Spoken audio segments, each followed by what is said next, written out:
Chapter 692. Yamacho, a rich businessman named Chao Wendong wants to see you. He said you asked him to come here. After the opening ceremony ended, the students of Yanhuang Academy were brought around by their respective homeroom teachers to tour the academy. The scholars who had failed the exam also returned home to find their mothers. Of course, after participating in such an exciting opening ceremony, most of them were even more determined to get into Yanhuang Academy. At this time, Li Zixuan could finally breathe a sigh of relief. He was the busiest person in the academy these days. Just as he was about to return to the Yunshan courtyard to admire the flowers with his wife in his arms, Mo Zhong quickly walked over and bowed. "Oh, all right. I almost forgot about that. Mo Zhong, bring Mr. Chao to my office first. I'll be there soon." Li Zixuan hurriedly instructed when he heard that. "Yes, Yamacho." Mo Zhong responded and turned to leave.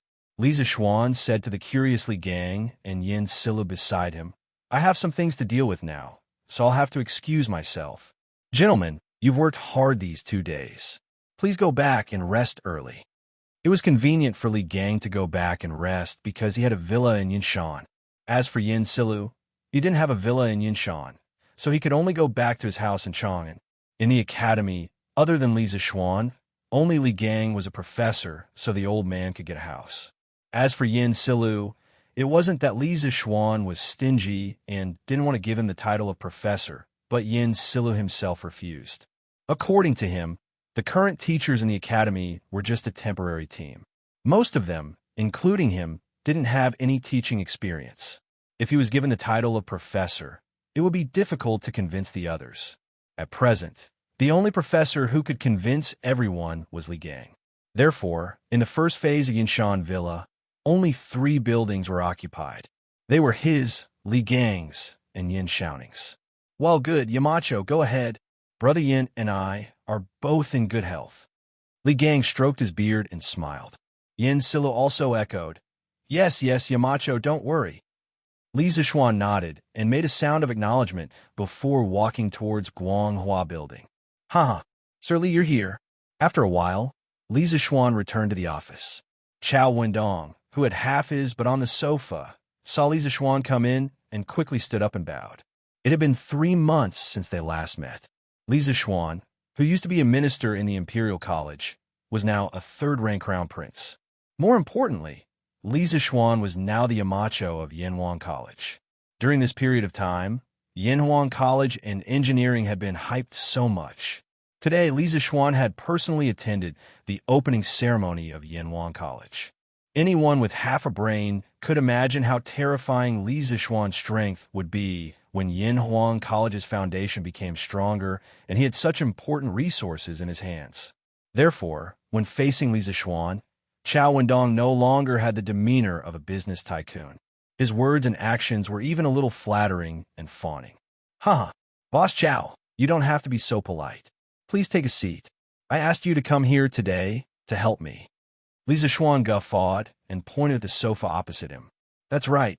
He had invited Chao Wendong to help him. Today, when it came to the military training of the students, how could there not be military training uniforms? Although this thing didn't have any effect on the military training of the students, how could Li Zixuan, who was born with OCD, tolerate such an imperfect thing? Even if it was for some reason, he had to buy a batch of military training uniforms for the students. It was just that he had been too busy recently and didn't have time to care about such trivial things. Therefore, the military training uniforms had been delayed until now. Although the Li family had a ready-made clothing store, it wasn't their main business after all. The scale of the business wasn't large, and Li Zixuan's father didn't care about the family business anymore. After thinking about it, Chao Wendong, who was the largest cloth and silk merchant in Chang'an City, probably had the means to gather more than 600 military training uniforms in a short period of time. Therefore, he sent someone to invite Chao Wendong this afternoon. "Lord Zhu, please don't make this old man feel embarrassed. It's my honor to be able to find you for something. There's no need to talk about helping or not." After hearing Li Zixuan's words, Chao Wendong waved his hand and said politely. Li Zixuan smiled slightly and muttered to himself, Why did Chao Wendong's attitude change so much now? He remembered that about 3 months ago, Chow Wendong had talked to him face-to-face about the Chamber of Commerce. At that time, Chow Wendong wasn't like this. Boss Chow, you're too polite. Let's not beat around the bush.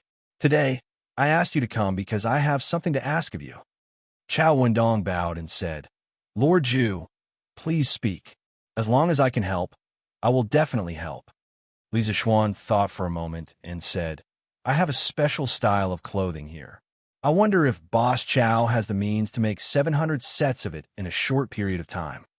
Although there were only 640 people in the academy who could guarantee that every set of clothing would fit, it was always right to buy more. Chow Wendong asked tentatively, I wonder if Lord Zhu can show me the style of the clothing? After saying that, he was afraid that Li Zishuan would misunderstand, so he quickly explained, Lord Zhu, don't misunderstand. I have no intention of stealing. I just want to see if the style of the clothing is complicated so that I can make a good estimation of the time. Li Zishuan didn't care and said, This isn't a secret. Boss Chow, you're overthinking. Here, the blueprint is here. Take a look. It was just a set of camouflage clothing. Li Zishuan didn't care if others could copy it. Moreover, he felt that even if someone copied this kind of modern-style clothing, they probably wouldn't be able to sell it. Chow Wendong took a look and was stunned. This, Lord Zhu, the clothing you want is like this? Li Zishuan nodded and said, Yes. What's wrong? Is it difficult to make?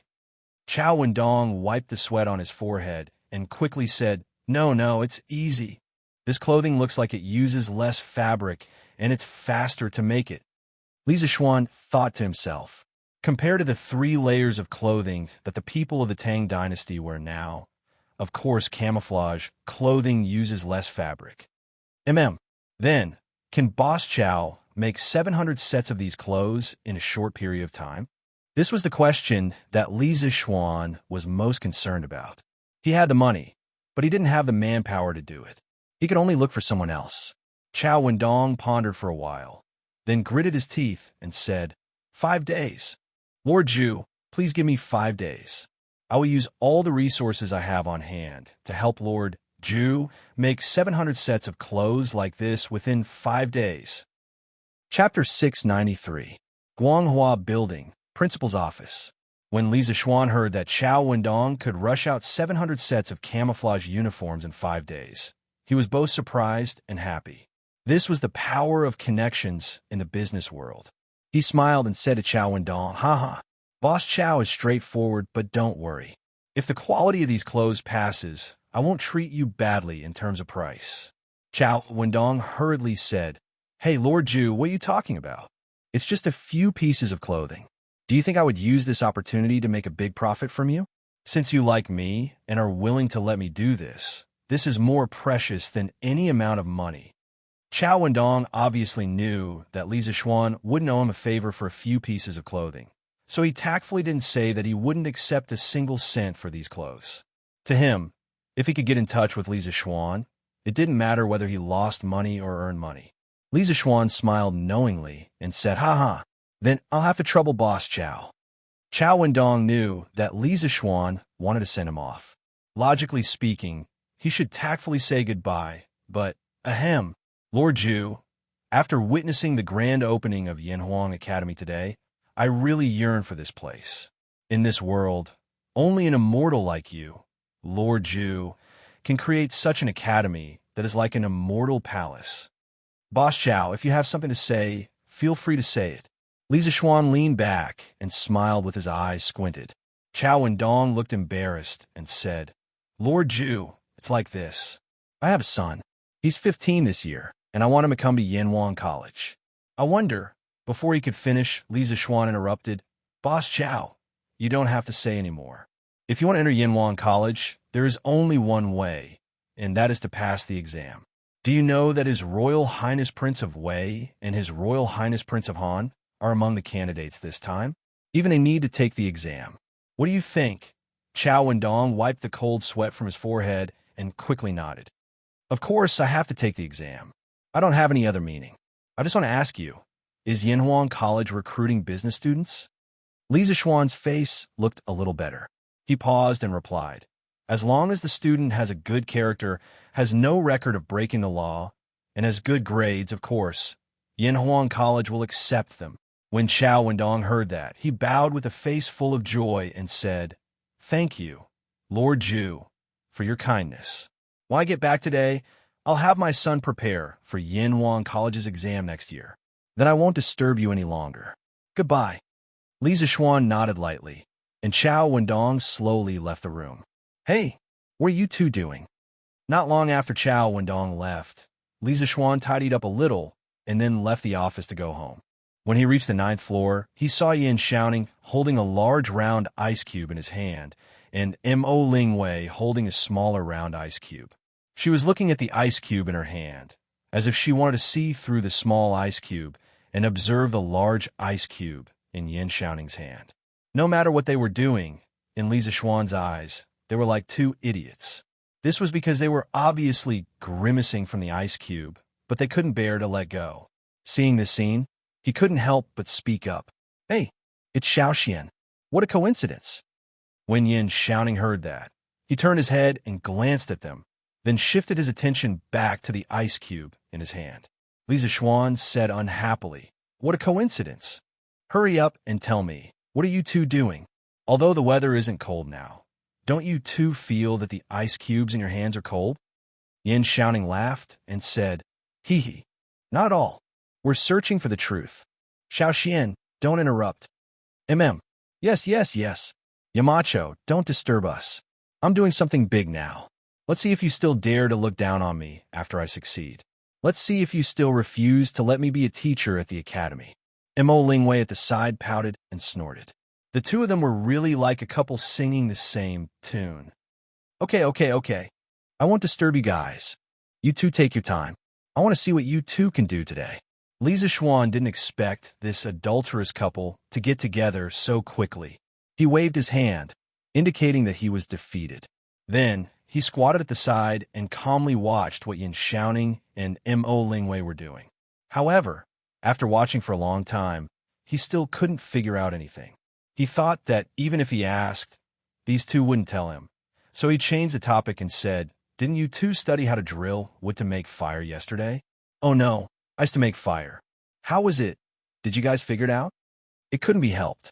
The idea of drilling wood to make fire was too deep in Li Zixuan's mind.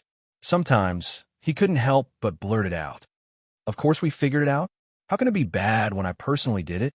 Before Yin Xiaoning could answer, Mo Lingwei couldn't help but say proudly, "Yesterday, I only used a piece of ice to burn Little Ning's clothes. How was it? Isn't it amazing? Yamacho, do you want to try it?" Not trying. Li Zixuan was speechless. "Who would want to try it? Isn't it just the principle of a convex lens to gather light? Do I still need a little girl like you to teach me?" She even used a magnifying glass to burn clothes. These two are really talented. But who the hell is Little Ning? Thinking of this, he looked at Yin Xiaoning with a strange expression and shouted, "Hey, Little Ning?" Yin Xiaoning was so angry that he almost vomited blood. He scolded, "Get lost. Are you King trying to disgust me?" Li Zixuan curled his lips and said in a strange tone, Yo. You don't feel disgusted when someone calls you that. We're such good friends, but you're disgusted?" Xiaoning, I noticed that you've changed." It was rare to see a technical otaku like Yin Xiaoning who was about to get out of singlehood. Li Zixuan took this opportunity to tease him. Mo Lingwei instantly blushed. She quibbled, "Yamacho, you don't talk nonsense. I just don't feel comfortable calling him by his name. So I called him Little Ning. You can't think in that direction." Yin Xiaoning also nodded and said, Yes. We're just doing a few experiments together. We're innocent. Xiaoxian, you can't talk nonsense." Li Zixuan couldn't help but cover his face. "Stupid teammate. I'm trying to find a way to help you get out of singlehood. Why are you being a hindrance?" Chapter 694. Okay. I won't say anything. Both of you are innocent. Okay? Li Zixuan couldn't be bothered with Yin Xiaoning anymore. He thought to himself, this guy is really single based on his strength. What can I do? But how long do you two plan to do this? It's going to be dark soon. Li Zixuan looked at the sky and couldn't help but ask. Mo Lingwei looked up, then threw the ice cubes in her hand to Yin, shouting and muttered, "I'm not playing anymore. I'm not playing anymore. Let's talk about it tomorrow. It's really strange. Yesterday's situation can't be replicated." Suddenly receiving another ice cube, Yin Xiaoning almost jumped up from a cold. When he heard Mo Lingwei say that they weren't playing today, he quickly threw away the 2 ice cubes in his hand and rubbed his frozen hands. Li Zixuan couldn't help but ask curiously, "Yesterday's situation? What kind of situation did the 2 of you encounter yesterday? Tell me about it. Maybe I can help you guys a little." Mo Lingwei looked at Li Zixuan suspiciously and thought for a while before saying, "Yamacho, let's make it clear first. I invented this thing. You're only helping me perfect it. When the time comes, you can't steal my credit." Li Zixuan didn't know whether to laugh or cry. "What credit can I steal from you?" "Sigh, if you don't want to say it, then forget it. I'm going home to rest." Hey, Yamacho, don't go yet. I'll say it. Mo Lingwei was anxious. The little girl quickly rushed in front of Li Zixuan and blocked his way, then said, Yesterday, when I was demonstrating to little Ningzi how to make a fire with ice cubes, I accidentally discovered that when 2 convex ice cubes are separated by a certain distance, you can see things in the distance through them. It's just like the clairvoyance in the novels. It's really magical. Unfortunately, little Ningzi accidentally dropped the ice cubes on the ground and broke it. As a result, we can't restore the magical phenomenon from before. That's what we were doing just now. The more Li Zixuan listened, the more surprised he was. According to Mo Lingwei, the 2 of them might have accidentally gotten a telescope. He pinched his chin and thought for a moment. "Ink Girl, the reason why you can't recover the previous miraculous phenomenon is mainly because the distance between the 2 ice cubes is wrong." Mo Lingwei retorted, "Impossible. The distance between the 2 protruding ice cubes yesterday is about the same as the distance we placed them today, right?"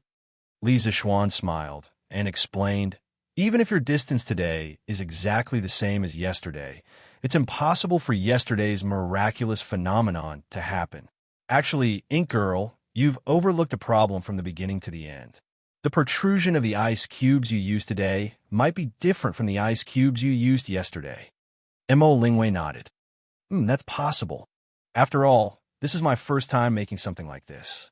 How can I make it exactly the same every time? But even if it's different, what's the difference?" Li Zixuan smiled and pointed to the broken ice mirror on the ground. He said, "Of course there's an effect. Ink Girl, you used this ice cubes to start a fire yesterday. Do you know how it works?" Of course. I don't know." Mo Lingwei opened her mouth and said embarrassedly, "I saw this method in the handwritten notes of the Mo family's ancestor. It said that using this kind of protruding ice cubes, you can turn the sunlight into a small dot. Then the small dot is very hot and can ignite something." Li Zixuan suddenly understood. He roughly knew from Mo Huai that Moz was very knowledgeable about geometric optics. He could even make a small hole image. In comparison, using a convex lens to condense light was child's play. Li Zixuan shook his head and said to Mo Lingwei and Yin Xiaoning, who was listening with great interest, "Come with me. I'll tell you how to make this legendary clairvoyance. I'll also give you a task, by the way." After saying that, Li Zixuan turned around and went downstairs without waiting for their agreement. Mo Lingwei and Yin Xiaoning were stunned when they heard this. Then they were pleasantly surprised. The 2 looked at each other and quickly followed. "Hey, Xiaoxian, do you mean that we can make a clairvoyance? Hey, Yamacho, wait." After a while, Li Zixuan came to the 4th floor. He then passed through the central office area of the Twin Towers and entered the teaching area. He randomly found a classroom and pushed the door open. Mo Lingwei and Yin Xiaoning had already followed him. The 2 saw that Li Zixuan seemed to have the intention of giving a lecture, so they found 2 seats in the 1st row and sat down. Mo Lingwei secretly glanced at the neatly arranged tables and stools, the tall podium, and the smooth blackboard in the classroom. She felt very curious. "Ink Girl, let me first explain to you the principle of making fire from ice." Li Zixuan first drew a convex lens on the blackboard, then looked at Mo Lingwei and said, external structure of this ice is protruding outwards. Let's call this structure a convex lens for the time being. One classroom, two students, and one teacher. The first class of Yenhuang College quietly began. However, no one would have thought that such an inconspicuous class would open the prelude to the development of ancient optics in China. Ink Girl, do you understand the principle of a convex lens now? Li Zixuan never expected Mo Lingwei to be such a thorough person. If you told her that a convex lens converges light, she would ask you why. Well, you would draw a light path diagram and explain to her why a convex lens converges light. In the process, it would inevitably involve the problem of the refractive index of different media. In the end, she would ask what the refractive index was and how the refractive index was obtained. Therefore, this small piece of common knowledge in physics ended up taking half an hour to explain. Fortunately, Li Zixuan's previous life's major included a lot of optics, so his theoretical foundation was quite solid. Otherwise, he might really have been stumped by this little girl's questions. However, it was gratifying to see that the two students, Mo Lingwei and Yin Xiaoning, were very attentive. Okay, I understand.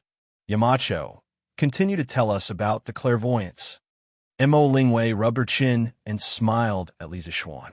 Yin Xiaoning also nodded and said, Okay, I understand too. Xiao Xian, quickly continue. Although Li Zixuan was an otaku in his previous life, it didn't mean that his ability to express himself was bad. On the contrary, in serious conversations, his ability to express himself had always been very good. His thoughts were especially clear. Perhaps it was because of this that Mo Lingwei and Yin Xiaoning could quickly follow his train of thought. Okay, since you understand this, the next part will be very simple. Chapter 695. When the objective lens converges the distant light to a single point, the distance between the point and the eyepiece is equal to the focal length of the eyepiece. As I told you before, the light emitted from the focal point will become a parallel beam after passing through the convex lens, and the distant scenery will be formed into a magnified image. As for how magnified it is, it depends on the ratio of the focal length of the objective lens to the focal length of the eyepiece. In addition, this tool that can see distant objects clearly, I call it a telescope. In the classroom, Li Zixuan's first class in Yenhuang College was coming to an end. After an hour of lecture, he finally explained the principles of telescopes to the two people in front of him. Of course, he only explained the principles of the Kepler telescope, consisting of two convex lenses. There was also the Galileo telescope, one convex lens, one concave lens, and some reflector telescopes. Oh, I didn't know there was so much knowledge behind this small lens. I didn't expect that a telescope similar to clairvoyance could really be made. Yamacho, you're so knowledgeable. As the saying goes, knowing a person by reputation is not as good as meeting him in person. Although Mo Lingwei had heard from Mo Zhong and the others that Li Zixuan was very powerful, at that time, Mo Lingwei felt that she wasn't bad either. After all, she was like a little overlord in the Mo family. However, after listening to Li Zixuan's lecture today, she finally understood the gap between her and Li Zixuan. Although she knew a lot about the various kinds of knowledge in the Mo family, she only knew the basics and didn't know the details. Moreover, the things she knew were very diverse and varied. On the other hand, Li Zixuan seemed to have a complete knowledge system. No matter what the problem was, he could trace it back to the source and explain it clearly. Mo Lingwei couldn't help but admire him. She felt that Li Zixuan was even better than her father. When you two are free, you could take a look at the school's physics textbooks. Although the first book doesn't cover much about lens imaging, some of the basic concepts are very useful for making telescopes. Li Zixuan put down the chalk and patted the chalk dust off his hands as he smiled at the two of them. Yes. I'll take a look when I get back. Mo Lingwei replied with a smile. Yin Xiaoning hesitated for a while and said, Xiao Xian, give me a set of all the teaching materials of the academy later. I want to take a look too. Li Zixuan naturally agreed. Then he thought for a moment and said, After explaining the principle of the telescope to you, I have a task for you. Upon hearing that there was a mission, Mo Lingwei immediately sat up straight and said, Yamacho, go ahead, we're listening. The tragic yin shouting was unknowingly represented again. In this Guanghua Tower, in the middle of the central main building connecting the two towers on both sides, there is an atrium with a semicircular glass ceiling at the top. Do you know why I designed it like this? Li Zixuan propped his hands on the lectern and looked at the two in front of him as he asked. Yin Shouting frowned and fell into deep thought. Mo Lingwei thought for a while and shook her head directly. I don't know. When I first saw it, I thought that Yamacho designed this atrium with a transparent ceiling specifically for lying down and looking at the stars at night. Smack! Li Zixuan slammed the table and laughed. Huh, Ink Girl is right. This atrium is used for looking at the stars at night. Mo Lingwei was stunned. She was just casually saying it just now. According to my original idea, a large telescope should be placed in this atrium specifically for the students to look at the stars and the moon so that they can understand what the world in the sky is like. As soon as Li Zixuan finished speaking, Mo Lingwei and Yin Shouting both opened their mouths in shock. They got the telescope earlier because it was new and fun, but Li Zixuan wanted to use the telescope to look at the sky directly. The ancients had always been in awe of the sky. So the two of them were so shocked that they were speechless for a moment when Li Zixuan wanted to look at the sky directly. Li Zixuan smiled and said, Actually, the view in the sky is not mysterious at all. You will understand when you see it for yourself. So the task I'm giving the two of you is to build this large telescope. If you succeed, I'm sure His Majesty will reward you generously. When the time comes, all the credit will go to you. Mo Lingwei came back to her senses. She looked at Li Zixuan for a moment, then shook her head and said, No, Yamacho taught us how to make this telescope. We can't take the credit. I also don't want His Majesty's reward. Li Zixuan was stunned. Just as he was about to speak, he heard Mo Lingwei continue. Although I don't want His Majesty's reward, if we really do it, I want Yamacho to promise me one thing. How about it? Wasn't Li Zixuan very clear about what this girl wanted? He thought for a moment and said, I know what you want to say, Ink Girl. How about this? If you can really make this telescope, I will personally invite Ink Girl to be a special professor at Yanwan College. You will only be responsible for research and not teaching, but you will be treated exactly the same as a professor at the academy. This is the biggest concession I can make. If he let Mo Lingwei, a girl, teach a lesson to those youths in their puberty, Old Man Mo would probably fight him to the death. Therefore, Li Zixuan could only let Mo Lingwei come to the academy to be in charge of scientific research. Mo Lingwei thought for a moment. Although she couldn't teach students, she could finally work at Yanwan College. She didn't have to idle around all day, and most importantly, she could get the treatment of a professor at the academy. It was better than her father's treatment. Therefore, she nodded and said, Okay, Yamacho, I promise you. Hey, no, I haven't agreed to make the telescope with you. At this moment, Yin Shouting, who had been silent for a long time, said weakly. Li Zixuan immediately cursed in his heart. What a stupid teammate. Wasn't the reason why he gave Mo Lingwei this mission to set her up with Yin Shouting? Otherwise, who couldn't he find for this mission? But, Sai, this should be the legendary iron-willed straight man. Little Ning, if you don't agree, I'll go tell my father that you bullied me in the office yesterday. Mo Lingwei slammed the table, stood up, and snorted at Yin Shouting. Li Zixuan's eyes widened when he heard this. What did she mean? So Yin Shouting, this outwardly passionate man, pulled a girl to the office to do something shameful? This kid is really something. Yin Shouting couldn't stand Li Zixuan's meaningful gaze. He quickly stood up and explained, Ink Girl, you can't say things like that. When did I bully you? If I say you did, then you did. Do you think my father will believe me, or you? Mo Lingwei said with her hands on her hips. Yin Shouting was speechless. After a while, he could only admit defeat and said, Okay, I'll help you make the telescope. Hee, that's more like it. The little girl's face really changed quickly. Mo Lingwei laughed. Then she saw the sky outside the window and was shocked. Aya, it's already so late. My father must be worried about me. I have to go home. But it's getting dark. I. Seeing that she was obviously afraid of the dark, but was too embarrassed to say it, Lisa Schwan said to Yin, shouting, it's already so late. It's not safe for Ink Girl to be alone on the road. Why don't you send her off? Obviously, he was creating an opportunity for his brother. However, Yin shouting said gloomily, I'm not going down the mountain. I'm going back to the courtyard later. The bed in the courtyard is more comfortable. Little Xian, you should find someone else to send her. Lisa Schwan's face was full of black lines. He thought to himself, Iron Men are indeed destined to be lonely for life. This guy's been single for so many years. It makes sense. Last time, Zhang Sun wanted to matchmake Yin shouting, but now it seems like it was all in vain. You really can't do anything to a single person with his own ability. Chapter 696. Chong Inn, west side of Vermilion Bird Avenue, Chongyi Square. Chong Inn's largest Taoist temple was located here, Xiandu Temple.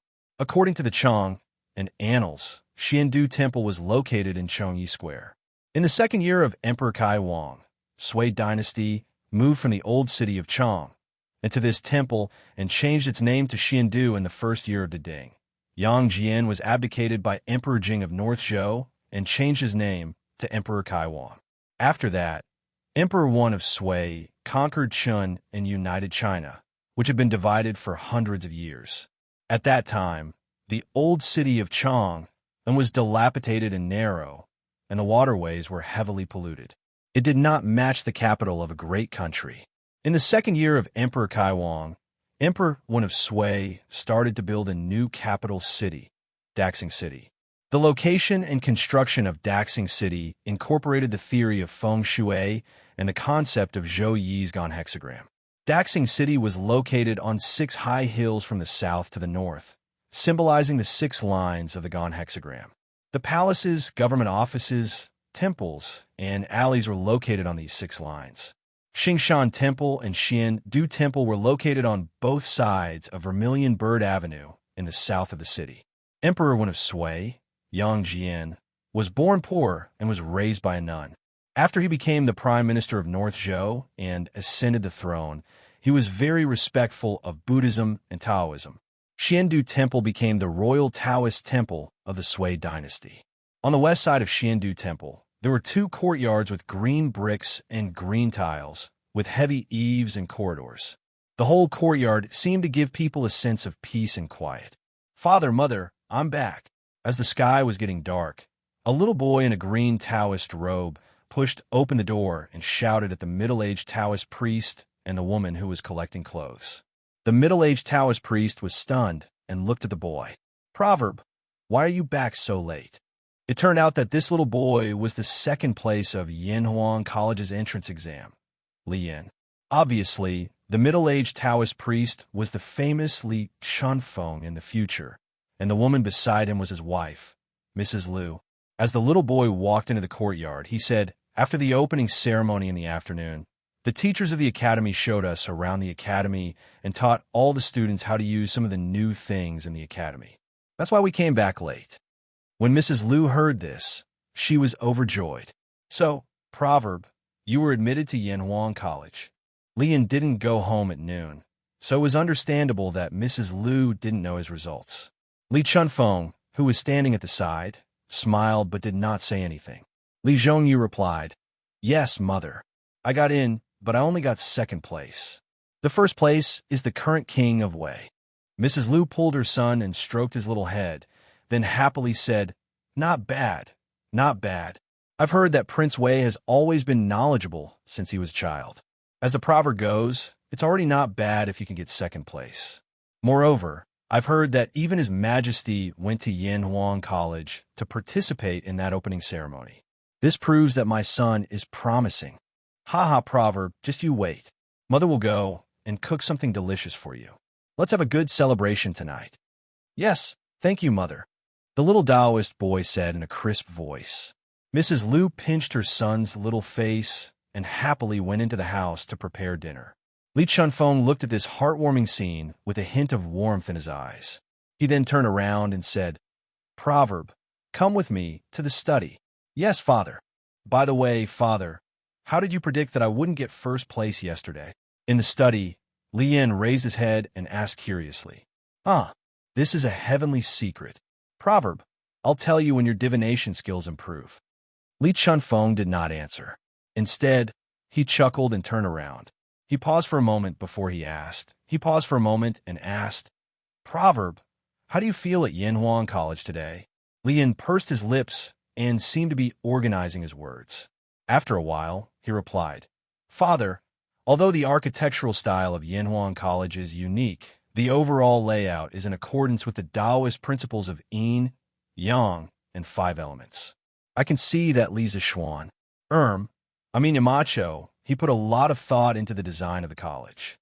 As for the interior of the building, the stone floor is as smooth as a mirror, the clear glass windows, and even the toilets are extremely luxurious. There's not much stench in there at all. If you want to talk about feelings, I feel that this Yanhuan College doesn't belong to Tang Dynasty at all. It's as if it doesn't belong to the world we live in. At the end of his sentence, Li Yin furrowed his brows like a little adult. He looked conflicted and puzzled. Li Chunfeng saw this and could not help but laugh. He walked up to Li Yin and patted the back of his head. He laughed and said, Haha, this Yanhuan College does not belong to Tang Dynasty. Li Yin looked up and asked curiously, Father, what do you mean? Also, you said that Yamacho is the man of destiny of Taoism. What do you mean? Li Chunfeng remained silent. After a while, he walked to the window with his back, facing Li Yin, and said slowly, You're right. Great wealth depends on heaven. Small wealth depends on hard work. Man proposes, but God disposes. In this world, most people's fates are predestined by the heavens. However, there will always be a type of person whose fate is not only predestined by the heavens, but can also change the fate of others. This type of person is called the destined person. Li Yin's mouth opened wide in shock. He muttered, Father, are you saying that Yamacho can change fate? How is that possible? Before Kongming died, even the 7 stars life-prolonging lamp array could not change fate. How can Yamacho do it? The 7 stars life-prolonging lamp was also known as the 7 souls, 7 orifices lamp. It was recorded in the Taoist teachings. When a person is in the womb, the 3 elements nurture him, the 9 energies distribute him, the 5 stars form his 5 organs, and the Big Dipper opens his orifices. The 7 stars descending child to protect him. It could be said that a person's 7 souls were adorned by the 7 stars and were also protected by the 7 stars. If one of the 7 stars was destroyed, the soul would not be able to gather. If all the 7 stars were destroyed, the soul would dissipate. Zhuge Liang, who was well-versed in Chimenduanjia, understood the theory behind the soul-gathering powder. Therefore, he set up the 7 stars life-prolonging lamp array in hopes of gathering his dissipating soul again to extend his life. Unfortunately, the mandate of heaven could not be defied. Wei Yan's hurried footsteps caused a gust of wind that broke the array set up by Zhuge Liang, causing the 7 souls to dissipate again. Not long after that, Zhuge Liang died of an illness in the Wuzhong Plains. In the study, Li Chunfeng's expression changed. After a long while, he sighed and said, He is the man of destiny, but also someone outside of it. Of course, he will not be bound by it. Not only that, he will also bring unexpected things and variables to the Tang Empire. At this point, it was unknown whether it was a coincidence or not, but the wind and clouds outside the house suddenly changed. A storm came pouring down without any warning. Chapter 697. The sudden storm gave Li Yin a big fright. Although he matured early and his wisdom was far beyond his peers, he was still a 6-year-old child. There were some things that he would still be afraid of. Li Chunfeng stood by the window and remained silent. He did not seem to notice the rain outside. In the end, Li Yin could not stand it anymore and walked over to close the window. Father, what's wrong? After closing the window, Li Zhongyu looked at Li Chunfeng and asked worriedly. Li Chunfeng came back to his senses and shook his head. I'm fine. He then turned around and sat down on the couch next to the desk. Li Zhongyu followed him and asked, Father, how did you know that Yamacho is the destined one? Li Chunfeng poured himself a cup of tea and took a sip. He then glanced at his son and said, I've measured Li Zixuan's birth characters and calculated that he will face 2 calamities in his life. The first calamity will be when he is 6 years old, and the second calamity will be in the first half of this year. The first calamity will be with the help of the Destined One, but the second calamity will be a death calamity. A death calamity that will definitely kill him. Li Yin was shocked. He opened his mouth, and his face changed color. A death calamity that will definitely kill him? But Yamacho is now. He's still alive and well, right? Li Chunfeng finished his son's sentence and said, I was even more shocked than you at that time. So after that, No, father. May I ask how you know Yamacho's birth characters? Li Yin asked weakly. He had recovered from the shock and remembered the loophole in Li Chunfeng's words. Li Chunfeng heard his son's question, and an awkward expression appeared on his face. He paused for a moment and said, In June this year, Li Zixuan's mother calculated Li Zixuan's birth characters at Xiandu Temple. I was there too. Li Zixuan, who was enjoying the loving dinner prepared by his wife in the courtyard of Yanshan, did not realize that his personal information was accidentally leaked when his mother gave him and Han Yushi's horoscope. Moreover, it was leaked to a person who was proficient in divination. Li Yin was shocked. He did not expect his father, whom he had always admired, to do such a sneaky thing. Li Chunfeng felt his son's gaze and blushed. He coughed dryly and said, When I calculated the calamity in Li Zixuan's life, I was also very shocked. He was clearly a dead person, so how could he still be alive? After that, I wanted to see Li Zixuan with my own eyes and make a further judgment. Once, by chance, I met Li Zixuan in front of the Li residence. At that time, he should have just returned triumphantly from the Serpent Spirit Mountain. His killing intent soared to the heavens. When I looked at his face, I could only see chaos. I couldn't see his past or future. Li Zhongyu was stunned. Father, with your current cultivation, you still can't see through Mountain Elder's face. No wonder I couldn't see through him even after looking at him for so long. Li Chunfeng smiled and continued with a solemn expression. Not only that, I saw His Highness at the beginning of this year. His eyebrows were close to his life palace. The enchanting acupoint between his eyebrows was not big enough for 2 fingers to touch. His nose was crooked, his middle was short and flat, and his lips were as thin as paper. I was shocked. His Highness won't live past 30, and his position as Crown Prince is unstable. This was indeed the case. Li Chengxian colluded with Li Yuanchang, Du He, and Ho Junji to force the emperor to abdicate. His conspiracy was exposed, and he was exiled to Qian province by Lier. He died of depression at the age of 26 in Jingwan's 19th year, 645. After hearing such a shocking statement, Li Yin was so shocked that he was completely speechless. If the conversation in this study room was overheard by someone, then their family would probably be annihilated. Li Chunfeng continued, When His Majesty summoned me to the palace a few days ago, I met His Highness the Crown Prince again. But this time, His Highness the Crown Prince had a full forehead and a high forehead. He was obviously rich and had a stable status. Not only that, there was also Duke Yi, who had a great change in his physique. Father had calculated that Duke Yi was nearing the end of his life, and his body would deteriorate day by day. But not long ago, not only did he recover from his internal injuries, his strength had also improved. It was truly inconceivable. Later on, there was news that Duke Yi recovered because of Li Zixuan's medicinal wine, life-stealing blood technique, and a mysterious fist technique. Come to think of it, ever since Li Zixuan returned to Chang and from Mount Longhu, the closest people to him were His Highness Prince Wei, Duke Yi, Duke Lu, and a few others. I don't know about the others, but His Highness and Duke Yi both had a sudden change in their fate. I can't help but suspect that this has something to do with Li Zixuan.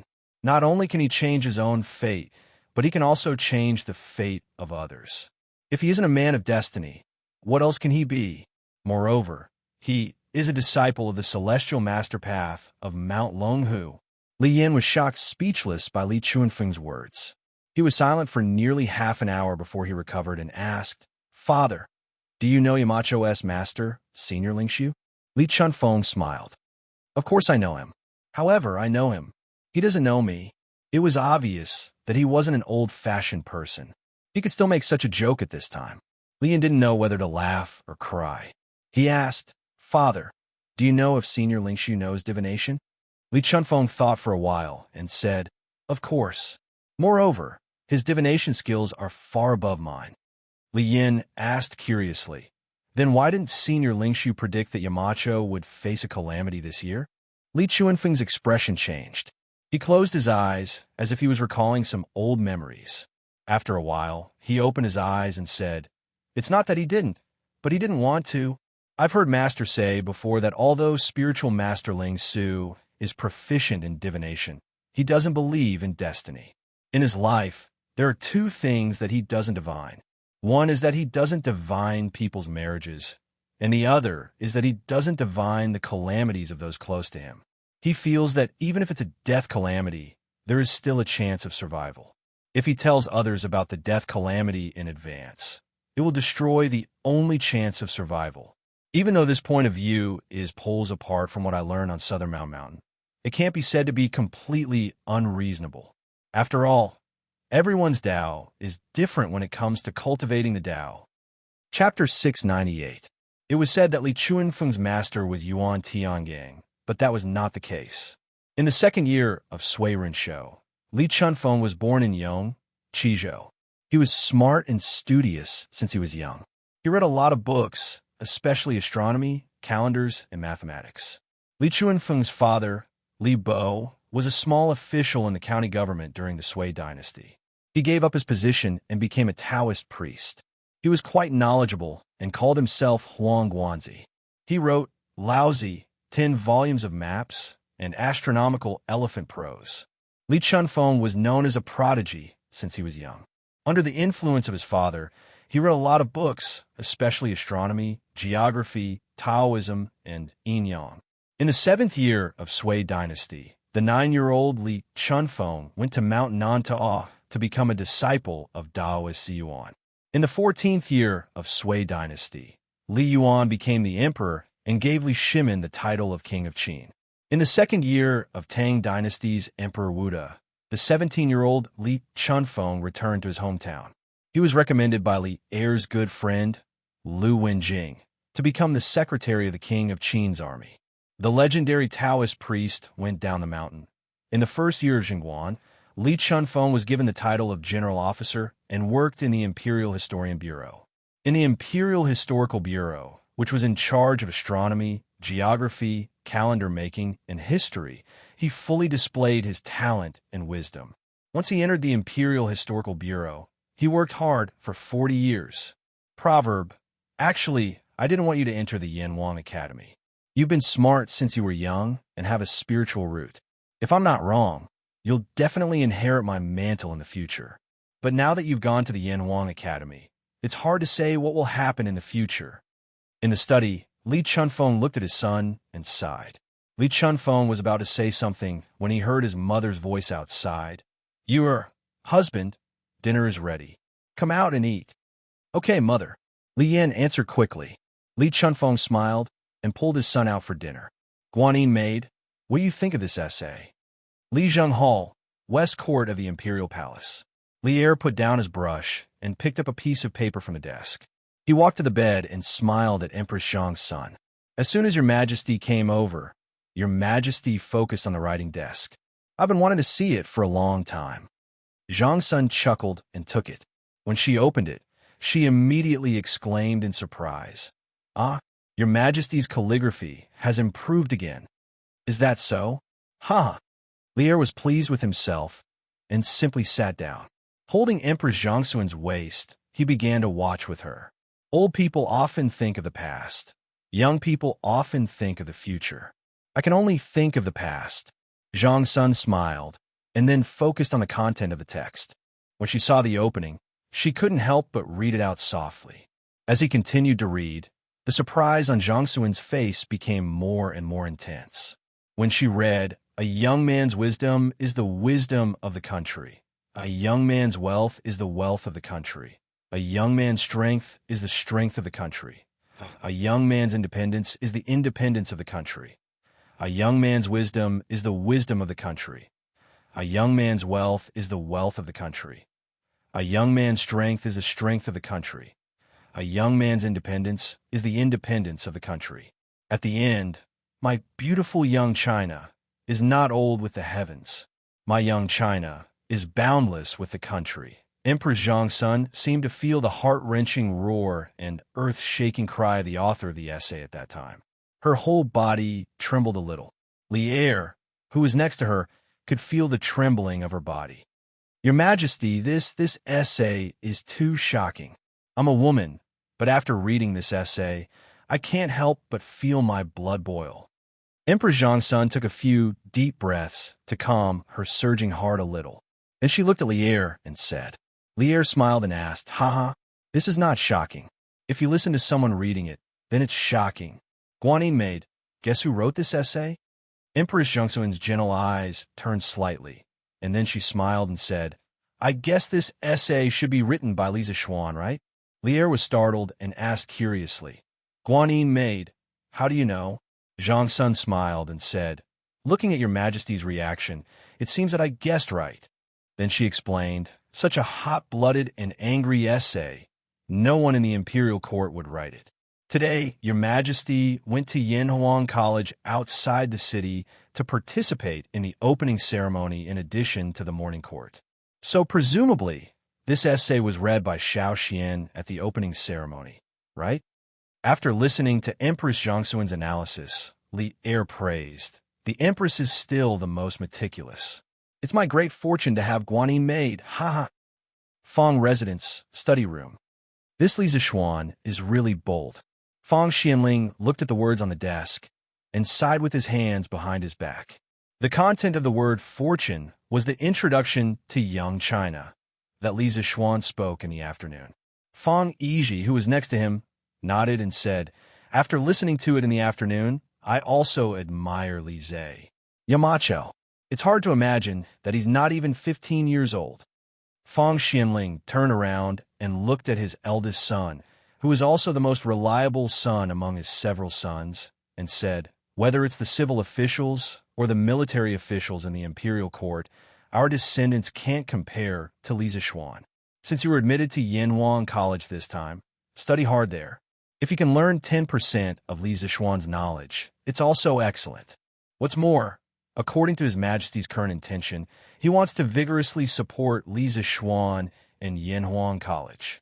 The Fong family's current glory is all given by His Majesty, so we must always follow His Majesty. Fong Yizhi respectfully said, I understand, Father, please rest assured. Fong Xianling nodded and said, well, I've always been at ease with you. But my beloved, you have to urge him to study well in the future. Don't let him hang out with Du He and King Lu all day long. Li Yuanchong, at this time, the king of Han was still Li Ke. 2 years later, Li Yuanchong was changed to king of Han by Li'er. As for Li Ke, he was changed to king of Shu. When you have time, teach him the lessons of Yanhuang Academy. If he can also be admitted to Yanhuang Academy next year, this old man will be relieved. Old Fong's thoughts were a bit like those parents in modern times who thought their children were too noisy and wanted to send their children to school to be disciplined by teachers. Fong Yizhi's face flashed a trace of helplessness. Obviously, he also had a headache about this disobedient younger brother, but in front of Fong Xianling, he couldn't say it, so he could only say, yes, Father, I will pay attention. At the same time, he silently mourned for Lisa Xuan in his heart. He thought that if Fong Yizhi also entered Yanhuang College in the future, Lisa Xuan would be the one who would have a headache. Well, that's good, but don't fall behind your studies. As your father, the Fong family will have to rely on you in the future. This old man has no other request. I just hope that you can live a peaceful life. Fong Xianling sighed, then bowed his back and left the study. Fong Yizhi looked at his father's back and inexplicably saw the sadness of a hero in his twilight years. His nose was a little sour. Chapter 699. The next day, at the Imperial College. Compared to Yanhuang College, the students here had already started school. During the break, a student at the Imperial College took the opportunity to take out today's Datong Daily. He wanted to read the novel at the back, but he was attracted by today's headline, Young China, Li Zixuan's speech at Yanhuan College's first school opening ceremony. The student couldn't help but read it. As a result, he was completely immersed in it. After spending nearly half an hour to finish reading the news, the student's heart was like a stormy sea. His chest was surging with anger. He slammed the table with all his strength and couldn't help but roar loudly. What the hell? Huh, good. What a good saying that a young man's wisdom is the wisdom of the country. A young man's wealth is the wealth of the country. A young man's strength is the strength of the country. A young man's independence is the independence of the country. It's so well written. F***CK. Chen Xuanda, you're so wicked. Why are you shouting for no reason? You're interrupting my reading of the novel. Chen Xuanda, son of Chen Shuda, the Minister of Rights. Another student next to him was shocked by the sudden attack of this powerful sound wave. He stood up and cursed angrily. The rest of the people also criticized. That's right. Xuanda, why are you shouting for no reason? Did you scare yourself with your daydream? Ha ha. Ha ha ha. The student named Chen Xuanda wasn't angry. He picked up the newspaper excitedly and said to the student who just scolded him, Hey, Cheng Xian, stop reading the novel. Look at today's headlines. I promise you won't regret it. Pei Cheng Xian, grandson of Sikong Pei Ji. Pei Cheng Xian said impatiently. How can the news be better than the novel? I'd better finish reading the novel first. How could Chen Xuanda be willing? He took the newspaper and walked to Pei Cheng Xian's seat. He pointed at today's headlines and said, Cheng Xian, stop reading the novel. Look at this quickly. Pei Cheng Xian was a little annoyed by the harassment. He said helplessly, Okay. Then I'll take a look first. If it's not good, then you'll have to watch it. After saying that, he lowered his head and began to read. If you want to talk about the country's old and young, please talk about the people's old and young first. Old people often think about the past. Young people often think about the future. When he read the first sentence, Pei Cheng Xian also felt that this article was a little interesting. It was actually praising young people. It was different from the articles of many great scholars. Therefore, he continued reading. His reading speed was much faster than Chen Xuanda's. After a while, he read to the end of the article. Heaven wears its green, and earth wears its yellow. Even if there were thousands of years, there were 8 desolates. The future was like the sea, and the days ahead were long. My beautiful young China, as old as the heavens, our China's youth is strong, and our country is boundless. When he reached the last few paragraphs, Pei Cheng Xian couldn't help but read it aloud. Furthermore, his voice became louder and louder. At first, some people wanted to reprimand him, but after hearing the content of the sentence, everyone fell silent and couldn't help but continue listening. All right, what a beautiful young China, not old with the heavens. What a strong young man from China, boundless with the country. It's so well written. After Pei Cheng Xian finished reading, he couldn't help but slam the table and stand up. The excitement on his face was no less than Chen Xuanda's just now. His roar was also louder than Chen Xuanda's. Our China, not old with the heavens. Our China's youth is strong, and our country is boundless. What a good sentence. What a good sentence. Cheng Xian, who wrote this article. It's so well written. That's right. I've never heard of an article that makes one's blood boil. It's so exciting.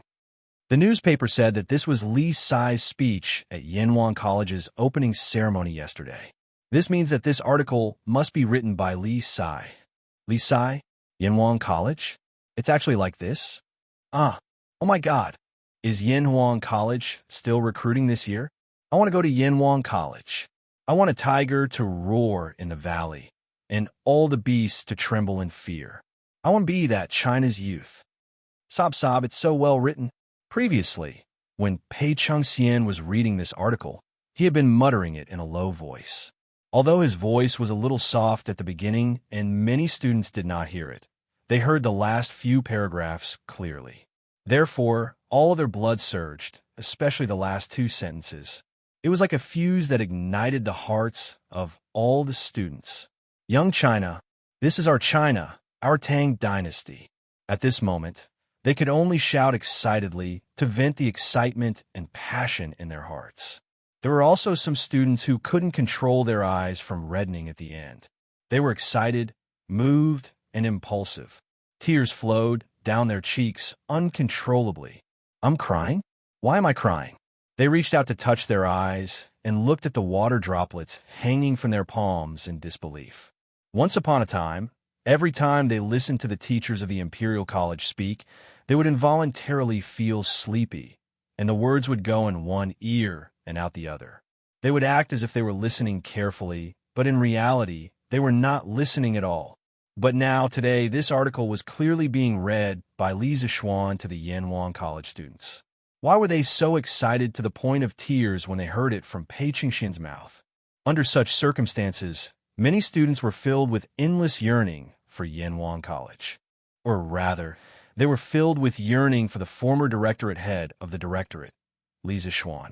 They wanted to be students under such a teacher and not listen to the boring lectures of those great scholars in the directorate every day.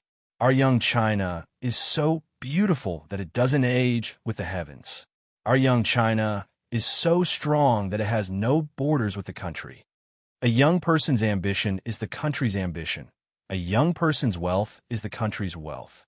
A young person's strength is the country's strength. Roar. Yanwang College. I want to go to Yanwang College. I wonder if Yanwang College is still recruiting. I heard that they're not recruiting anymore. Those who want to go can only wait until next year. That's such a pity. It's more comfortable to attend Li-size classes. It wasn't just the directorate. All the students in the directorate were in an uproar. Given the current popularity of Datong Daily, even if each student didn't have a copy, there would be at least one copy for 2 students on average. Although many people bought newspapers to read novels, there would always be some who saw today's headlines and then passed it to other students. Therefore, it was difficult for such an impassioned article not to go viral. Among them, there were some students who had heard the live version of the speech at Yanwang College yesterday afternoon. They were more excited than anyone else and kept shouting, "Clang, clang, clang." However, at this moment, the gongs and drums of the directorate's classes sounded. The students' momentum finally weakened. However, this was only the calm before the storm. Under the silence, an even crazier force was suppressed. Chapter 700. Almost at the same time, the same thing happened at the Hongwen Library. Beautiful young China, immortal with the heavens. Strong young China, boundless with the country. Good job, Li Xianan. That's well said. I want to go to Yanwang College. I heard that not only are the teachers there good, the environment is even better. It's like an immortal palace. I want to go too. I want to go too. Even if you want to go, they won't accept you. Yanwang College only accepts students once a year. If you want to go, you'll have to wait until next year. Next year? Not only in Tang Dynasty's government-run schools, today's headlines also caused a huge reaction among the common people, especially among the young people. Good. Not only did Li Xianan dare to speak the truth, but his words also touched my heart. How satisfying. Yes. Brother Fan is right. Such a beautiful article. We should drink with him. In a restaurant in Chong, and several young men in brocade clothes were drinking and chatting merrily. No one knew who started talking about the headlines in today's newspaper. After that, everyone present seemed to have a common language, and the scene suddenly became lively. Speaking of which, I'm ashamed. At first, I thought that Li Xianan was only good at mathematics, but I didn't expect his article to be so good. Reading it makes one's blood boil. To say something inauspicious, if an enemy were to invade our Tang dynasty, I would go to the border and kill them with my sword. Brother Morong, you're a straightforward person, but I have the same thoughts as you. Forget it. With your physiques, you won't even be enough to fill the gaps between the teeth. I'm a little regretful that I didn't apply for Yanwang College this year. I heard that Yinshan Mountain was very lively yesterday. Even His Majesty went personally. Really? I heard from my neighbor, Niu family's Dalong, that he's a student of Yanwang College. How can it be fake?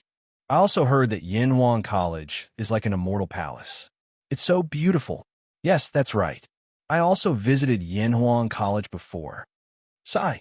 Looks like I can only wait until next year's enrollment. Hey, speaking of which, will your father let you go there? I remember that Uncle Fan wanted you to become an official with the Ming Jing. TSK, what's there to disagree with? His Majesty's three princes are in Yanhuang College. If the three princes can go, why can't I? It's true, there was an undercurrent of turbulence among the young students, and it was impossible for the others not to have noticed it. Chancellor, after the students saw Li Zixuan's article in the newspaper, which misled the public with his lies, they were all very agitated. Some people didn't even pay attention in class and kept talking about it. Once class was over, every classroom could hear the voices of students want to go to Yanhuang College. In the long run, I'm afraid there will be trouble. In the Imperial College, in Kong Yingda's office, Cui Shanyu was earnestly advising Kong Yingda. Kong Yingda frowned and said, "What lies? Professor Cui, if you want to report something, report it properly. Don't add oil to the fire." A trace of anger flashed in Cui Shanyu's eyes, but it was quickly restrained. He quickly bowed and said, Yes, you're right. My words just now were indeed inappropriate. As for what this guy was thinking, only God knew. However, he definitely didn't have any good intentions. After all, the professors of the Imperial College had jointly recommended him to be the director of the Imperial College last time, but it was heartlessly rejected by Li Zixuan. He bore his hatred on Li Zixuan. Kong Yingda looked at him and said, I also know that if this continues, there will be trouble. Go and inform all the schools that the Imperial College will temporarily cancel the recess for the next 2 days and let out an hour earlier. Don't give the students a chance to unite and cause trouble. At this point, Kong Yingda didn't have any good ideas. He understood that if he used high-handed methods on this group of hot-blooded students, the backlash would be even fiercer. At that time, the matter would be reported to the heavens. Yes, Chancellor. Then I'll go now. Cui Shanyu was somewhat dissatisfied, but he didn't say anything and directly left. Kong Yingda returned to his original seat. Inadvertently, he glanced at the Datong Daily on the table. Looking at the headlines, he couldn't help but sigh in a low voice. What a good young man in China. This child has ambition. When he left the Imperial College, Brother Aaron once said that Confucianism was falling, but his new school was rising like the sun. If the Imperial College lost him, it would definitely be an immeasurable loss. Today's scene seems to be confirming Brother Aaron's prophecy. It seems that I've really made a mistake. How can the Imperial College be saved today? The other teaching assistants and professors of the Imperial College had also seen Li Zixuan's article today. Unlike Kong Yingda and Cui Shanyu, they saw Li Zixuan's unique teaching method from this article. In the past, no matter how long they, as teachers, tried to reason with the students and move them emotionally, the students would resist. Very few people could listen to what they said. They had also discussed it in private. Some people felt that it was too profound, but most people felt that this was a problem with the students themselves. They felt that students of this age were naughty by nature. This was the law of nature, and there was no way to go against it. They could only let nature take its course. When the students grew older, they would be able to listen to the principles and understand the good intentions of these teachers. However, today, these teachers of the Imperial College knew that they were wrong, very wrong. The students didn't listen. It wasn't that the students were young and insensible, but that there was a problem with the things that these teachers said. The principles they said didn't enter the hearts of the children at all. Many people couldn't accept this fact, but the scene in front of them left them speechless. Because Li Zixuan had done it. Young China had done it. Looking at the hot-blooded students of the Imperial College, there was an answer to everything. Therefore, other than a few professors who had grudges with Li Zixuan, the other teaching assistants and professors of the Imperial College, after seeing the response to young China among the students, more or less began to reflect on themselves. They reflected on their previous teaching methods and their previous teaching attitudes. Yang Lane, Wang Yaluan's old residence. At this moment, Wang Yaluan sighed in the courtyard. Good article. Good article. I just don't know how many young people this article will stir up, and how many storms it will stir. And in his hand was today's Datong Daily. Chapter 701. South of Chong and City, Jinyu Academy. Haha, what a surprise. I didn't expect that Yamacho's speech yesterday would cause such a stir in Chong and City today. Hong, Tianhua, did you hear it when you came? Almost everyone is talking about it, and many people want to enter Yanhuang College. Liao Feichen laughed loudly at Chen Tianhua and Hua Hongyi as soon as he entered the door. Chen Tianhua, who was writing a novel at the stone table, couldn't help but say, "We heard about it when we came. Why are you so excited, Feichen?" Hua Hongyi also said, "Haha, Tianhua is right. They're praising Yamacho, not you. Why are you so excited?" Liao Feichen hurriedly walked over and retorted, "You can't say that. We are all students of Yanhuang College now. Seeing that others are envious of our Yanhuang College, I feel proud and happy." Haha. Hua Hongyi was more straightforward. He curled his lips and said, "Hey, in my opinion, Feichen, you are just being vain." Chen Tianhua looked at Liao Feichen and said seriously, "Feichen, our purpose of going to Yanhuang College is to study, not to be envied by others. We must be clear about this in our hearts." Liao Feichen touched his nose embarrassedly and said in a muffled voice, "I understand all this. I can't help but feel happy when I see everyone talking about Yanhuang College. Hee. Hurry up and write your novel. If you don't, we won't even be able to afford food when we go to Yanhuang College."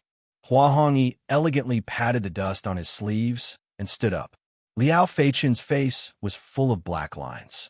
He really didn't know whether to curse or not. He sat down and suddenly thought of something. He looked at Chen Tianhua and asked, "Hey, I heard from Yamacho that when we return to the academy the day after tomorrow, he will organize a 1-month group training for all the students. Tianhua, why aren't you worried?" Chen Tianhua paused and looked up.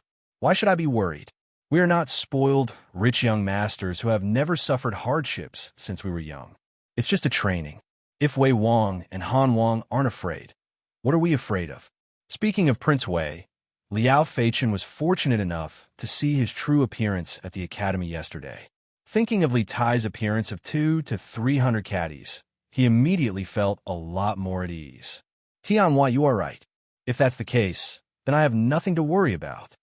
What these people didn't know was that the military training Li Zishuan was going to organize was an AoE across the entire map.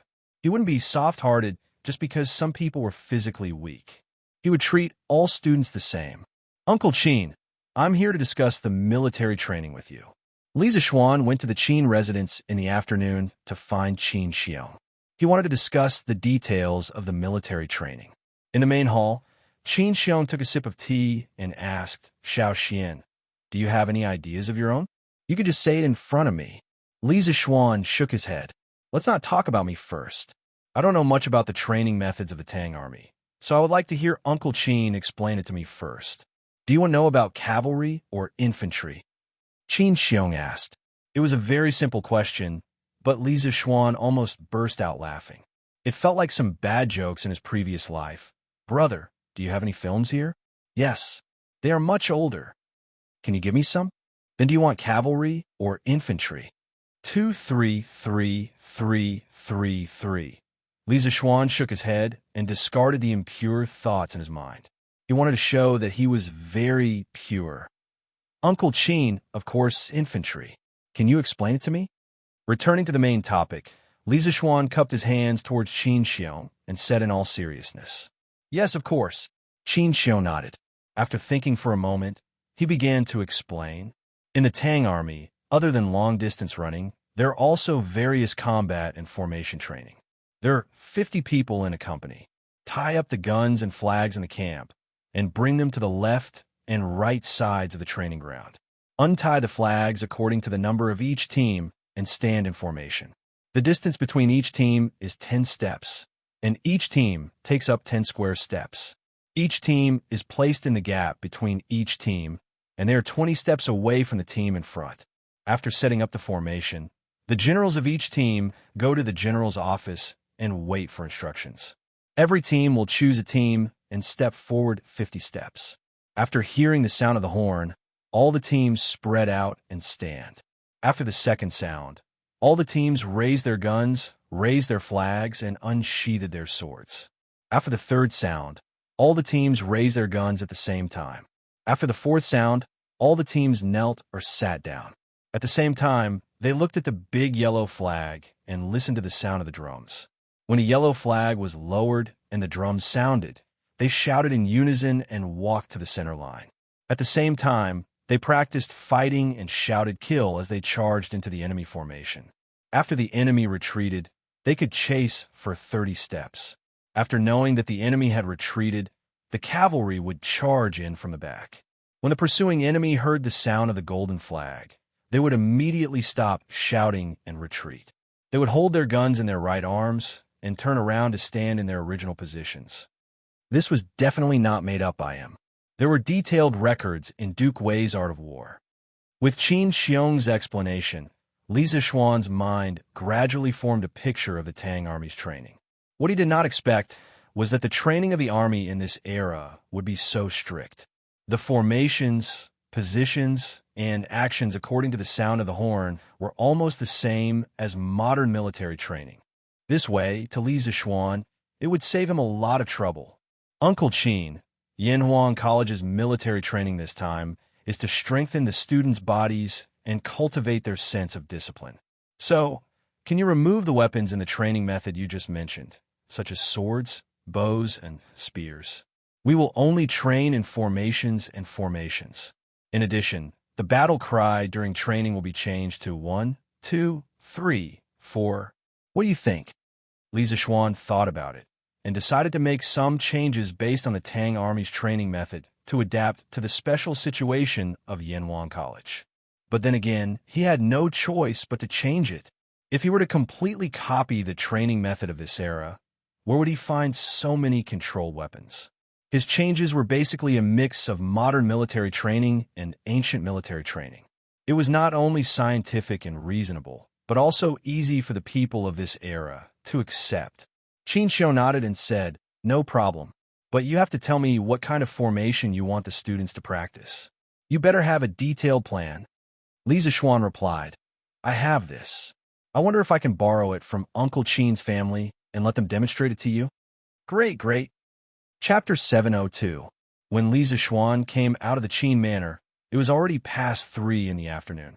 When he thought of the Qin Manor's family generals who had just walked in neat little steps with their heads held high and their chests puffed out, making some simple changes in formation, his mind couldn't help but fly back to his previous life, the time when he was in the university military training. If they wear camouflage uniforms, they will look more pleasing to the eye. Li Zixuan muttered softly. Just now, in front of Qin Xiong, he didn't directly show off what he learned from military training in his previous life. Because he wasn't a special forces soldier in his previous life, he knew very little about formal military training. He couldn't be compared to Qin Xiong, a general who had experienced hundreds of battles. The only thing he could do was to add reasonable modern elements to the existing military training system of the Tang dynasty. If he blindly followed the military training system, it would only cause them to be unable to adapt. At this time, Li Zixuan could still hear some people discussing yesterday's article, Ode to Young China. He helplessly shook his head, feeling unhappy. If he knew that the young people in Chang would have such a big reaction to this article, he definitely wouldn't have let Ma Zhou put the article up. Because with the current trend of public opinion, so many students were clamoring to go to Yanhuang College. This was pushing Yanhuang College to the cusp of being on the same level as the Confucians. This was something that Li Zixuan didn't want to see. But now, he could only hope that this group of students wouldn't go too far and cause Yanhuang College to be attacked by the Confucians of Chang'an. There's actually such a thing. Ganlu Hall. Zhao Song reported in detail to Li Er about the intense reaction of the Imperial College, Hongwen Library, and the people to Ode to Young China in the morning. After listening to it, Li Er raised his eyebrows in surprise. He thought for a while and said, "Then, does the Imperial College and Hongwen Library have any countermeasures?" He was the emperor of a country. Of course, he had to consider the overall situation. Although he personally supported Yenhuang College, he didn't want everyone to study engineering. If that happened, the whole country would be in chaos. Zhao Song slightly bowed and said, "Your Majesty, the Imperial College has canceled the students' recess in the morning." Hongwen Library followed suit and adopted the same measure. It seems that they don't want the students to talk about Li Xianji's speech during recess yesterday. After such a long period of recuperation, Zhao Song was basically recovered.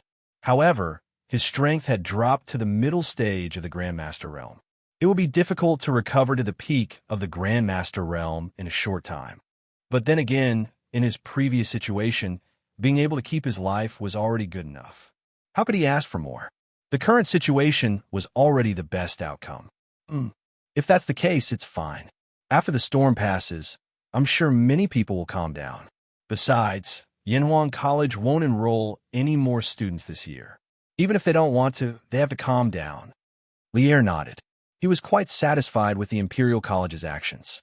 He suddenly remembered something and said in a low voice, "The day after tomorrow is the day when the military training of Yenhuang College begins, right?"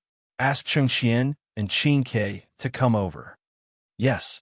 Lord? You want me, old Pang, to train those kids?" In the front yard of the Li residence, Li Zexuan called Pang Feiji over after returning from the Qin residence. After a series of instructions, Pang Feiji looked at Li Zexuan with a bitter face and complained. Li Zexuan's face became serious and said, "What's wrong? You're still a small leader of the Right Marquis Guard. Why don't you dare to train a few students?" He did want Pang Feiji and the other soldiers of the Right Marquis Guard to participate in the military training. Firstly, he could train them and make them more alert. Secondly, the college was indeed lacking instructors. At first, he estimated that the first batch of students would be about 200 people. Qin Xiong alone would be enough to train them. But now there were 640 people. He had no choice but to hire extra people. As for why Yenhuang College recruited so many people this time, it was mainly due to his selfishness. Because the lowest score of the students from his school of mathematics was 52 points, he set the cutoff at 52 points. With this, he directly recruited more than 400 people. This was something that couldn't be helped.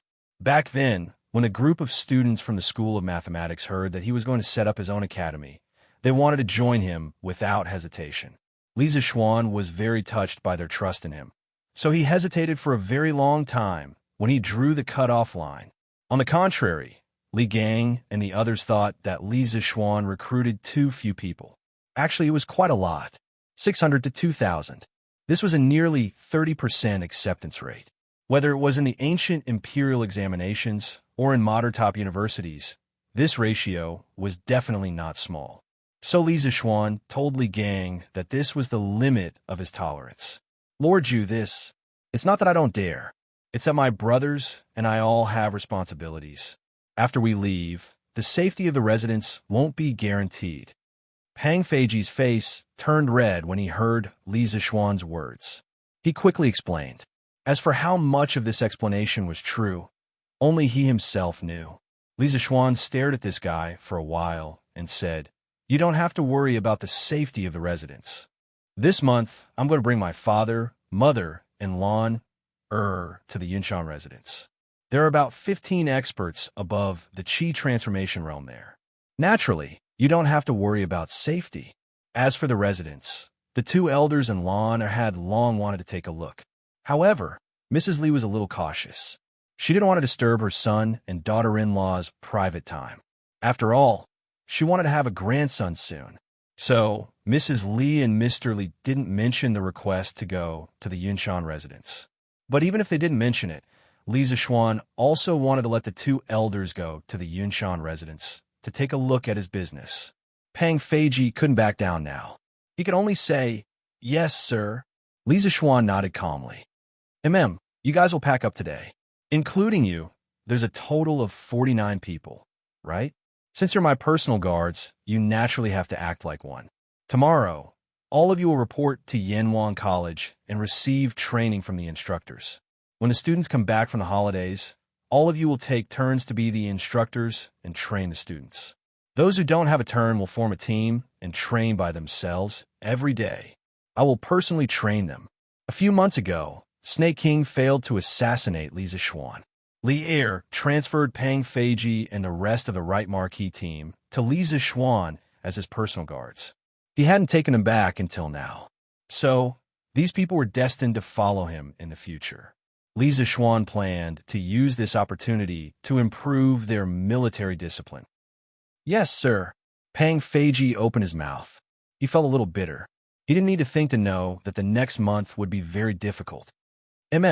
Go and make the arrangements. Chapter 703. The next morning, the Li residence was already bustling with activity at daybreak because the owners were moving today. However, it couldn't be said that they were moving because Madam Li, Old Man Li, and the rest were only going to Cloud Mountain to stay for a while. They would return when the time came. Moreover, there were limited rooms in Cloud Mountain, so they didn't bring any maids or servants this time. They only picked some clothes and daily necessities. Haha, old master, we can finally see what Xian Er's academy is like with our own eyes. Madam Li finished washing up and came to the front yard. She smiled happily as she watched the maids load her clothes into the carriage. Li Jingma pursed his lips and said, Madam, you weren't willing to go to Cloud Mountain to stay for a while. Now you're willing? Madam Li rolled her eyes at her husband and said reproachfully, Don't you know I didn't go before? Wasn't it because I wanted to hold a grandson earlier? Now that Xian is forcing us to go, how can we not go? Li Jingma smiled and said, Madam, you're most likely thinking too much. In my opinion, Xian and the rest aren't anxious about children at all. It's useless for you to be anxious here. Madam Li reached for the soft flesh on Li Jingma's waist and pinched hard. She said angrily, I'm anxious? You're not anxious? Xian isn't your biological son? You don't want to hold a grandson? Ioyo, your husband also wants to hold a grandson, but it's useless for your husband to be anxious. Madam, let go of me and be reasonable. The maids and servants in the distance all held back their laughter when they saw this scene. Then they looked elsewhere. Old master, madam, the luggage is all packed. After a while, Madam Li's personal maid, Qing came over and bowed. However, the little girl's eyes seemed to be a little misty. Good. Madam Li responded first. Then, she noticed that Qing expression was not right. She had lived for most of her life and understood the crux of the matter with a little thought. Hence, she went forward and patted Qing's shoulder with a smile. Qing, I'm on Cloud Mountain with Old Master this time. There's limited space there, so I didn't bring you all. Besides, aren't Xiao He, Xiao Shi, and the rest there? With them around, Old Master and I will have plenty of people to take care of us. You and the others should stay at home. Qing said with tears in her eyes, Master, madam, please take good care of yourselves. Mrs. Li smiled gently and said, I will. After that, he beckoned Wang Zhong over and said, Steward Wang, I'll leave everything in this estate to you. If anyone comes to look for Master and little Xian, just tell them that we've been in Cloud Mountain recently. Wang Zhong bowed and said, Don't worry, old madam. Within this month, the entire residence will be safe and sound. Mrs. Li smiled and nodded. Then, she and Li Jingma boarded the carriage together. Pang Feiji personally drove the carriage, and the 48 marquises, it should be the 48 personal guards, followed closely behind. The group of people majestically left Yongla Lane and headed towards the east gate of Chong and City. Brother, why are you up so early today? In the Cloud Mountain residence, Li Zishuan had also woken up early. However, he happened to meet Lan who was entertaining herself downstairs. Yesterday, he had rushed back to Cloud Mountain overnight. To be honest, after staying here for so long, he really couldn't bear to leave. Firstly, it was because the environment here was beautiful. It lacked the hustle and bustle of Chong and City, and it was more like an otherworldly paradise. Secondly, it was because the beds in the Cloud Mountain residence were really comfortable. Of course, when he came back last night, he couldn't help but bring the little clingy Lana over. When the little girl heard that she would be staying here for the next month, she was very excited. No matter what, she wanted to come over overnight to experience the living environment here in advance. The little girl's bedroom was arranged on the first floor. Mrs. Li and Old Man Li were arranged to be on the second floor, while he and Han Yushi were on the third floor. Ha! Lon, did you sleep well here last night? If not, I'll send you back to Chang'an today. Li Zixuan looked at his little sister and said with a smile. Of course it was comfortable. Stupid brother. Lon doesn't want to go back to Chang'an.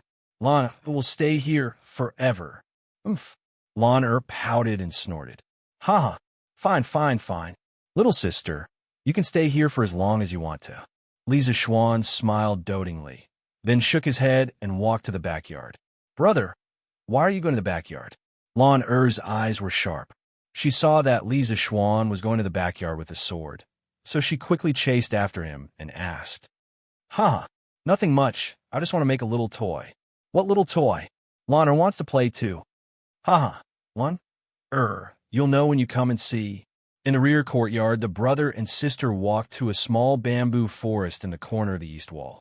Li Zixuan picked for a long time before finally choosing a bamboo with a very round end. He waved his sword and lightly chopped at it, and the bamboo fell to the ground with a sound. Then he cut it neatly and quickly, and only took the bamboo stick that was about a foot long in the middle. Brother, can this bamboo be played loudly? Lon asked at this moment. Li Zixuan smiled and replied, Of course, and it can be played very loudly. Then brother, quickly make one for Lon. That's right. Li Zixuan wanted to make a whistle. In his opinion, how could military training not have a whistle? Moreover, he planned to develop football, basketball, and other sports in the future. No matter what, he needed a whistle. However, there was no plastic in this era, so he could only use bamboo. Fortunately, he had made many whistles with bamboo when he was young in his previous life, so he was quite experienced. The structure of this thing seemed to be quite simple, but there were still some technical difficulties.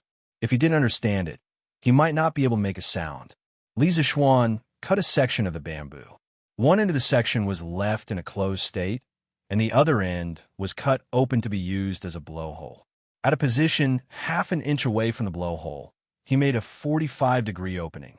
When many people reached this point, they probably couldn't wait to blow. In fact, at this time, if they blew hard, there would be a sound. However, this wasn't a real whistle, but a kind of sound similar to the whistling of the wind. The sound was still very weak. In order to make the sound louder, he just needed to add a block at the blowhole. Half of the block had to be empty. There was no doubt about this, right? If it was all blocked, how could he blow? After the block was added, he could continue to adjust it until he liked the sound. Okay, Lana, give it a try. Li Zixuan adjusted it for a long time.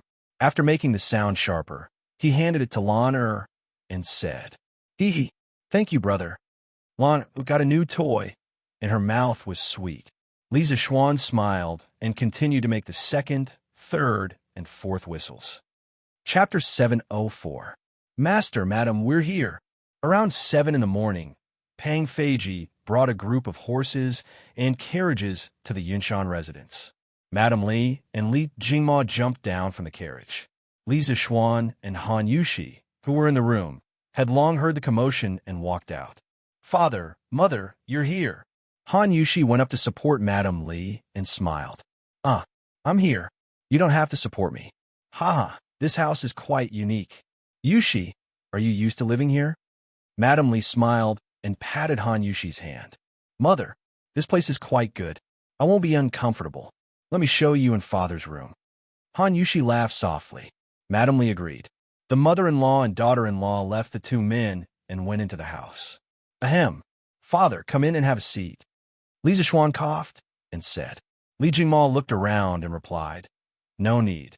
You go ahead. I'll take a look around. I'll go to the in-laws' house later. Oh, that's fine. Li Zixuan nodded and changed his expression. He shouted to Pang Feiji and the rest. Feiji, take them and follow me to the academy now. Pang Feiji's body trembled. He immediately bowed and said, Yes, Lord Zhu. Then he turned around and shouted, Line up. Yesterday evening, the personal guards already knew what they were going to face. At this moment, they didn't dare to be negligent. They raised their spirits to 120% and quickly lined up with their heads held high. Li Zixuan nodded in satisfaction and shouted, Good, let's go. No one is allowed to fall behind. With that, he mounted his horse and took the lead to gallop forward. Pang Feiji and the bodyguards were stunned. What did that mean? You're riding in front and letting us chase after you. You don't want us to fall behind? You really know how to play. However, there was no time for them to hesitate. Li Zixuan sent another message. Those who fall behind are not allowed to eat lunch. If the formation is messed up, everyone will be punished to run 10 miles. Quick, let's go. Pang Feiji's heart trembled as he shouted.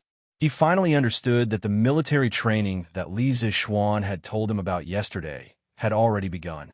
All the guards answered loudly and followed Li Zixuan neatly to Yanhuang College in formation, leaving a trail of dust on the ground and Li Jingmo, who was covered in dust. Bah, these little bastards. You didn't even tell me when you ran away. Li Jingmo, who had eaten a mouthful of dust, said angrily from behind. Not bad. Looks like you guys still have some foundation. Your lunch is safe. Li Zixuan rode his horse to the entrance of Yanhuang College. He squinted his eyes and smiled as he looked at the guards behind him who were panting heavily, but still in a neat formation. Pang Feiji and the rest heaved a sigh of relief and bowed together. Thank you, sir. Li Zixuan waved his hand and did not say anything. Then, he led the guards to the sports field of the college. Qin Xiong was waiting there. Li Zixuan greeted him with a smile. Uncle Qin, I'll leave them all to you. You could train them as much as you want, regardless of life or death.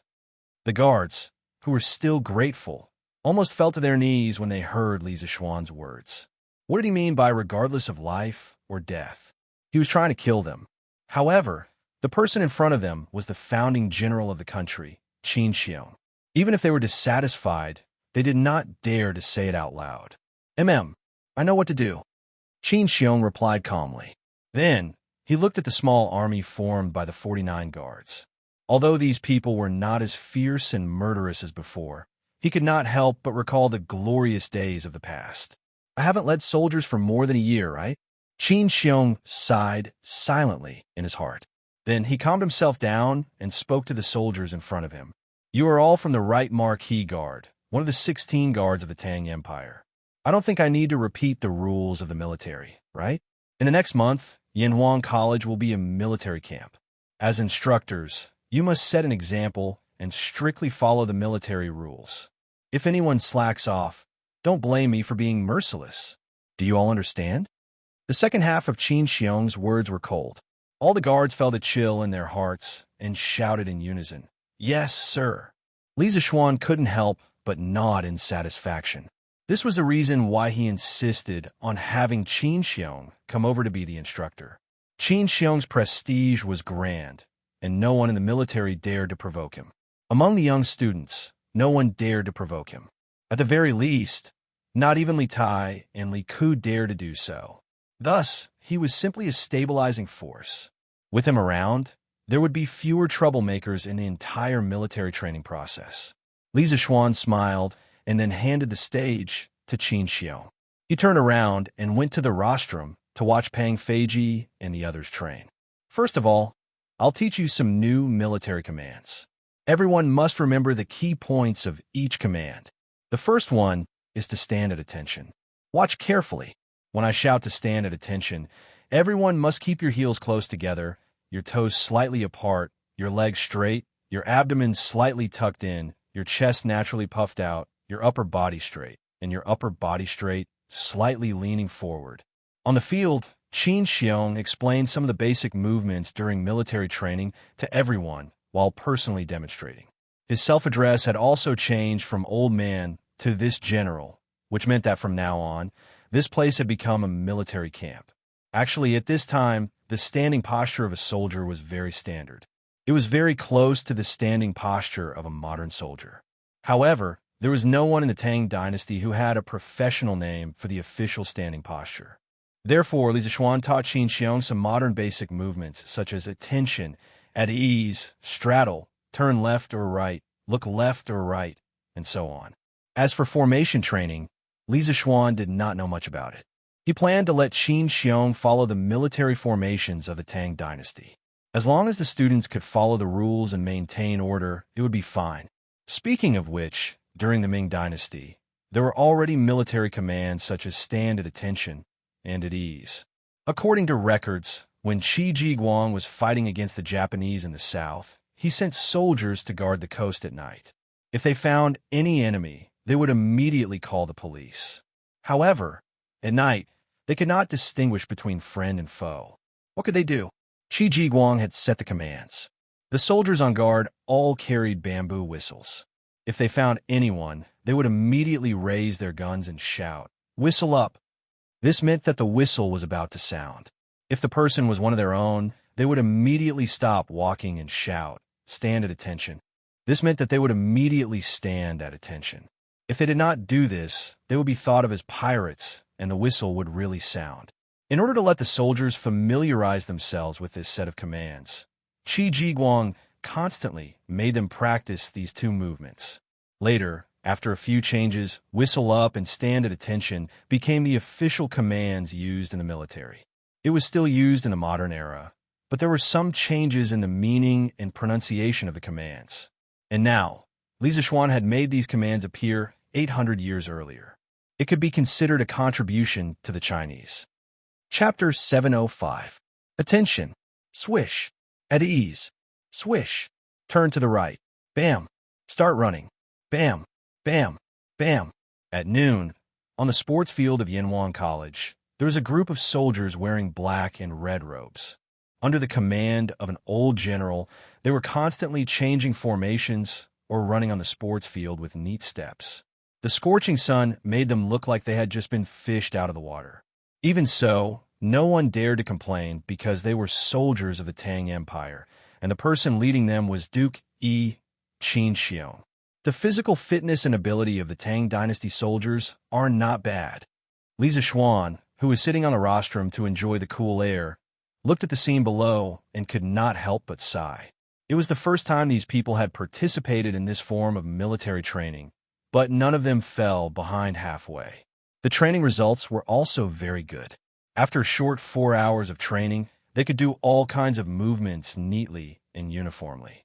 When they started running, their steps were also quite neat.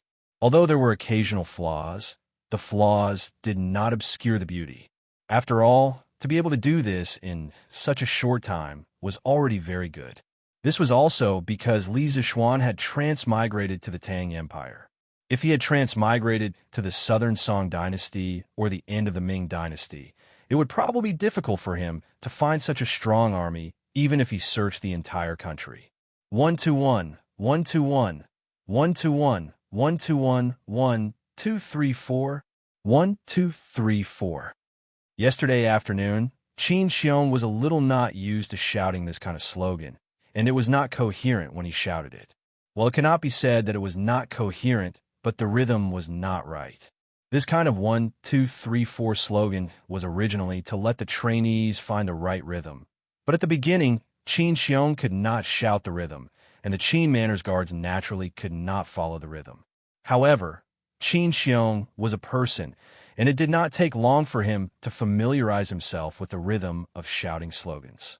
Stop! Bam! Bam! Bam! Bam! With Qin Xiong's loud roar, this personal guard slowed down by 4 steps and instantly stopped. Looking at their formation again, every row and column was still perfectly straight. Huff huff! Actually, Pang Feiji and the others were not as relaxed as Li Zixuan thought. Anyone who had gone through more than 4 hours of high-intensity training and had to maintain a high level of concentration would not be relaxed. If it were not for the unwillingness to admit defeat in their bones, some of them would have fallen behind. Turn left. Get into formation. Qin Xiong roared. The so-called phalanx was the most basic formation in the era of cold weapons. A large square formation was made up of small square formations. This was called containing a formation within a formation. Sun Bin believed that a square formation should be thin in the middle and thick in the middle. This meant that there were fewer soldiers in the center of the square formation and more soldiers in the surroundings. There were few troops in the middle, so they could bluff. With more troops around them, they could better defend against the enemy's attacks. A square formation was a more balanced formation for both offense and defense. The commander and the others were deployed at the rear of the phalanx. The two wings were weak and suitable for attacking. During the Battle of Jingxing, Han Xin used a square formation and was surrounded by water on three sides. This prevented the soldiers from escaping and the enemy from surrounding them. He used 30,000 old and weak to crush 200,000 enemy troops. Shua. The personal guards all took small steps and scattered in all directions. In a few breaths of time, the 49 soldiers had already formed a neat 7x7 square formation. Each of them stood upright on the field like pine trees, not moving at all. They stood like a pine tree, sat like a bell, and moved like the wind. This was the demeanor of a strong army. Li Zishuan saw that the time was about right, so he came down from the platform and said, "Uncle Qin, let's stop here for the morning. You've been tired all morning. Go and rest." Qin Xiong did not feel tired at all. On the contrary, he felt refreshed because Pang Feiji's team was a regular army of the Tang Empire. Comparatively speaking, they were more elite than the family generals of the Qin mansion. Of course, it was more comfortable to lead them. Therefore, he wiped his sweat and laughed heartily. "Kiki, I'm not tired. However, it's already noon, so I'll come back in the afternoon." "Huh, little Xian, your guards are all not bad." After saying that, Qin Xiong patted Li Zishuan's shoulder and left. Li Zishuan stood in front of the square formation and looked at Pang Feiji and the rest who were standing on the field. After a while, he said, "Did you all hear that? General Qin, praise you for your good performance today. Are you all very happy now?" Pang Feiji was stunned. Then he laughed embarrassedly.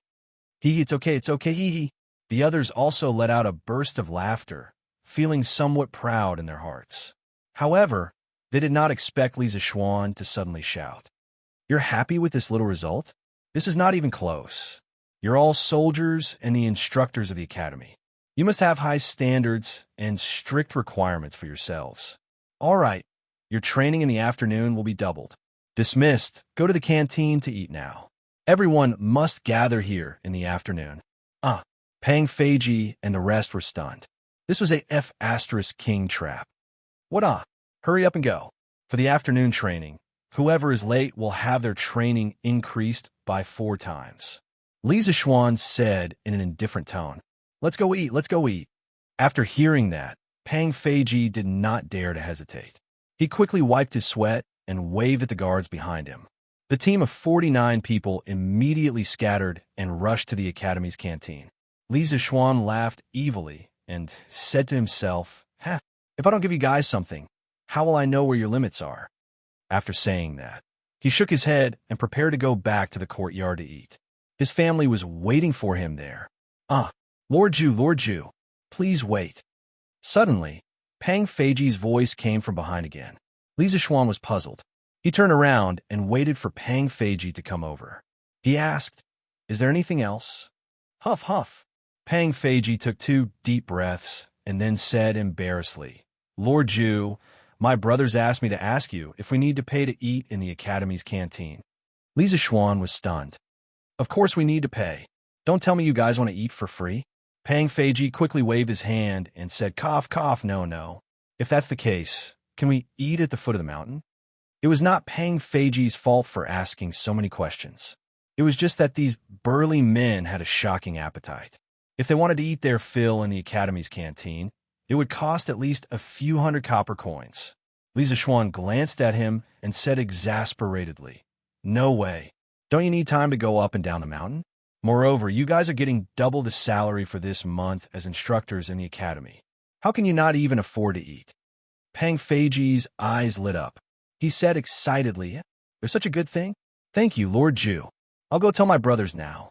Then, he ran away like a wisp of smoke. Chapter 706. Hell, that's all there is to it. After Pang Feiji left, a chuckle suddenly came from the sports field. Although the sound was very soft, Li Zishuan still heard it. He looked towards the source of the sound. It was actually the little fatty Li Tai. Qin, kid, you can't wait to come to the military training? Li Zishuan revealed a devilish smile as he walked over and asked. Li Tai immediately had a bad premonition. He quickly took 2 steps back and said, "Of course not. I came over today to settle down in the dormitory. I heard a lot of noise here, so I came over to take a look." Yanwang College was closed off on the days when students were in class. However, on the days off, it was open. People outside could come in, and people inside could leave. Therefore, many students took advantage of the 2 days off to move their blankets, clothes, and some daily necessities into the dormitory that was previously allocated to them. However, most people had already finished moving yesterday. Li Tai was not in a hurry. He only ordered the servants in the Wang mansion to help him move his luggage today. However, if it was just moving his luggage, there was no need for him to do it personally. There were plenty of people who were willing to do it for him. However, this guy was quite well informed. He heard that all of Li Zexuan's personal guards had left the city this morning. Li Tai thought that these people must have come to Yanwang College. Moreover, they must have something to do with the military training tomorrow. In order to find out more about the enemy in advance, the little fatty condescended to come over personally. He just happened to see the second half of the process of Qin Xiong training Pang Feiji and the others. In his eyes, it was just walking, standing, and running. There are no difficult movements at all. Therefore, he felt that it was just SOSO. Hell, if I didn't hear wrongly, Qinke, you just said that this training is just SOSO? Li Zexuan didn't believe Li Tai's nonsense. He changed the topic and asked directly. When Li Tai saw the mysterious smile on Li Zexuan's face, he immediately recalled what had happened to Pang Feiji and the others. Afraid of being tricked by Li Zexuan, little fatty hurriedly waved his hands and said, No, little Xian, you must have heard wrongly. Yes, you heard wrongly. I never said that. If he really admitted it, what if Li Zexuan did the same thing to Pang Feiji and the others and doubled his training load? Who could he reason with then? Li Zexuan rolled his eyes and looked at the time. He couldn't be bothered to bicker with Li Tai and waved his hand. All right, if he didn't say anything, then so be it. In any case, I will never be able to wake up a person who is pretending to be confused. I'll go back to eat first. Qinke, help yourself. After saying that, he left in a huff. Never be able to wake up a person who is pretending to be confused? Li Tai was embarrassed by Li Zexuan's words. However, he was familiar with Li Zexuan and was used to it. Naturally, he was thick-skinned. He hurriedly chased after Li Zexuan and said, Hey, little Xian, wait, I haven't eaten either. I'll go to your house and disturb you. Whatever. Li Zexuan pursed his lips and replied. He thought that prisoners on death row would usually have a good meal before their execution. For Li Tai, tomorrow. The two situations were similar. Dad, mom, wife, you can all eat here. Qinke is not an outsider. It was supposed to be a heartwarming family dinner, but because of Li Tai's arrival, it became a little unnatural. Seeing that his parents and wife did not want to eat at the table, Li Zexuan hurriedly tried to persuade them. At the same time, he was also planning to add some food to the little fatty during military training in the future. Cough, cough. No, it should be to help the little fatty lose a few kilograms of weight. Yes. Come and sit down, all of you. I'm not the Prince of Wei now. I'm just a student of Yanwang College. Please don't be shy. Li Tai felt an inexplicable chill from the bottom of his heart. He hurriedly stood up and said that. Logically speaking, he would only have so many concerns in front of Li Zexuan. If he was in someone else's house, wouldn't he be like a little tyrant? After a few rejections, and with the fearless little cutie lawn interrupting, everyone finally sat down and started eating. However, this time, the two elders ate unnaturally. Xiao Xian, your family's food is so delicious. After lunch, Li Tai was half lying on Li Zexuan's armchair and said with a satisfied face. Li Zexuan said unhappily, Nonsense. Your teacher's wife cooked it herself. How can it not be delicious? Of course.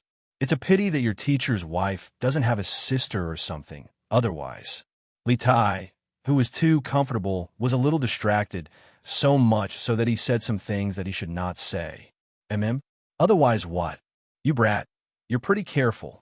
Even if your teacher's wife has a sister at home, it has nothing to do with you. Have you forgotten the ethical principles? Li Zishuan glared and scolded angrily. In the end, he couldn't help but knock Li Tai's fat head.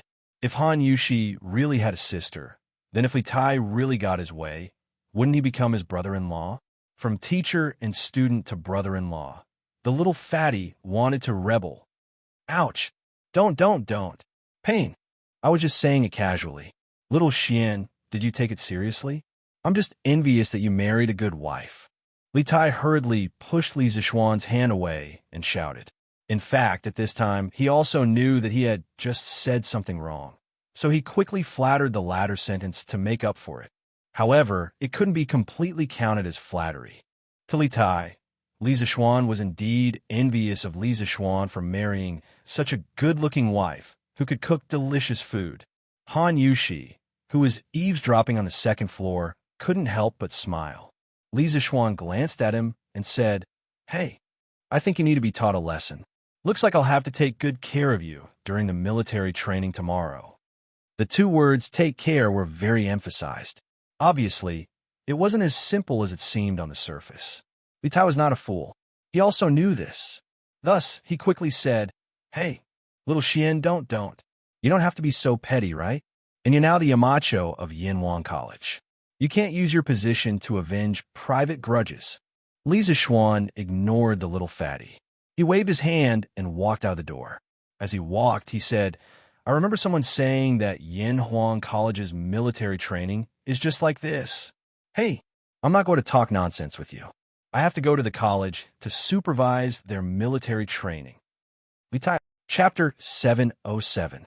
September 23rd, the first year of Jingguan, sunny. Early in the morning, the first batch of students from the Yanwang Academy arrived. Under the guidance of the class teachers, more than 600 students were arranged into 32 columns according to their classes.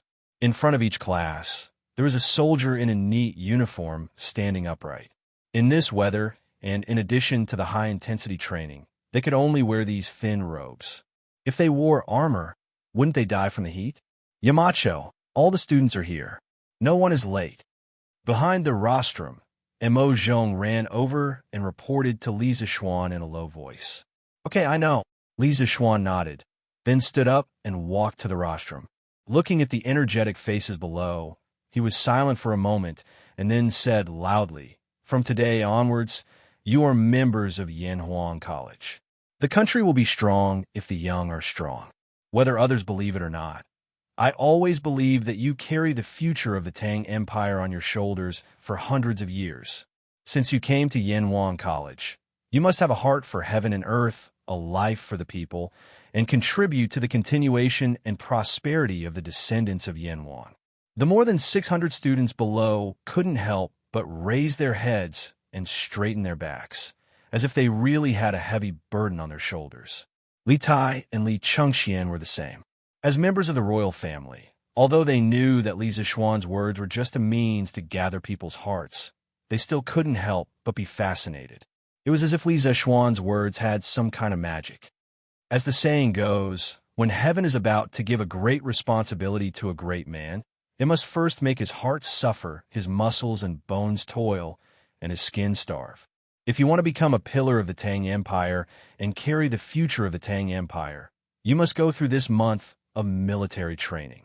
Not only do you have to go through it, I hope that you can do it perfectly.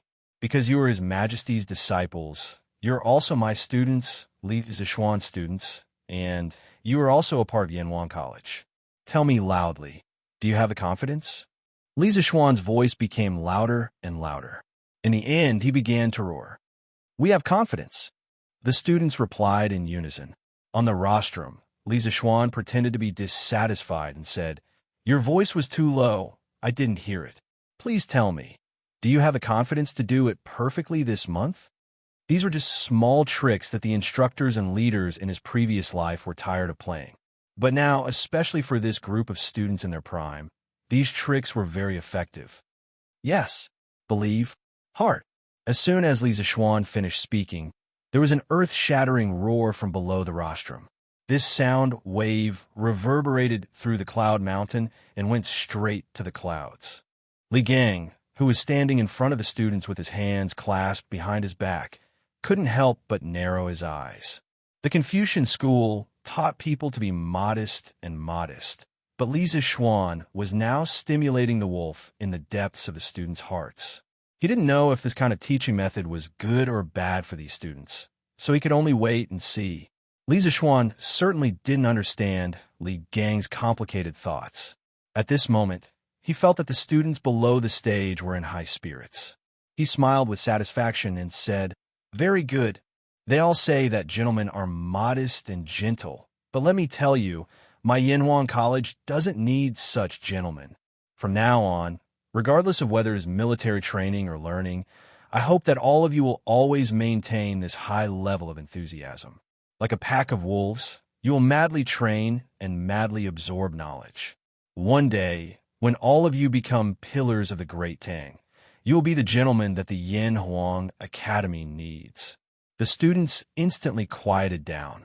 They had never heard of Lisa Schwann's strange theory of being a gentleman before, but among them, most of them seemed to have felt it in their hearts. Their cheeks were flushed, and they looked excited, as if Lisa Schwann's words had touched the bottom of their hearts. Country, country. Only when you have a country can you have a home. I'll let you participate in the military training just to let you have a good physique to cope with the future studies. I don't expect you to go to the battlefield. However, if one day the iron hooves of the non-human kind trample our mountains and rivers, I hope that this 1 month of military training can make you have the courage to pick up your swords and sabers to protect your wives and families, instead of bending your backs and becoming the hunting dogs of the non-human kind who slaughters our descendants in the hands of the non-human kind. This is the purpose of Yanhuang College's military training for the freshmen. Not only this year, but also the next one and the one after that. As long as Yanhuang College still exists in the world, the military training system will always exist. I hope that this spirit will be passed down from generation to generation. As long as Yin and Huang don't die, the Han family will not be destroyed. Blood-inscribed golden dagger axes. The hot blood will never be extinguished. At this time, it had only been a little over 100 years since the Five Barbarians Rebellion. Lisa Schwann's last 16 words were like a cry of blood, awakening the Han feelings in the hearts of all the students. It reminded them of the heavy pain that the foreign race had brought to the Han people during the Five Barbarians Rebellion. And now, the Northern Turks were eyeing them covetously. Last year, they had even sent troops to Chang'an. Therefore, all the students' eyes turned red, and they all shouted in unison, "Yin and Huang don't die. The Han family won't be destroyed. Blood-inscribed golden dagger axes. The hot blood will never be extinguished. Yin and Huang don't die. The Han family won't be destroyed. Blood-inscribed golden dagger axes. The hot blood will never be extinguished. Yin and Huang don't die. The Han family won't be destroyed. Blood-inscribed golden dagger axes. The hot blood will never be extinguished." The roars shook the sky, as if they wanted to break the sky and shake the earth. On the cloud mountain, thousands of birds flew together, and hundreds of beasts were frightened. In the end, the teachers of the college and the guards of the Li family also joined in and shouted together. At this time, the sun had just risen. The seemingly weak morning sun emitted thousands of rays of golden light, shining on the backs of the people on the field. It shone directly on Lisa Schwann and Qin Xiong on the rostrum. Looking at this magnificent scene and listening to the deafening cheers, Qin Xiong couldn't help but tear up. Perhaps these young people would really be able to carry the fate of Tang Dynasty, like Lisa Schwann said. The students shouted more than 10 times. At this time, Lisa Schwann gestured with his hand, and they finally quieted down. However, at this time, their faces were already red, as if they had just finished arguing with someone. Scholars also had guts, and once their guts were aroused, even a 7-foot warrior couldn't compare to them. Very good. That's all I want to say to you. In the next month, the instructors in front of you will also be your teachers. You will do whatever they say, and you are not allowed to disobey. Don't talk to me about your identities outside. Here, you only have one identity, and that is Yanhuang College's students. A month later, the college will hold a competition to determine the results of the military training. I will be waiting for you here. All right, now, let's welcome the chief instructor of Yanhuang College's military training, General Qin Xiong, to give you a speech. Everyone, please give him a round of applause.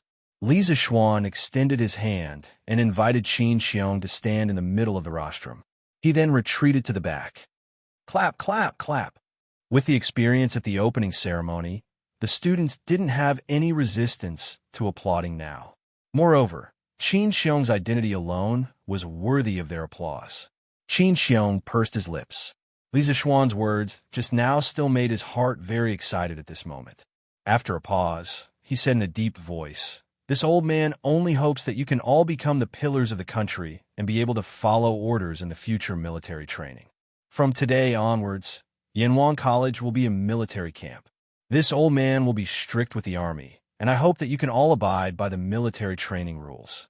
Finally, at this point, Qin Xiong paused for a moment and then said loudly with full energy, "As long as Yanhuang is alive, the Han family will not be destroyed. Blood inscribed golden dagger axes. Hot blood will never be extinguished. Roar! As long as Yanhuang is alive, the Han family will not be destroyed. Blood inscribed golden dagger axes. Hot blood will never be extinguished." The students' excited hearts had already calmed down a little, but with Qin Xiong's provocation, how could these young people in puberty who like to be hot-blooded still hold back? One by one, they began to wail and howl again. Li Zixuan was speechless and secretly sweating. He didn't expect Qin Xiong to be so mischievous in the end. Was he happy to be mischievous? Well, looking at old Qin's flushed face at this moment, he must be very happy. Chapter 708. Looking at the students' high spirits and enthusiasm, one could tell that Li Zixuan's mobilization meeting was very successful. It had to be said that this guy was still very good at feeding the students chicken soup for the soul. After the assembly, the 16 classes all split up for training. The students of the first grade class were all former students of the mathematics school. Among them, there were many second-generation officials, and there were even some second-generation officials. For example, Li Tai, and now there was Li Changxian. They could be said to be the most awesome class in Yanhuang College. Li Ku was assigned to Class 2. Other than the former students of the mathematics school, the rest of the students were assigned to classes according to their grades. Naturally, no one was willing to be their instructor in the face of such an awesome class. Although an instructor was like a teacher, who knew if they would be molested if they offended this group of rich second generations. Not to mention that Li Zixuan offered double the salary. Even if it was 10 times, no one would be willing to do it. There was no other way. Qin Xiong, as the chief instructor of the military training, could only personally take on this heavy responsibility. With his relationship with Li Tai's family, he naturally did not fear Li Tai, Li Changxian, or anyone else. Thus, the little fatty's bitter days came. The so-called standing at attention is like this old man right now, with your heels close together and the tips of your feet spread outwards. The gap is just enough to accommodate your fists. Your legs are straight. Your lower abdomen is slightly tucked in. Your chest is naturally puffed out. Your upper body is straight and slightly tilted forward. Your shoulders are flat and slightly spread back. Your arms are naturally hanging down. Your fingers are naturally closed and slightly bent. The tip of your thumb is attached to the second joint of your index finger. Your head is straight. Your neck is straight. Your mouth is closed. Your lower jaw is slightly tucked in, and your eyes are level. As the first movement to learn during military training, it was actually not easy to do it well. So Qin Xiong was personally demonstrating it to the students of Class 1. Li Zixuan thought it was quite interesting, so he went down a patrol. "Raise your head. Can't you see me?" Seeing Wang Meng lowering his head as if he was counting ants, Li Zixuan immediately struck his head. Of course, he didn't use his hand. Wang Meng probably hadn't washed his hair for a long time, but the scabbard. This guy was using the scabbard as a ruler. Ouch! Wang Meng took a solid hit and grimaced in pain. However, Li Zixuan held his sword and had a murderous look on his face. Wang Meng didn't dare to retort and could only raise his head as he was told. Only then did the rest of the students realize that Li Zixuan was here to pick a fight. They all braced themselves to avoid being beaten up like Wang Meng. Close your legs. The space between your legs is big enough to fit Wang Meng's head. Sun Zifan, who was concentrating on imitating Qin Xiong's actions, was also hit. Pfft. Many students almost couldn't hold back their laughter. What did she mean by the space between her legs could fit Wang Meng's head? This analogy was a little wretched. Wang Meng, who had been shot even though he was lying down, was on the verge of tears. He thought to himself, "Mister, if you want to talk about other people, then talk about other people. Why do you have to use me as an analogy? And this analogy is so dirty." If he could, Wang Meng really wanted to tell Lisa Xuan, "I'm really F***ed up. Yamacho, I've already tried my best. This is as far as I can go." As the person involved, Sun Zifan felt even more bitter than Wang Meng. He said to Lisa Xuan gloomily, "There's such a thing?" Lisa Xuan widened his eyes. Then he squatted down in disbelief and used his hands to force Sun Zifan's knees inwards. Ouch. Ouch, ouch, ouch. My legs are going to break.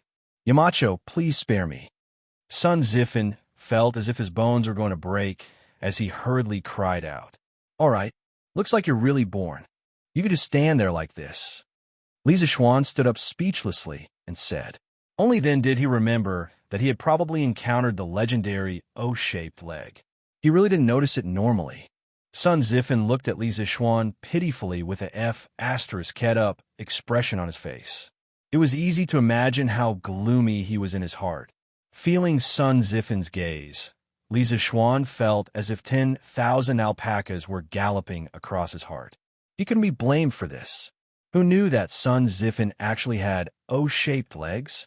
However, the awkwardness only lasted for a moment. He rubbed his nose sheepishly and then went to patrol other places as if nothing had happened. Chengxian, your 5 fingers need to be close together. The tip of your thumb needs to be on the second joint of your index finger, and your middle finger needs to be on the seam of your pants. Lisa Xuan saw that Chengxian's hand didn't seem to be in the right position, so he spoke out of habit. "Seam?" Li Chengxian was a little confused. It's here."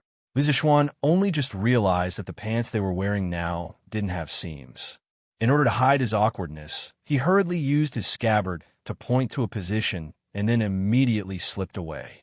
At the same time, he thought to himself, "I hope Chao Wendong can quickly finish that batch of camouflage uniforms. Otherwise, I'll never get used to looking at them."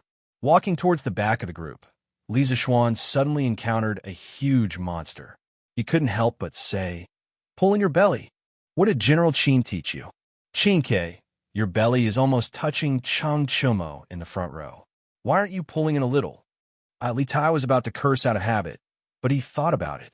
If he really cursed out in such a public place, Lisa Xuan definitely wouldn't let him off easily. So he took a deep breath, suppressed the anger in his heart, and said in a muffled voice, "My belly is only this big, and it's already pulled in. You can't blame me for this, right?" The shoulders of the others trembled. It was obvious that they were having a hard time holding it in. Lisa Xuan poked Li Tai's belly with his scabbard. After feeling the amazing elasticity on it, he said with a smile, "Is that so? Then do you want me to pull in a little for you? Correct your posture?" How could Li Tai dare to let Lisa Xuan do it? Sun Zifan's example is a living example of a good example. He quickly shook his head and said, "No need, no need. I'll do it myself." After saying that, the little fatty took a deep breath, and then his belly indeed shrank inwards. Lisa Xuan nodded in satisfaction and said with a smile, "Isn't this quite simple? It's just SOSO. When you stand in military posture later, you have to continue to maintain this posture. Oh no, your back needs to be straightened a little more." As he said that, he patted Li Tai's spine with his scabbard. Li Tai listened on the surface, but in his heart, he was cursing. When he heard Lisa Xuan say, "That's all there is to it," he really wanted to jump up and seal a certain someone's mouth. Wasn't that the same sentence he had said about the military training yesterday? But now that he had experienced it personally, Li Tai really wanted to ask himself, is it really just SOSO? The academy was so dark. The little fatty wanted to go back to the prince's mansion. Chapter 709. Straighten your back. Maintain a standing posture lean forward slightly and shift your center of gravity to the tip of your toes. I'll give you 5 breaths of time to adjust. After that, everyone must stand in place and stand in a military posture for 30 minutes. Whoever moves will be given another 15 minutes. Okay, everyone get ready. On the field, the students of all classes had basically started the military posture segment. In Class 1, Qin Xiong had his hands behind his back and was giving orders to the students in a stern voice. At this moment, there was no trace of kindness on his face. There was only harshness and iron-bloodedness. At this moment, he was a ruthless and merciless general who dominated the battlefield, and the students were his soldiers. In the face of his orders, they could only obey.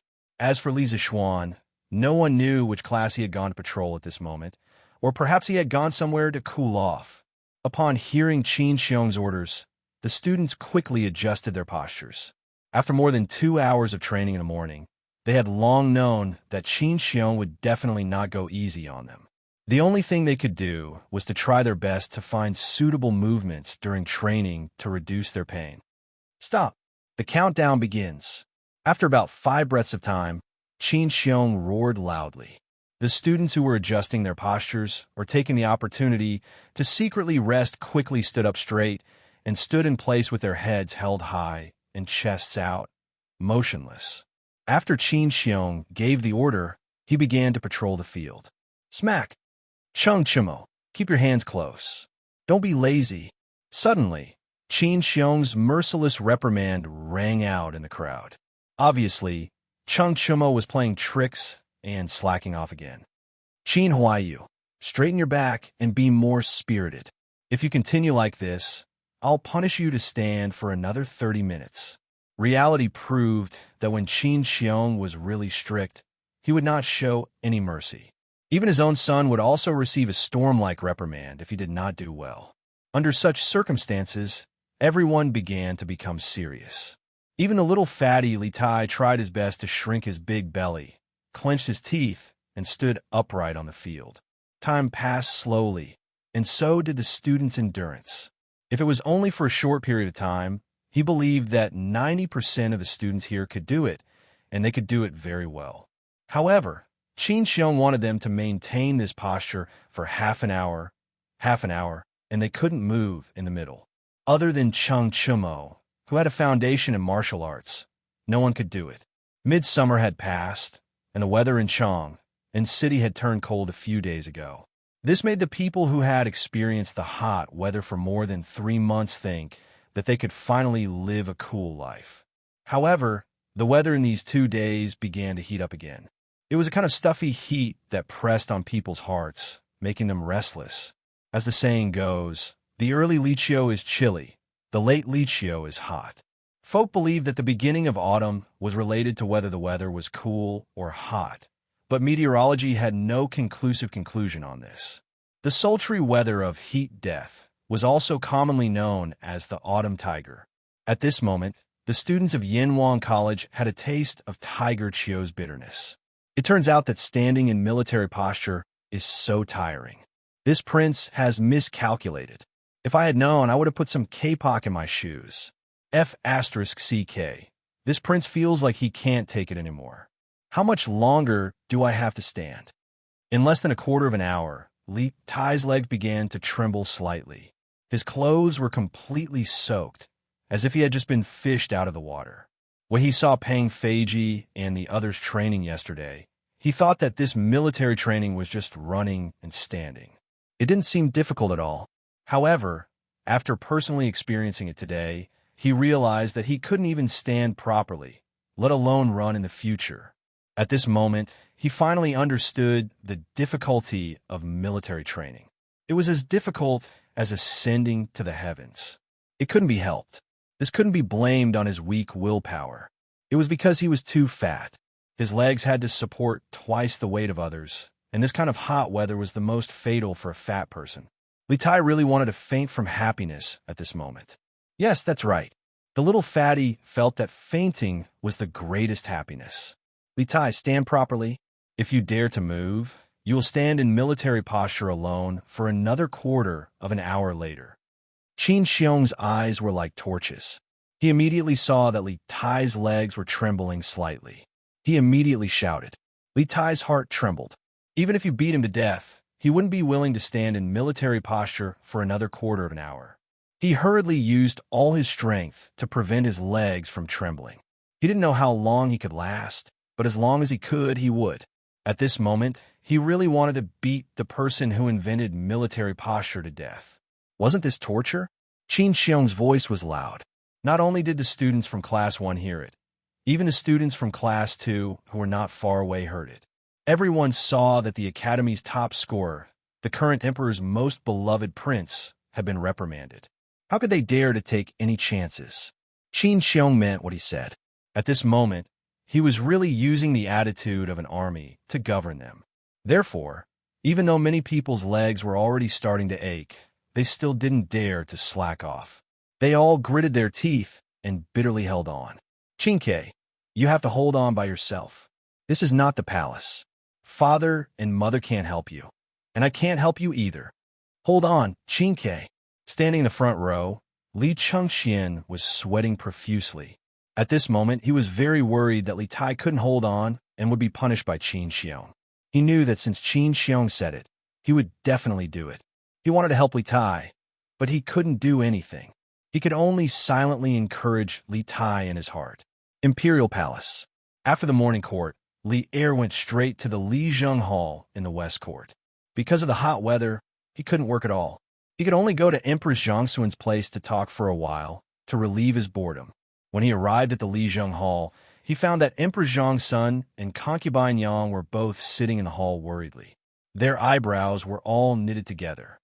Oh, what has made the Empress and concubine so worried?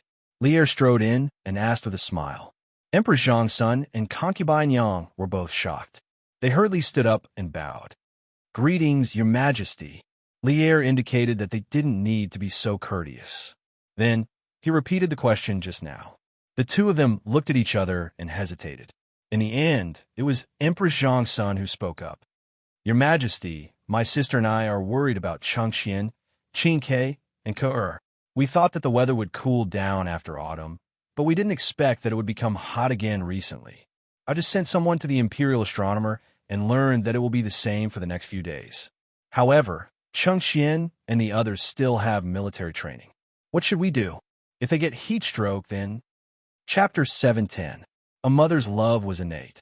Facts had proven that even though Empress Zhongxun was the mother of a country, she was not exempt from this. She would also worry about her son. Concubine Yang was the same. Li Er was startled, then said, I remember that Li Zishuan once said that a sword's edge is sharpened, and the fragrance of plum blossoms comes from the bitter cold.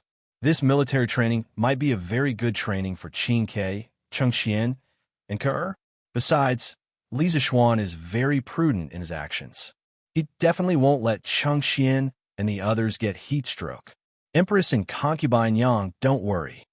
Although Li Er couldn't bear to see his three sons train hard under the hot sun, as an emperor who was about to take over the world, he understood the meaning behind military training very well. Therefore, he could only comfort Empress Zhongxun and concubine Yang in front of him. My sister and I are not unreasonable people. We know that Yanhuang College's military training this time is very beneficial to Chengxian and the others, but we still can't help but worry.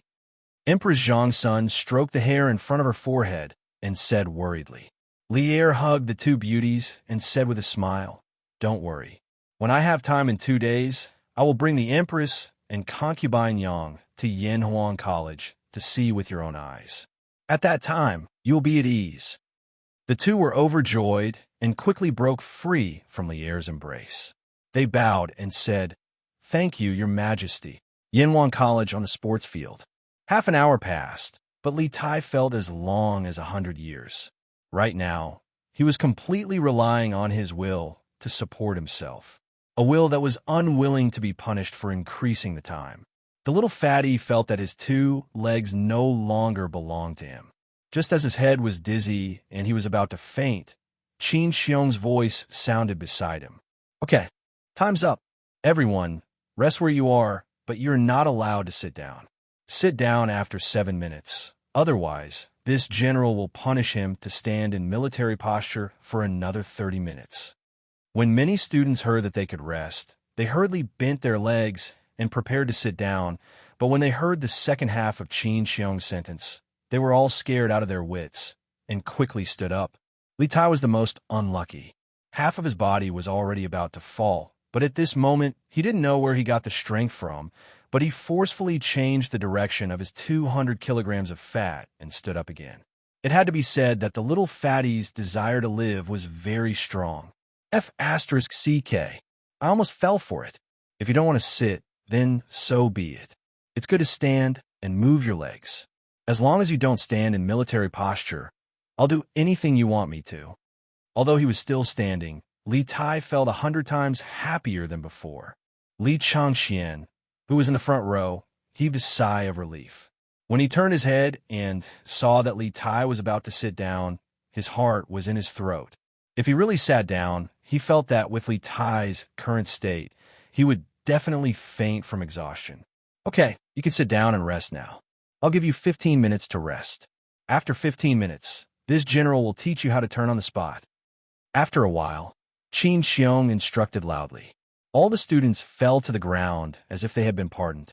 Some were sitting, some were lying on their backs, and some were half-lying.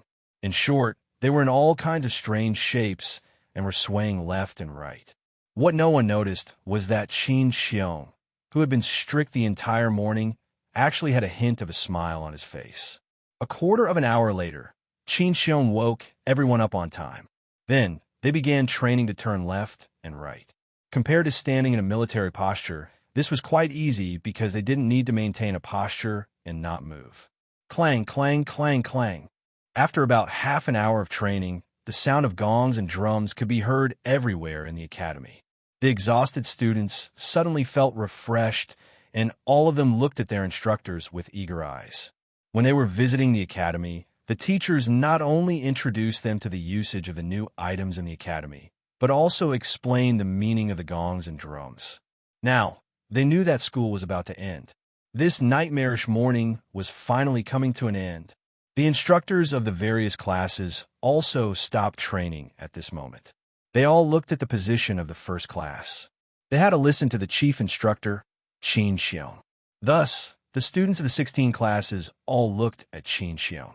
Some of them even had a hint of pleading in their eyes. This morning's training was really too torturous. It was only now that they understood that the chicken soup for the soul that Li Zixuan gave everyone in the morning was poisonous. Poisonous chicken soup. Feeling the eager gazes of more than 600 people, Qin Xiong paused, then waved his hand and said loudly, "School is over, eat. All students must gather here at 1:30 p.m. Latecomers must run 10 laps around the sports field." Oh, time to eat. Huh. Finally, we can rest. Although Qin Xiong was shouting fiercely at the back, these students only cared about having a good time now. Who had the time to care about whether they would live or die in 2 hours? As soon as Qin Xiong finished speaking, the students of the 16 classes immediately burst into cheers. Then, one by one, they burst out of nowhere and all rushed towards the canteen. After training for the whole morning, they were all starving. Li Zixuan appeared out of nowhere and stood next to Qin Xiong. He smirked and said, "These kids are still too young. Do they really think that the nightmare is over? This is just the beginning." Huff. Speaking of the hungriest people, Li Tai could definitely be counted as one of them. He had a large body, and his training had consumed a large amount of energy. His appetite was even larger. At this moment, he felt that he could eat an entire cow. Oh, if he couldn't eat a cow, then he could eat a pig. He wanted to eat as soon as possible, so he could only run forward. Otherwise, he would have to line up with an empty stomach and watch others eat. That would be terrible. When he thought of the delicious chicken and dompa meat in the canteen, Li Tai felt that even if he was tired from running now, it was worth it. Quick, give me 5 plates of chicken, 5 plates of dompa meat, and 5 bowls of rice. Li Tai ran to the cafeteria while gasping for breath. He went straight to the most expensive food window and ordered the middle-aged man who was in charge of the food. Thinking that he would be able to eat delicious food soon, Li Tai was almost drooling. Yamacho has a rule that all students in the academy have a uniform meal this month. There are only 2 vegetarian dishes and a bowl of mung bean soup every day. There is enough rice. Student, do you want more? The middle-aged man was fat and had big ears. He bent down and said to Li Tai. Li Tai, who was looking forward to the delicious food, was stunned. He felt that the entire academy was full of malice, especially from Li Zixuan. They wanted him to buy something that he couldn't buy even if he had money. Damn, you win. Li Tai gritted his teeth and said word by word. What did you say? Hey, are you going to eat or not? There are still people lining up behind you. The middle-aged man urged. Eat. Give me 2 plates of vegetables and 5 bowls of rice. Li Tai said fiercely, as if the person in front of him had a deep hatred for him. Chapter 711. Yinhuang College Cafeteria. Qingke, why are you eating so much? And there are only 2 servings of vegetables, you. Li Chengxian arrived late. By the time he arrived, there were more than 10 people at each window in the cafeteria. He finally managed to get a meal, and then he saw Li Tai eating with his head down by the window. He walked over, but when he saw that there were 5 bowls of rice on the table, he was so shocked that he couldn't close his mouth. Oh, it's Big Brother. Sit, sit. When Li Tai heard this, he raised his head and saw that it was Li Chengxian. As he ate, he pointed to the chair opposite him and gestured for Li Chengxian to sit down. Then he replied vaguely, Do you think I want to? I'm starving. I've never felt so hungry before. Oh, it just so happens that Big Brother's appetite has always been small. Why don't you give me a dish?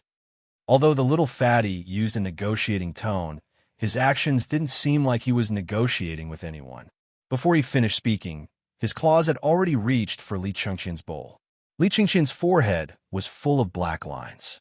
He originally wanted to come over to care for Li Tai, but he didn't expect to lose a bowl of food before he even said a word. Fortunately, he was well-mannered, or he would have cursed a long time ago. Qingke, you eat. I'm not very hungry. Since what was done couldn't be undone, Li Chengxian could only accept his fate. He couldn't go and snatch the food back, right? How shameful would that be? Hey, Big Brother Atai, you're all here. At this moment, Li Ku also walked over with a plate of food and sat down. He greeted them. And, Aku, are you tired this morning? Can you still bear it? As the elder brother, Li Chengxian naturally had to care for his younger brother. Replying to Big Brother, I have a foundation in martial arts, so the morning training was nothing to me. I'm not very tired. Big Brother, how are you? Li Ku put down the plate and replied. Li Chengxian nodded and said, I can still bear it, but Qingke looks a little. How about I send someone to send a letter to Father and ask him to help Qingke be exempted from this military training? Oh, no. Although Li Tai didn't want military training, he was a rational person. He knew that Li Er wouldn't help him in this matter. So he quickly shook his head and said, Thank you for your kindness, Big Brother, but there's no need. I can still persevere. Once I'm full, I won't be afraid of General Qin's training. After saying that, he looked at Li Ku and said, Aku, you just said that you have a foundation in martial arts and that you're not tired even after training for an entire morning. So I'm sure you're not very hungry now, right? How about you share this dish with me? The little fatty's eyes were fixed on the 2 bowls of food in front of Li Ku. His meaning was obvious. How could Li Ku not understand? He smiled bitterly in his heart. Was this considered lifting a rock to smash his own foot? Atai, if you're not full, you can take my share. Li Ku forced out a smile as he said. Although he had a foundation in martial arts, he was also hungry after being tired all morning. Although there were only 2 dishes of vegetables, when he thought about the fact that he still had to continue training in the afternoon, he still had to eat vegetables. It was better than having no vegetables, right? Aku, you're very kind. After we leave the academy during the holidays, I'll definitely repay you tenfold. Hearing this, Li Tai was overjoyed. He quickly picked a bowl of vegetables and brought it over, then laughed loudly. Qingke, didn't you dislike vegetables in the past? Li Chengxian covered his face. He felt that the royal family's face was about to be completely thrown away by Li Tai. The dignified king of Wei had actually fallen to the point of begging everywhere. If this were to spread out, there would definitely be many righteous people jumping out to accuse Li Tai of being disrespectful. F***CK. Isn't it all because of Xiao Xian? It would have been better if Li Chengxian didn't ask. Once he mentioned Li Tai, he immediately jumped up and said, I think he's deliberately targeting us. This cafeteria used to have gnawing chicken, dompa meat, and so on. But after the military training, there's nothing left. There's only vegetables. What can I do? Xiao Xian must be using his position to avenge private grudges. He's thinking of ways to torture us. When the holidays are over, I'll definitely report him to father and say that he's abusing students. Li Chengxian couldn't help but lean back and cover the food in his bowl with his hand. Because Li Tai was too agitated when he said these words, some rice grains sprayed over. Chinke, Xiao Xian is also doing this for us. Smack. I haven't seen you for a while, and you're talking bad about me again. Just as Li Chengxian was about to speak up for Li Zishuan, he saw a hand coming towards the back of Li Tai's head. Then came Li Zishuan's angry voice and Li Tai's coughing from choking on his food. Li Zishuan placed the plate of food on the table next to Li Tai. Behind him was Pang Feiji. The two of them just happened to sit next to Li Tai and Li Chengxian. There was only an aisle between them. Then, Li Zishuan said in an unfriendly tone, You're insulting your teacher in public. If Her Majesty and the courtiers find out, do you think they'll help you or me? And you still have the time to gossip about me at a time like this? Looks like the training this morning wasn't heavy enough. Li Tai had just been hit so hard that he couldn't speak. Now that he heard Li Zishuan's slightly threatening words, his face turned green. He hurriedly said, Xiao Xian? Not Yamacho. Your Excellency Yamacho, what you just heard is not Tai's true words. Please don't take it seriously. Li Ku almost burst out laughing. He hurriedly covered his mouth. Li Zishuan, however, didn't fall for the little fatty's trick. He shook his head and said, What you said is what you said. Would anyone force you to say something against your will? Li Tai was speechless. Li Chengxian hurriedly came out to smooth things over and said, Xiao Xian, Chinke was just saying that. She didn't mean any harm. Don't take it to heart. He came to Yanwang College as a country's crown prince to supervise the studies. Naturally, he could directly call Li Zishuan by his nickname. Li Zishuan nodded and said with a smile, Okay, I'll give Chengxian some face today and won't pursue this matter. In fact, he was just scaring Li Tai. He didn't have any intention of delving into the matter. Thank you, big brother. Thank you, Yamacho. Li Tai chuckled and then continued to bury his head in eating. The 4 servings of vegetables were quickly swept clean by him. There was only half a bowl of rice left. Li Zishuan frowned. He thought that since the cafeteria didn't serve meat, Li Tai could lose weight. But now it didn't seem feasible. After all, it was mentioned in biology that excess sugar in a human body would be converted into fat. So eating too much rice would also make one gain weight, right? Thinking of this, Li Zishuan turned his head and looked at Li Tai maliciously. Who knew that Li Tai was also looking at him? His eyes were full of greed. Chapter 712. That, Yamacho, can you give me a bowl of food? Li Tai looked at Li Zishuan. To be precise, he was looking at Li Zishuan's bowl. Right now, he only knew how to eat. He didn't look like a noble prince at all. Li Zishuan didn't expect the little fatty to be so cruel to himself for food. In this situation, he couldn't say what he wanted to say. Otherwise, it wouldn't be good if he drove the little fatty crazy. I'll give you half a bowl. You ate the food of 4 people, and you still have the nerve to ask for more?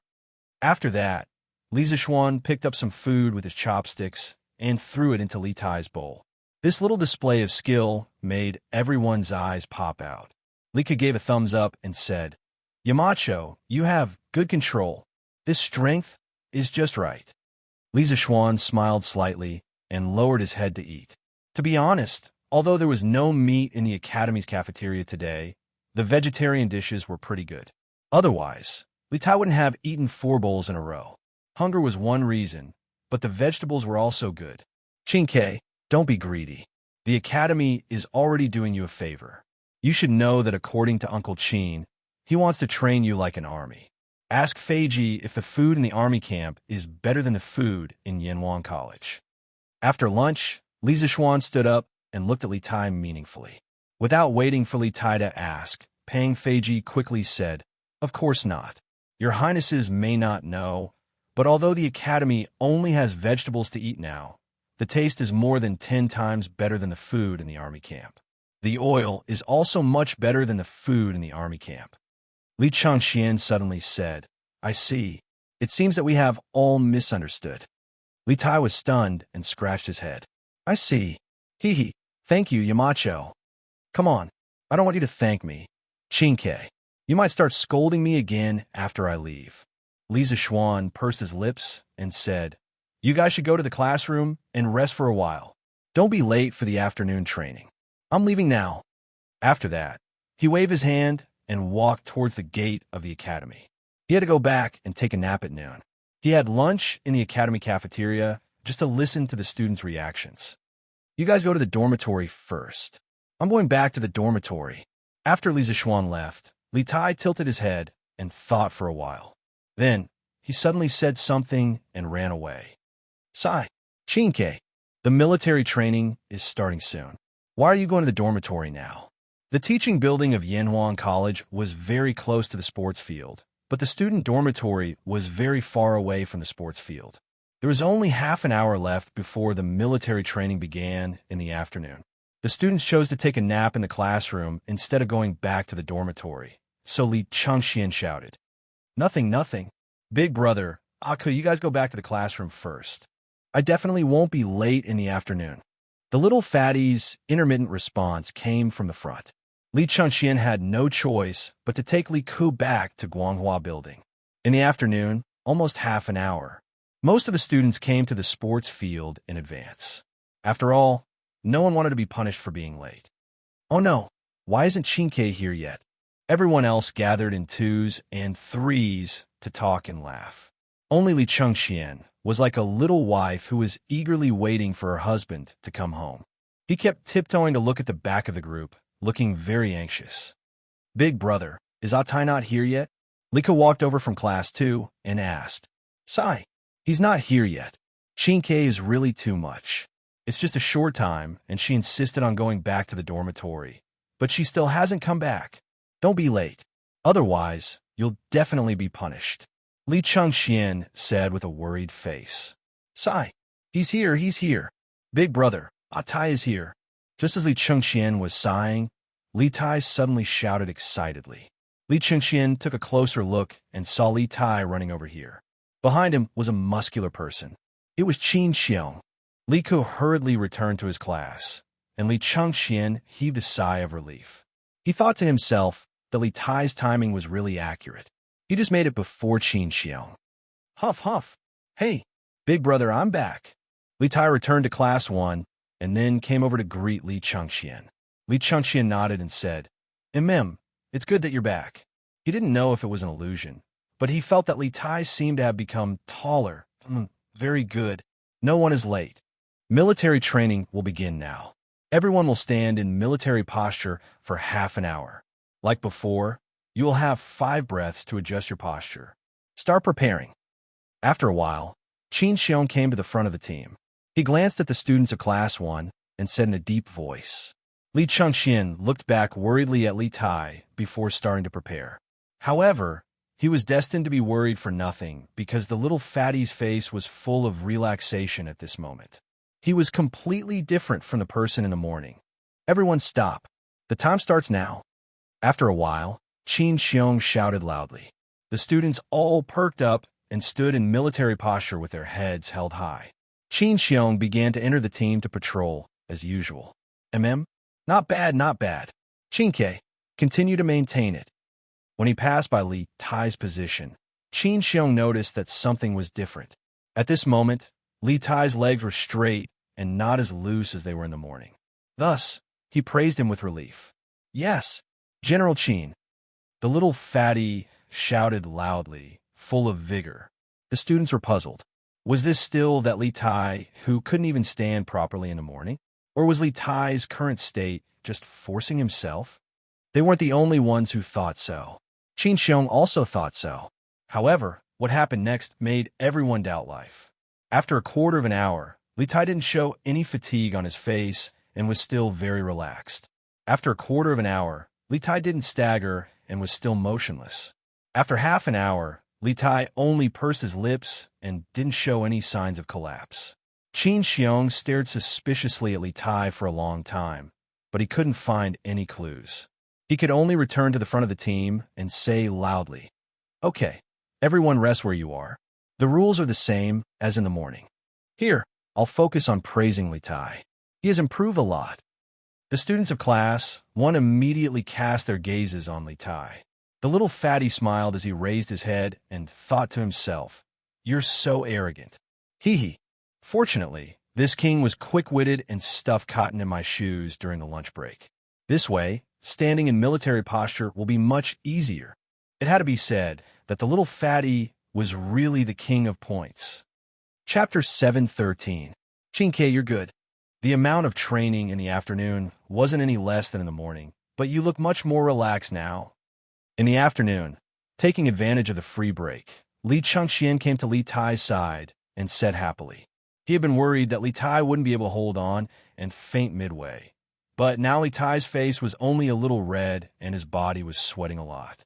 He still looked very energetic, which made Li Chengxian heave a sigh of relief. The little fatty, who was obsessed with cleanliness before, couldn't be particular about it now. Seeing him lying on the grass, not only did he not dislike it, but he was also extremely satisfied. After hearing Li Chengxian's words, Li Tai smiled proudly and said, "Hee hee, thanks to Big Brother, now I'm not afraid of standing in military posture at all." Li Chengxian didn't care about his image as a crown prince and sat down beside Li Tai, then asked in a low voice, "Qinke, do you have some secret to standing in military posture? Can you tell me about it?" With his understanding of Li Tai, how could he not know that there was something fishy about it? The reason why he didn't show it was completely to cooperate with Li Tai's acting. But standing in military posture was also a big challenge for Li Chengxian. So he really wanted to know the secret of Li Tai's sudden ease in standing in military posture. Li Tai thought for a while and said, "I'll tell you when we go back to the dorm tonight. Even if I tell you now, you can't do it. But Big Brother, don't tell anyone else. Otherwise, if Duke knows, he'll definitely increase the training volume again." If it was in the past, Li Tai would definitely not share this kind of thing with Li Chengxian.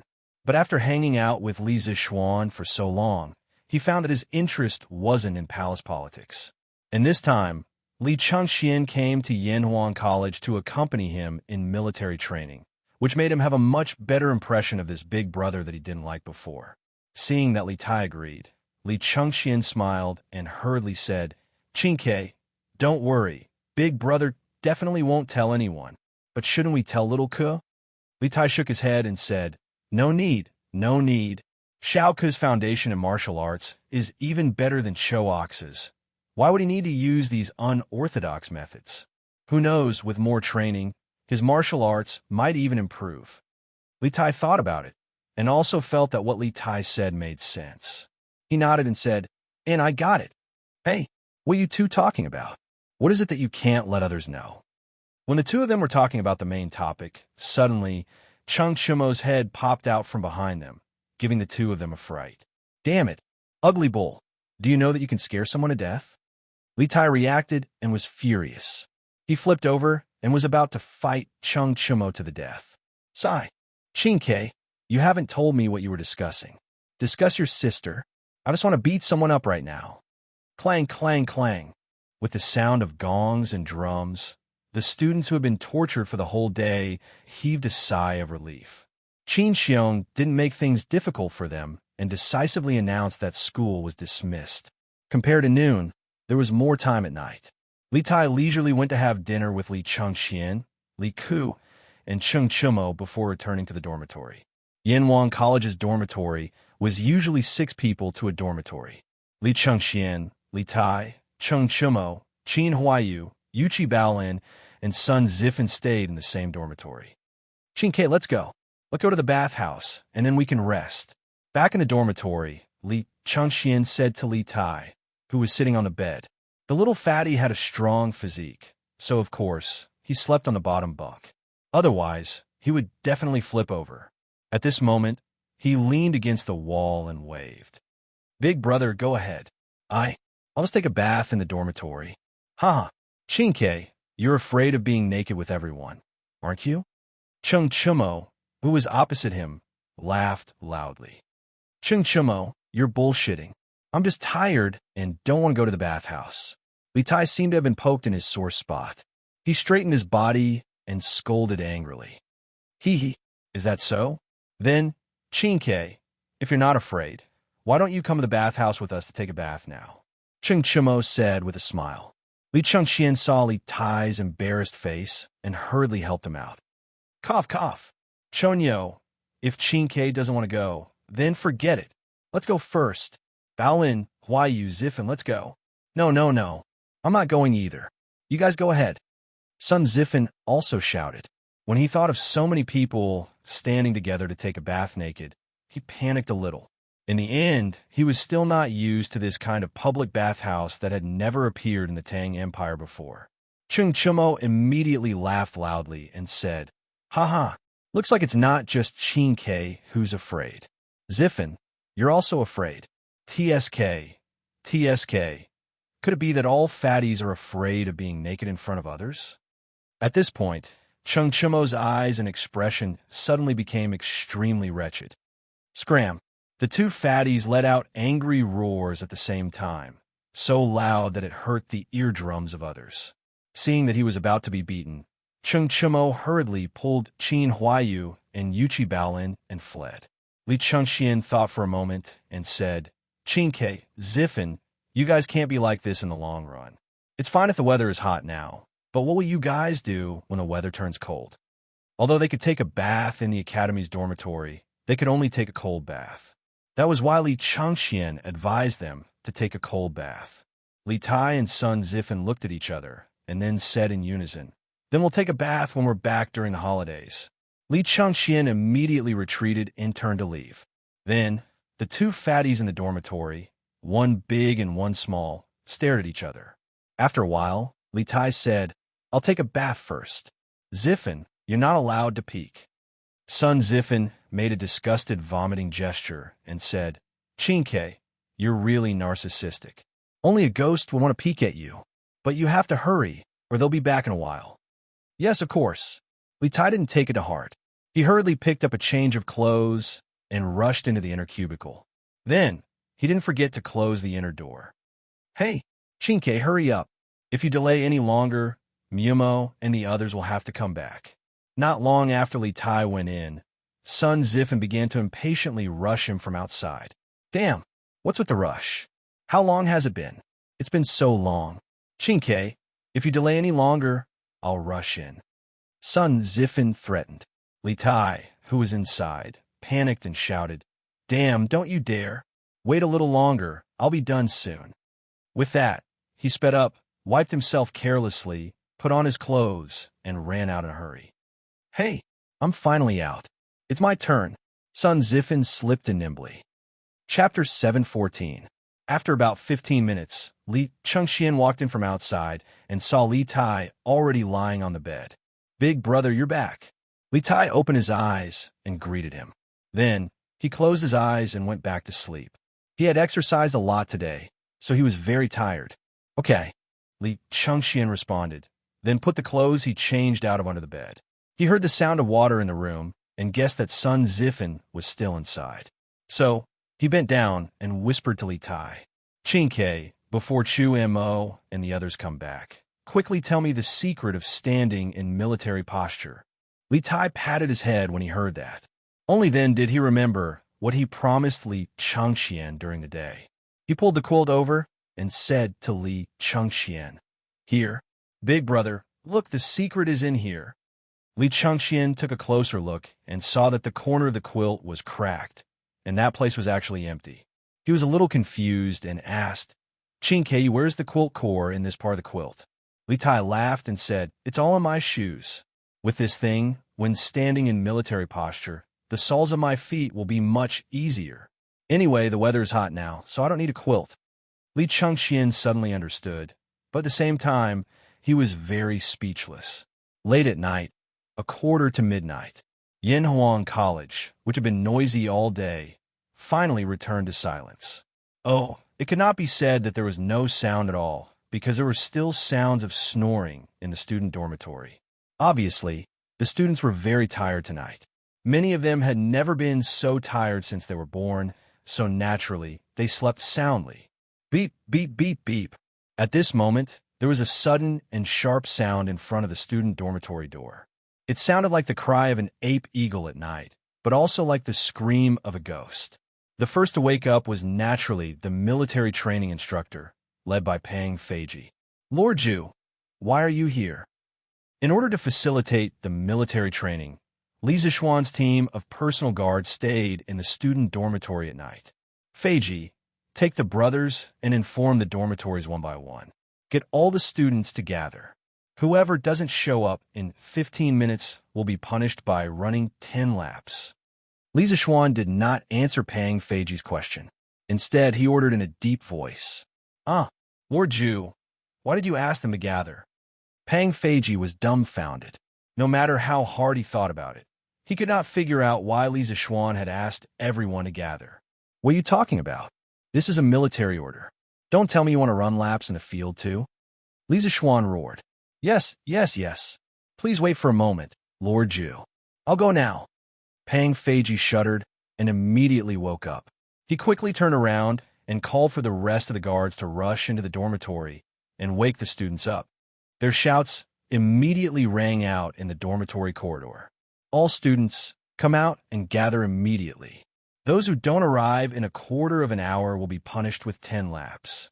All students, come out and gather immediately. Those who don't arrive in a quarter of an hour will be punished with 10 laps. Li Zixuan continued to blow the bamboo whistle outside, and the quiet Yanhuang Academy suddenly became noisy. Even the teacher's dormitory not far away lit up at this moment. What? Gathering everyone at this time? Are you kidding me? That's right. I'm so sleepy. We've all taken off our clothes. How are we supposed to gather? Hey, all right, stop wasting time. If you don't go down, you'll be punished with running. Hurry up and put on your clothes. All right, hurry up and get up. Jixuan stopped sleeping. At first, the students subconsciously resisted. However, when they thought about the harsh military training instructors during the day, they began to accept reality and quickly got up to put on their clothes. F*CK. Who the F*CK is making noise in the middle of the night? Are they immoral? Li Tai was furious when he was woken up. He had been sleeping comfortably. He had never been so comfortable before. However, he was woken up by someone. One could imagine the anger in his heart. Chinke, don't say any more. Hurry up and get up, or you'll be punished later. Li Chengxian wished he could cover Li Tai's mouth.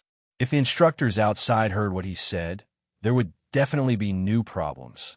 After a long time, Li Tai finally bid farewell to the bed and ran out with Li Chengxian and the others. In the end, the little fatty still didn't want to be punished with running laps. Class 1 is here, Class 2 is here. In front of the dormitory, there was a crowd of people. The students were all looking for their classes. Li Tai saw Li Zixuan with a bamboo tube stuffed in his mouth and standing in front of the crowd. He immediately gritted his teeth in hatred. Clearly, he understood that tonight's gathering at night was instigated by Li Zixuan. Beep, beep, beep. Time's up. Instructors of each class do a head count. After a while, Li Zixuan blew the bamboo whistle and ordered. The crowd immediately quieted down. Only the instructors were walking around in the middle. After a while, the instructors began to report. Reporting to Yamacho, all of Class 1 is here. No one is late. Reporting to Yamacho, all of Class 2 is here. No one is late. Reporting to Yamacho, all of Class 16 is here. No one is late. After a series of reports, Li Zixuan found that none of the more than 600 students were late. He nodded and then said in a deep voice, "Tonight's sudden gathering was just a small experiment I did to test your ability to respond to crisis situations." Very good. No one is late. In the future, this kind of experiment will occur irregularly, and the time given to you to prepare will also be reduced by half. So next time, if you don't want to be late and be punished, you have to gather immediately after hearing my whistle. Do you understand? Yes, sir. Although they were unwilling to agree, The military training during the day still made many people subconsciously obey the order. Louder! Do you still want to sleep at night? Lisa Schwan roared sternly. Yes, sir. The students yelled at the top of their lungs. Lisa Schwan nodded with satisfaction and said, Well, okay. Everyone is dismissed. Go back to the dormitory to rest. Dismissed? The students were a little confused.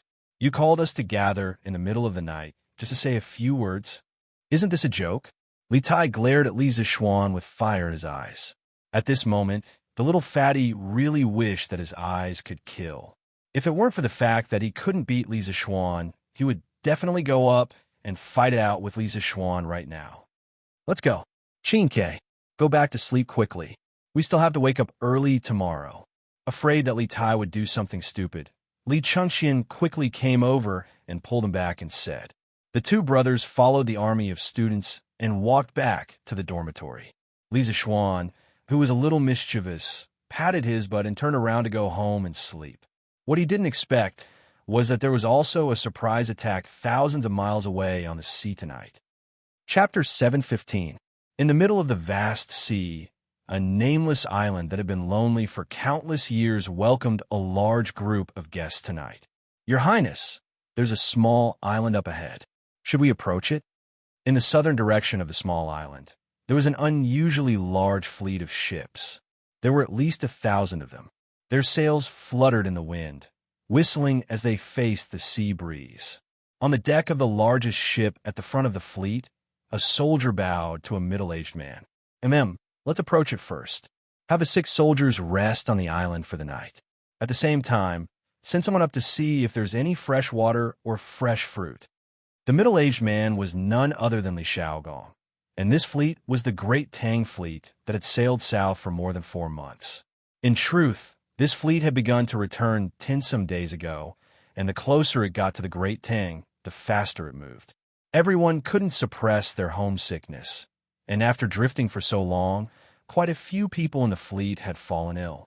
Most of them were dizziness and vomiting. Although it wasn't fatal, it was still a major problem if dragged on for too long. Thus, in the last few days, the fleet had begun to sail at night under the moonlight. As they entered the inland waters, they would often encounter small islands. Li Shaogong would also order his soldiers to collect fresh water and fruit from these islands. With more than 4 months of experience at sea, he was well aware of the importance of these things. They could save lives at sea. As for whether or not there was fresh water on these islands, it was naturally possible. On some larger islands, there would be precipitation, whether in the form of rain or snow, that would form ponds.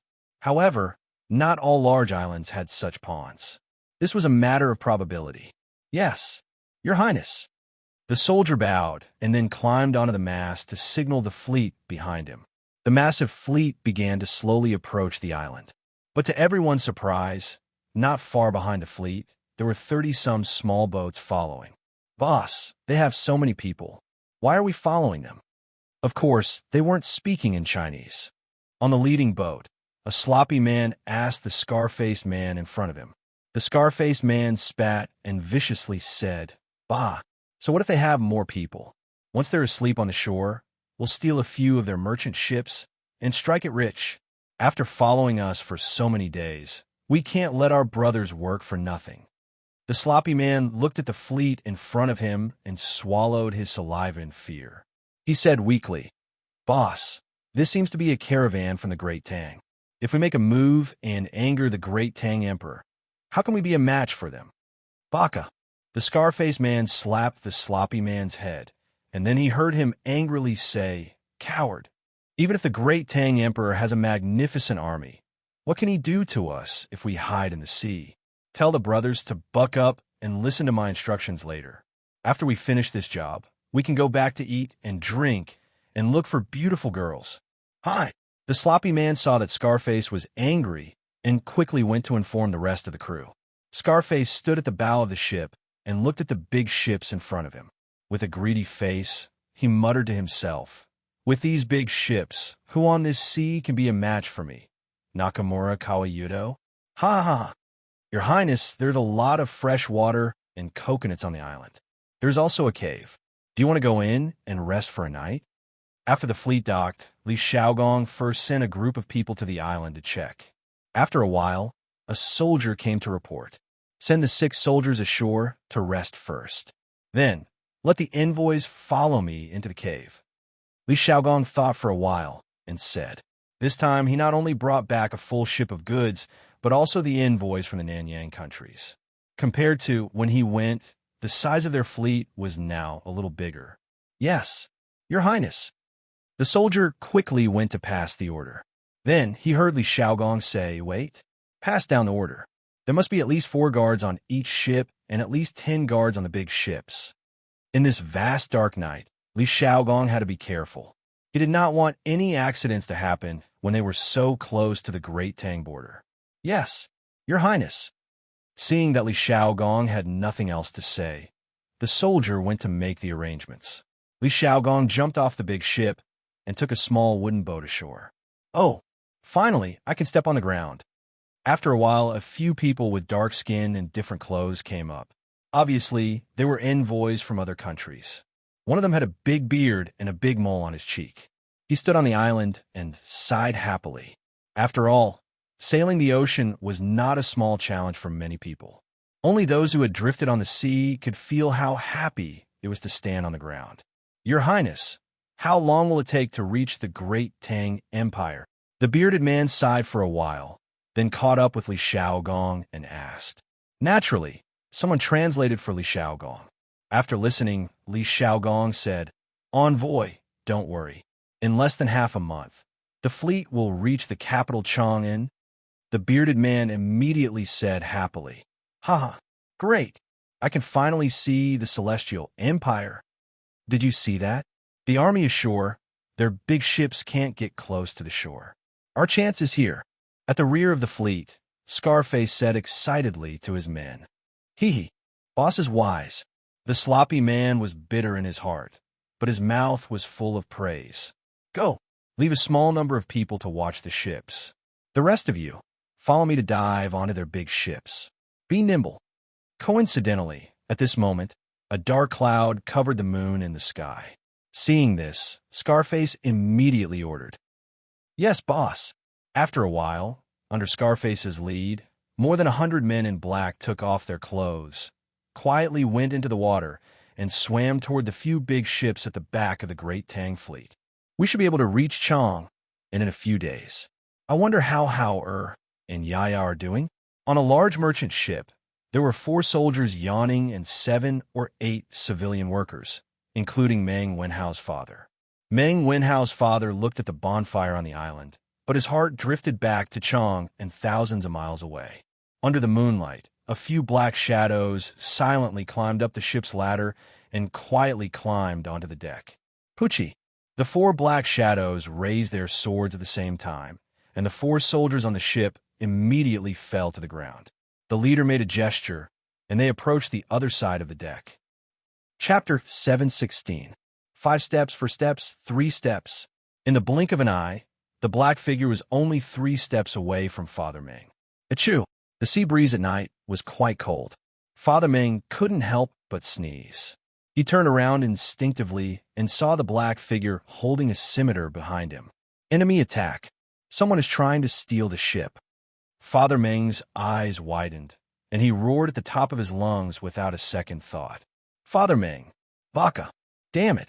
The man in black was the pirate leader this time, Nakamura Kawayu. He cursed and swung his scimitar at Father Meng's head. Woo woo woo.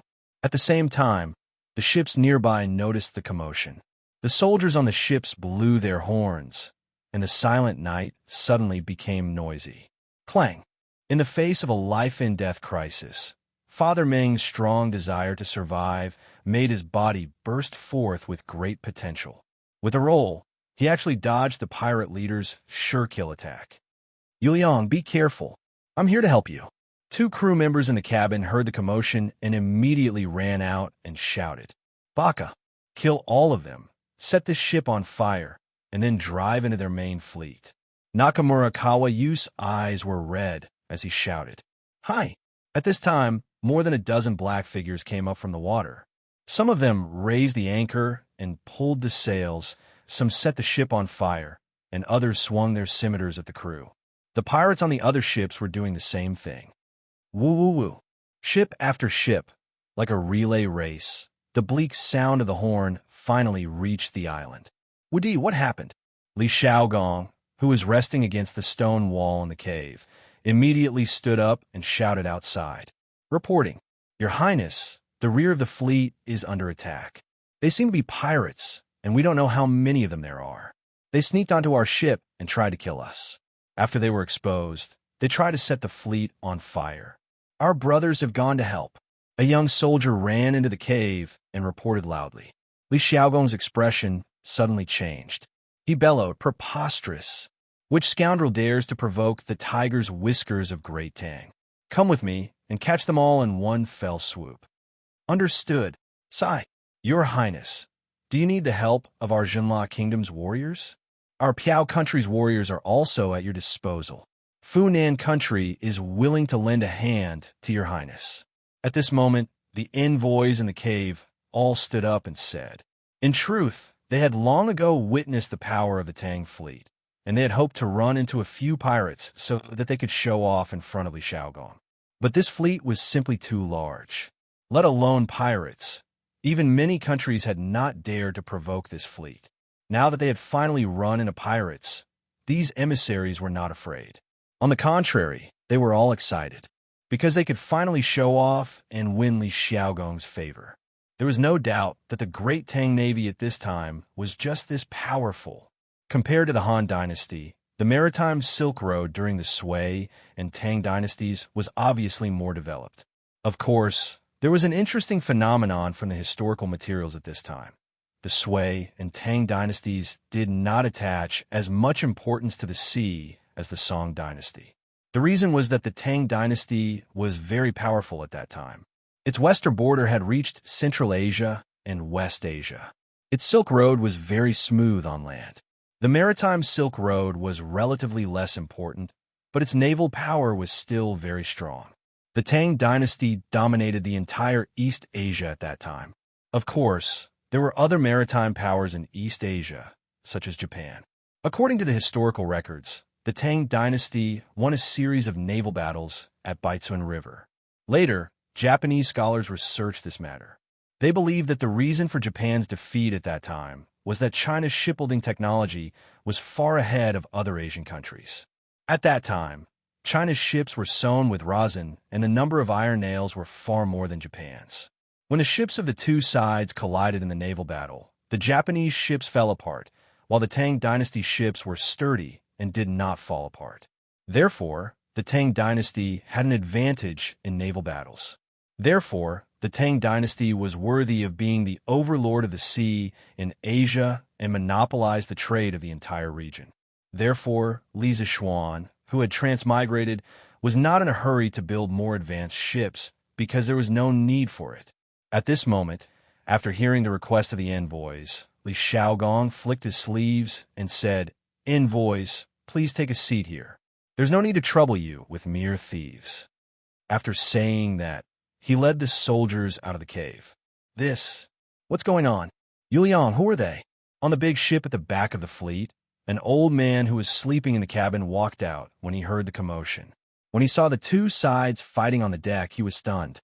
Boss Feng, run. They're pirates. Father Meng's back was slashed by a knife. When he saw the old man in luxurious clothes, he immediately shouted.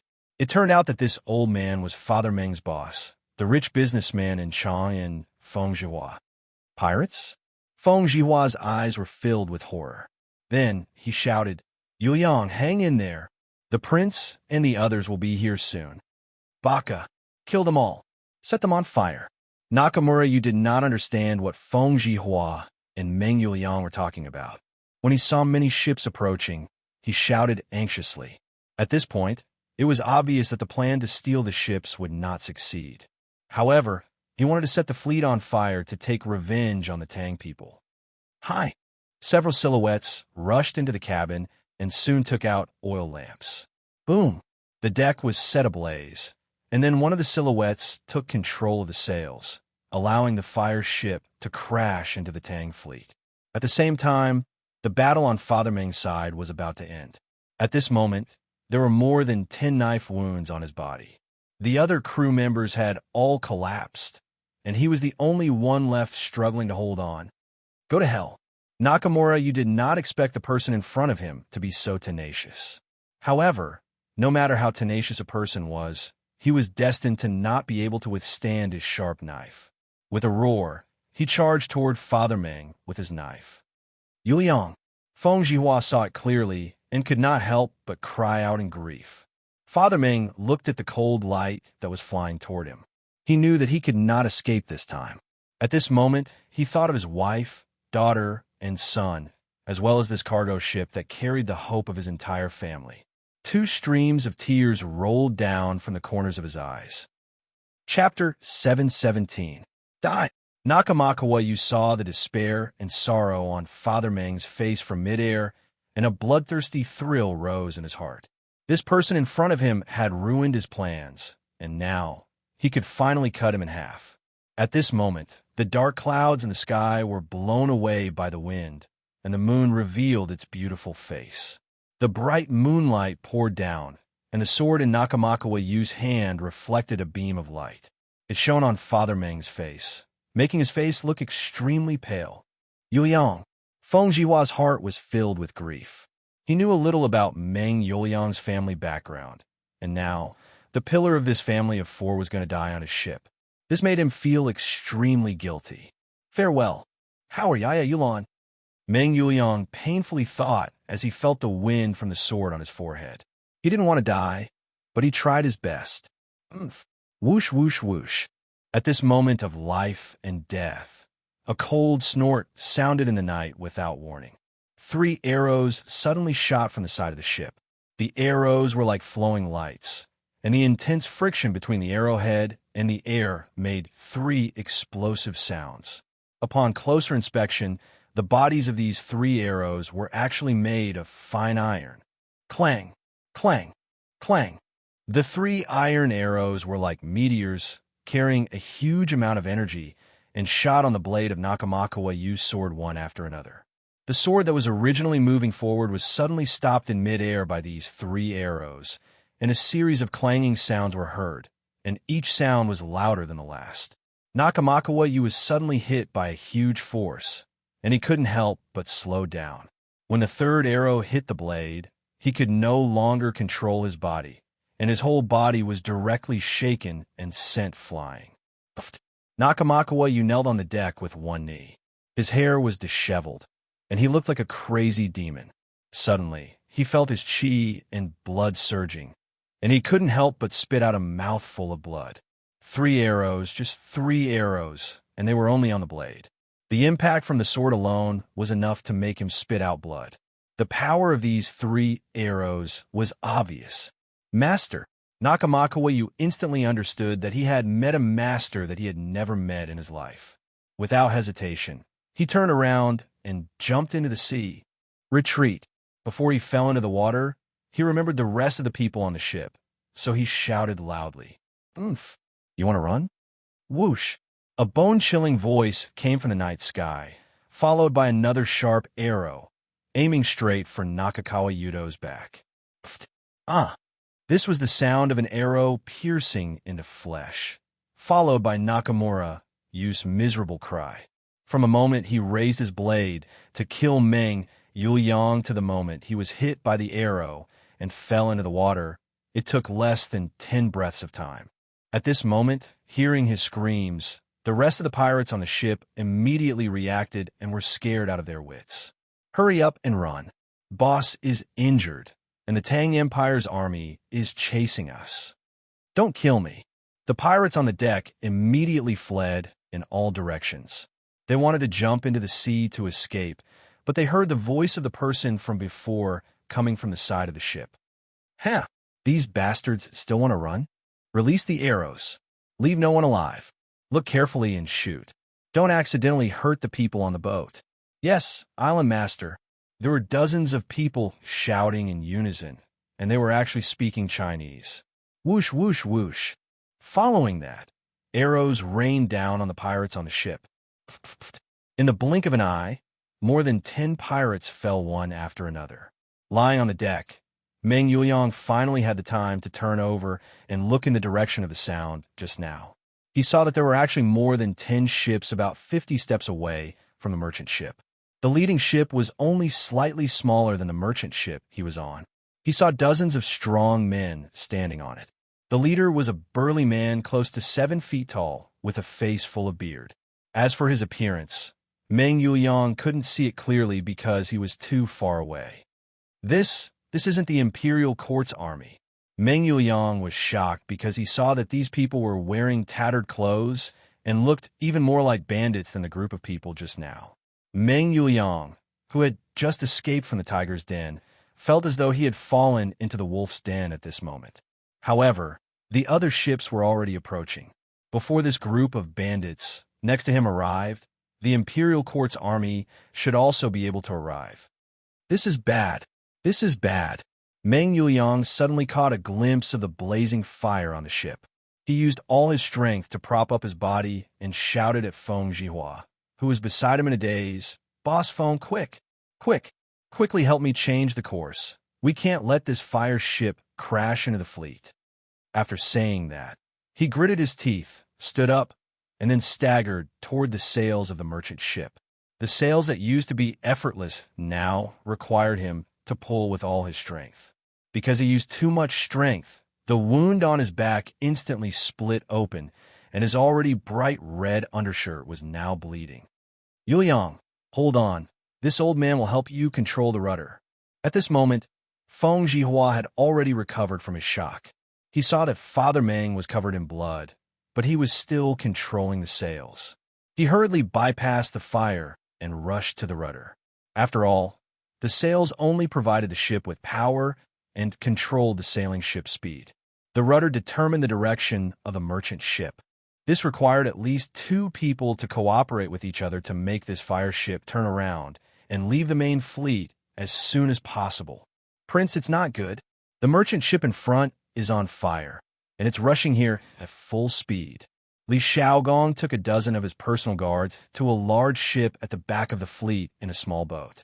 After a while, he heard the soldiers on the mass observation deck anxiously shouting. Li Xiaogong was shocked. He hurriedly went to the stern of the ship and saw a burning merchant ship about 100 feet in front of him. "Prince, this subordinate will escort you to retreat." The general next to him was shocked and quickly bowed with cupped fists. It was only a distance of 100 feet. There was no time to raise the anchor and turn around. Not to mention that they had nowhere to turn because there were endless ships of all sizes behind them. If it weren't for this reason, Li Xiaogong wouldn't have come here in a small boat. Retreat? Retreat to where? If this prince retreats, what will happen to this large fleet? During the 3 kingdoms, Zhuge Liang burned many camps. Today, a few petty thieves want to imitate Zhuge Liang. This prince will not be like Cao Cao. Come, order the ships at the back to turn around and form a line to block the fire ship. Li Xiaogong ordered with a pale face. "Prince, you can't," the young general shouted. "Bastard, this is a military order.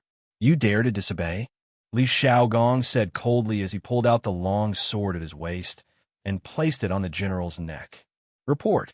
Prince, there are survivors on the merchant ship in front. They seem to be the crew on the ship. They are turning the ship around, and the fire ship has begun to deviate from the course. And there are more than a dozen sailboats beside them.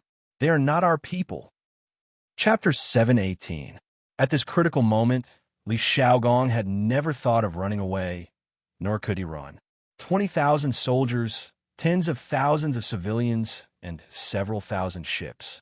If such a massive force was burned down by a small band of pirates, Li Xiaogong would forever be nailed to the Great Tang's pillar of shame, and his descendants would never be able to rise again. The first reaction of Li Xiaogong, who was quite experienced in battle, was to turn the merchant ships at the back 90 degrees and form a line to form a strong defense. Then, he ordered the other fleets to move away and increase the distance between them. At the cost of sacrificing a few merchant ships, the survival of the entire fleet could be achieved. But this would also put Li Xiaogong in danger, because the merchant ship he was standing on was in the back row.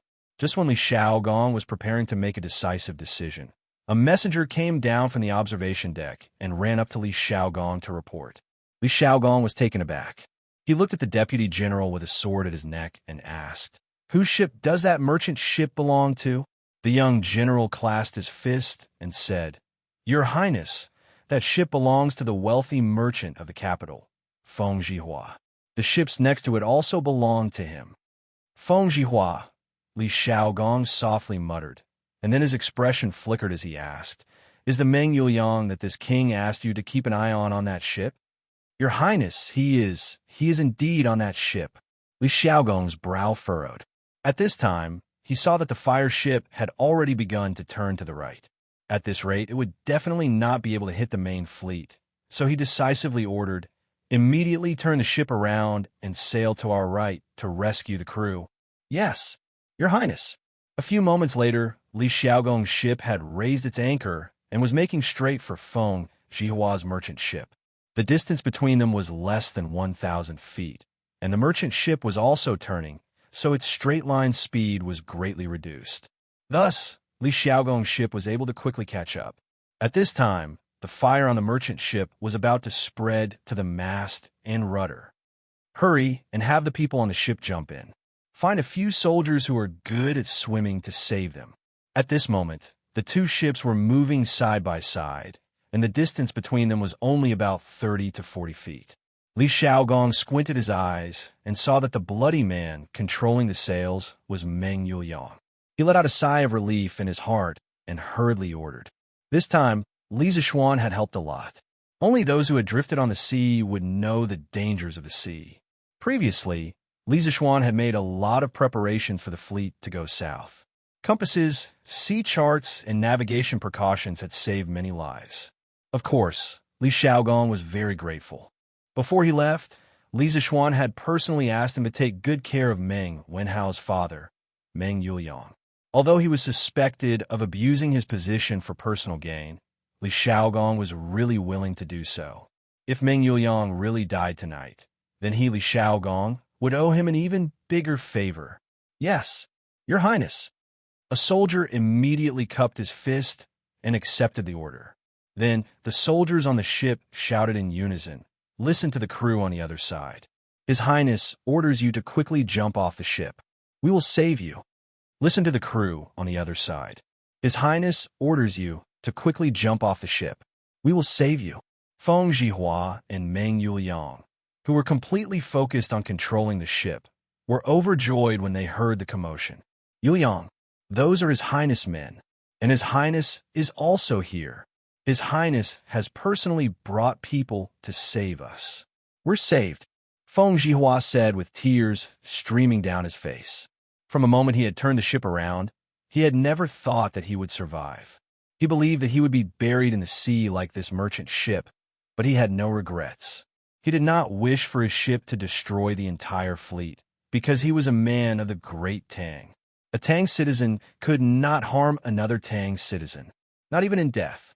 Now that he saw Li Xiaogong personally coming to rescue him as a prince, this kind of surprise made Feng Jihua's heart surge, and he was indescribably excited. "Qila, that's right. We're saved. Boss Feng, you don't know how to swim. Grab this shirt, and I'll jump into the sea with you." The angle of the sail had already been set to the maximum, so there was no need for anyone to control it. After a period of rest, Meng Yuliang had already recovered a little of his strength. He took off his blood-stained clothes, and with a ripping sound, tore it into a long strip of cloth. After tying the two pieces together, he walked over and handed it to Feng Jihua. Feng Jihua said worriedly, "But Yuliang, you've suffered such serious injuries. How can this old man have the face to drag you down? You go by yourself." This old man. Meng Yuliang did not say anything and directly tied one end of the cloth to Feng Jihua's arm. He said with difficulty, "Boss Feng, before you left, you gave my family a large sum of money and gave my family's children and wife a good life. As long as I'm still alive, I will definitely bring you out of here alive. Jump quickly. If you don't jump, the fire will reach us." Feng Jihua hurriedly tore off the cloth and said, No. Yuliang, if you bring this old man along, I'll only be a burden to you." When Father Meng saw that the mast was about to topple over due to the fire, he immediately grabbed Feng Zhihua and jumped into the sea. Of course, he jumped in the direction of Li Xiaogong and the others. Above the sea, there was a heart-wrenching scream. One must know that Father Meng had been slashed more than a dozen times, and many of the wounds were so deep that the bones could be seen. Now that he was soaked in seawater, there was a burning pain in his wounds. This was really sprinkling salt on his wounds. The pain was more than 100 times more intense than when he was slashed just now. Even a tough man like Meng Yuliang could not help but cry out in pain. Hurry! Swim over to save them. They can't hold on for much longer. When Li Xiaogong heard this heart-wrenching scream, he immediately leaned against the side of the ship and shouted at the soldiers in the water. What a good man who values friendship and righteousness. I, Zhang Zhongjian, will lend you a hand. At this moment, a burly man flew onto the fire ship from nowhere. Then, he borrowed the force of the ship and came to where Father Meng was. He lifted the two of them with one hand and flew toward the ship where Li Xiaogong was. The moment Father Meng jumped into the sea 1,000 miles away in student dormitory 007 of Yanwang College. Meng Wenhao, who was sleeping soundly, suddenly sat up, clutched his chest, and let out a scream. The other students in the dormitory were instantly awakened. Wenhao, what's wrong with you? Wang Meng was about to curse at someone for disturbing his sleep when he suddenly felt that something was wrong with Meng Wenhao's voice. Hence, he quickly got up and ran over to ask. Blood was thicker than water. Father and son were connected by heart. Even thousands of miles away could not separate them from each other. Chapter 719. Protect His Highness. Under the moonlight, the burly man was like a great rock spreading its wings, carrying Meng Yuliang and Feng Zhihua, the two chicks, and aggressively flying towards the big ship Li Xiaogong was on. The soldiers on the ship were shocked and quickly raised their sabers to protect Li Xiaogong. Get out of the way! Li Xiaogong pushed aside the soldiers in front of him with one hand. After the burly man landed on the ship, he ordered, Men, send them back to the island for treatment first. Wu Di, take some men to see if there are any survivors on the other ships. Also, find out where these pirates came from. At this moment, Meng Yuliang's face was even paler than a sheet of paper. His facial features were all scrunched up in pain. Feng Zhihua's condition was not much better. At this moment, he was bent over and vomiting. It was obvious that he had been forced to drink a lot of seawater. Yes, His Highness. Wu Di, the head of the guards, looked at the burly man and cupped his fists. Meng Yuliang thanks His Highness. Thank you, benefactor. Just as the soldiers were about to carry them away, Meng Yuliang propped himself up with difficulty and kowtowed to Li Xiaogong and the burly man. He had just recognized this burly man as the one who had shot the arrow and saved him. The funny thing was that he had thought that the burly man and the others were another group of pirates. No need to be so polite. Quickly go and treat your injuries. Li Xiaogong smiled faintly and waved his hand. You're called Meng Yuliang? You're a real man. You don't need to thank me. It was only a small matter for me to save you. Quickly go and treat your injuries. The burly man laughed heartily without a care in the world. There were soldiers who carried them to the other ships and sailed towards the island. Zhang Zhongjian? You are Zhang Zhongjian? After Meng Yuliang and Feng Zhihua were carried away, Li Xiaogong asked with narrowed eyes. As a member of the military, he had naturally heard of Zhang Zhongjian's name, but he had never seen him in person. I am Zhang Zhongjian. Your Highness does not know this one, but this one knows your Highness.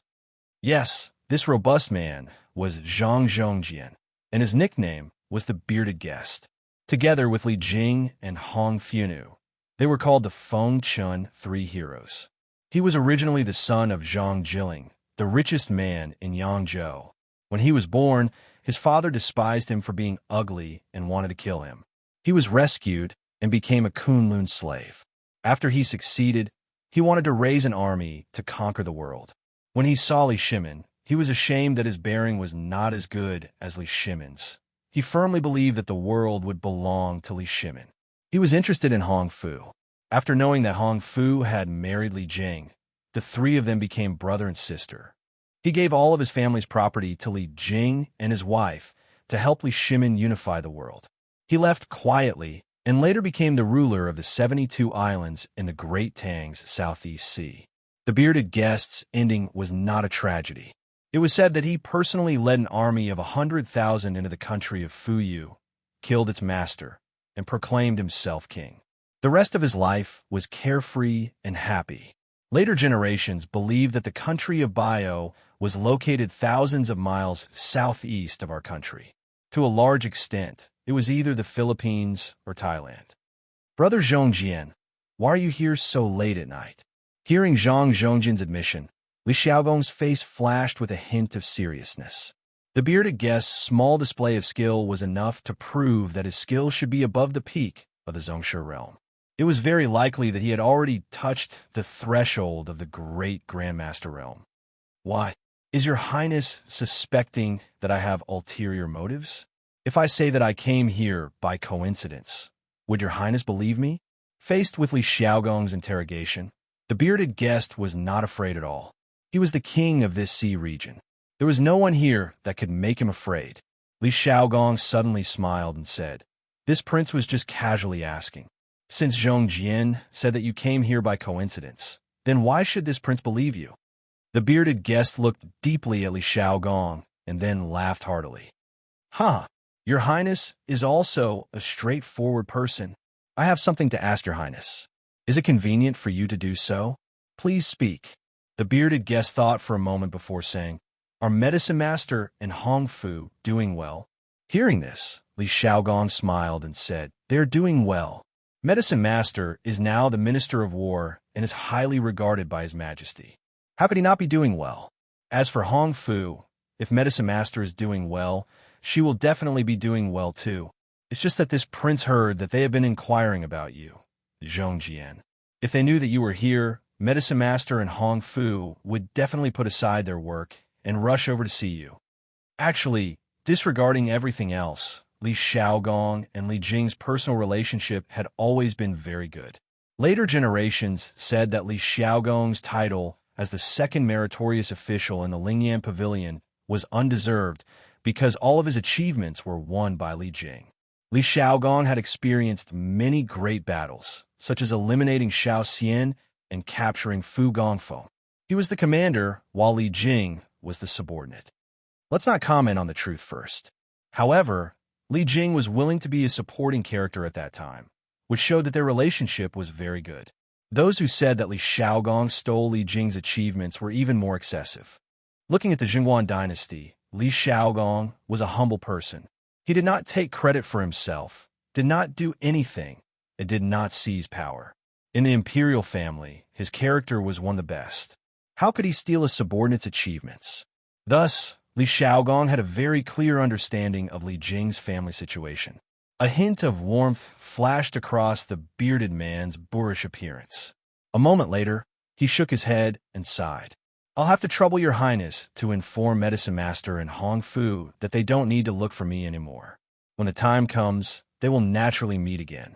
Now that the world is at peace, as long as they live their own lives, I, as their big brother, will be satisfied." "Zhongjian, why do you have to do this?" Li Xiaogong couldn't help but want to persuade him, but the bearded man interrupted him. "Your Highness, there's no need to persuade me. This one has already made up my mind. This vast sea is where I, Zhongjian, should go. Roaming the four seas and being free and unfettered is this Zhang's lifelong wish." Li Xiaogong pursed his lips and did not speak. At this moment, the leader of the personal guards, Wu Di, came up to the deck and bowed. Reporting, "Your Highness, the crew of Feng Jihua's other merchant ships are all dead. Not only that, we also lost 28 brothers, all of them killed with a single strike." The air on the deck suddenly froze. Li Xiaogong's face was ashen as he asked, "Did you find out where these bandits came from?" Wu Di waved his hand. "Bring them up." A group of guards carried 5 corpses over. Wu Di bowed and said, "Your Highness, based on the hair ornaments, clothing, and weapons of these pirates, this subordinate speculates that they're probably from what? Bastards. A tiny country dares to provoke the tiger's whiskers of my great Tang? Li Xiaogong's eyes widened. His eyebrows stood up, and veins bulged on his face as he furiously roared. The bearded man interjected. Your Highness, according to this one's knowledge, these people are just pirates roaming the seas.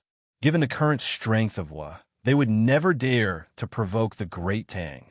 The leader of these pirates is called Nakamakawa Yu, and he has some reputation in these waters. This one has always wanted to get rid of him, and when I received the news the day before yesterday, I followed him here. I didn't expect to run into your Highness. Chapter 720.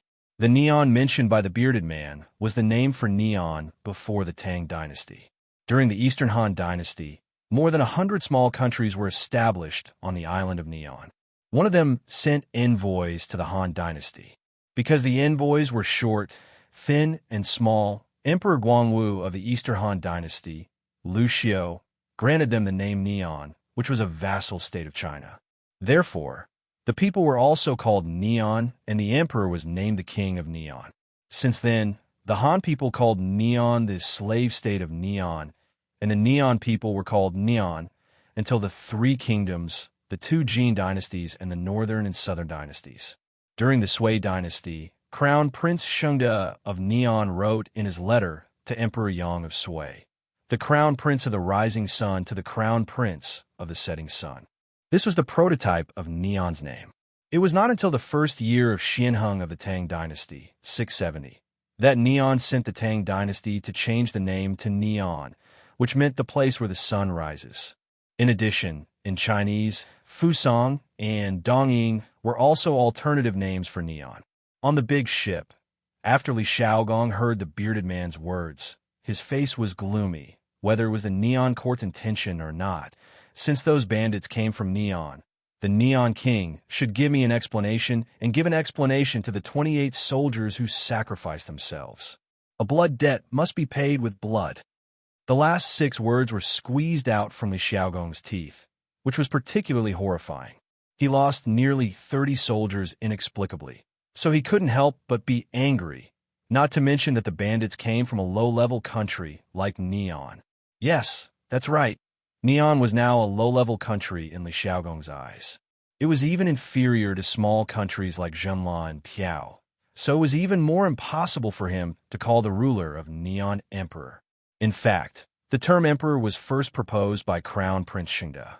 In the letter he sent to Emperor Yang of Sui, he wrote, "The East Emperor respects the West Emperor." At that time, it was because of this sentence that completely angered Emperor Yang of Sui, which led to the break of diplomatic relations between the two countries. The Celestial Empire was not called for nothing in ancient times. At that time, people would not recognize the so-called emperor, and China called the Emperor of Japan Emperor Neon Emperor around the end of the Qing dynasty. "Prince, are you planning to go to Neon?" The bearded man's eyes lit up as he asked meaningfully. Li Xiaogong replied in a deep voice, "The king of a nation failed to educate his people properly and caused damage to our fleet. Of course, he should be held accountable. However, the most important thing right now is to find those bandits and cut them into pieces to comfort the souls of the soldiers who died in the battle. Zhongjian, do you know where the nest of those bandits is? Can you take me there?" The bearded man shook his head and replied, "If I knew, I would have brought people to destroy them long ago. I can't stand those wretched Japanese people." Li Xiaogong sighed helplessly. "Wu Di, present, I order you to lead 20 warships and 400 soldiers to search for the whereabouts of those bandits. Regardless of whether you find them or not, you have to gather back here before dawn." Li Xiaogong ordered solemnly.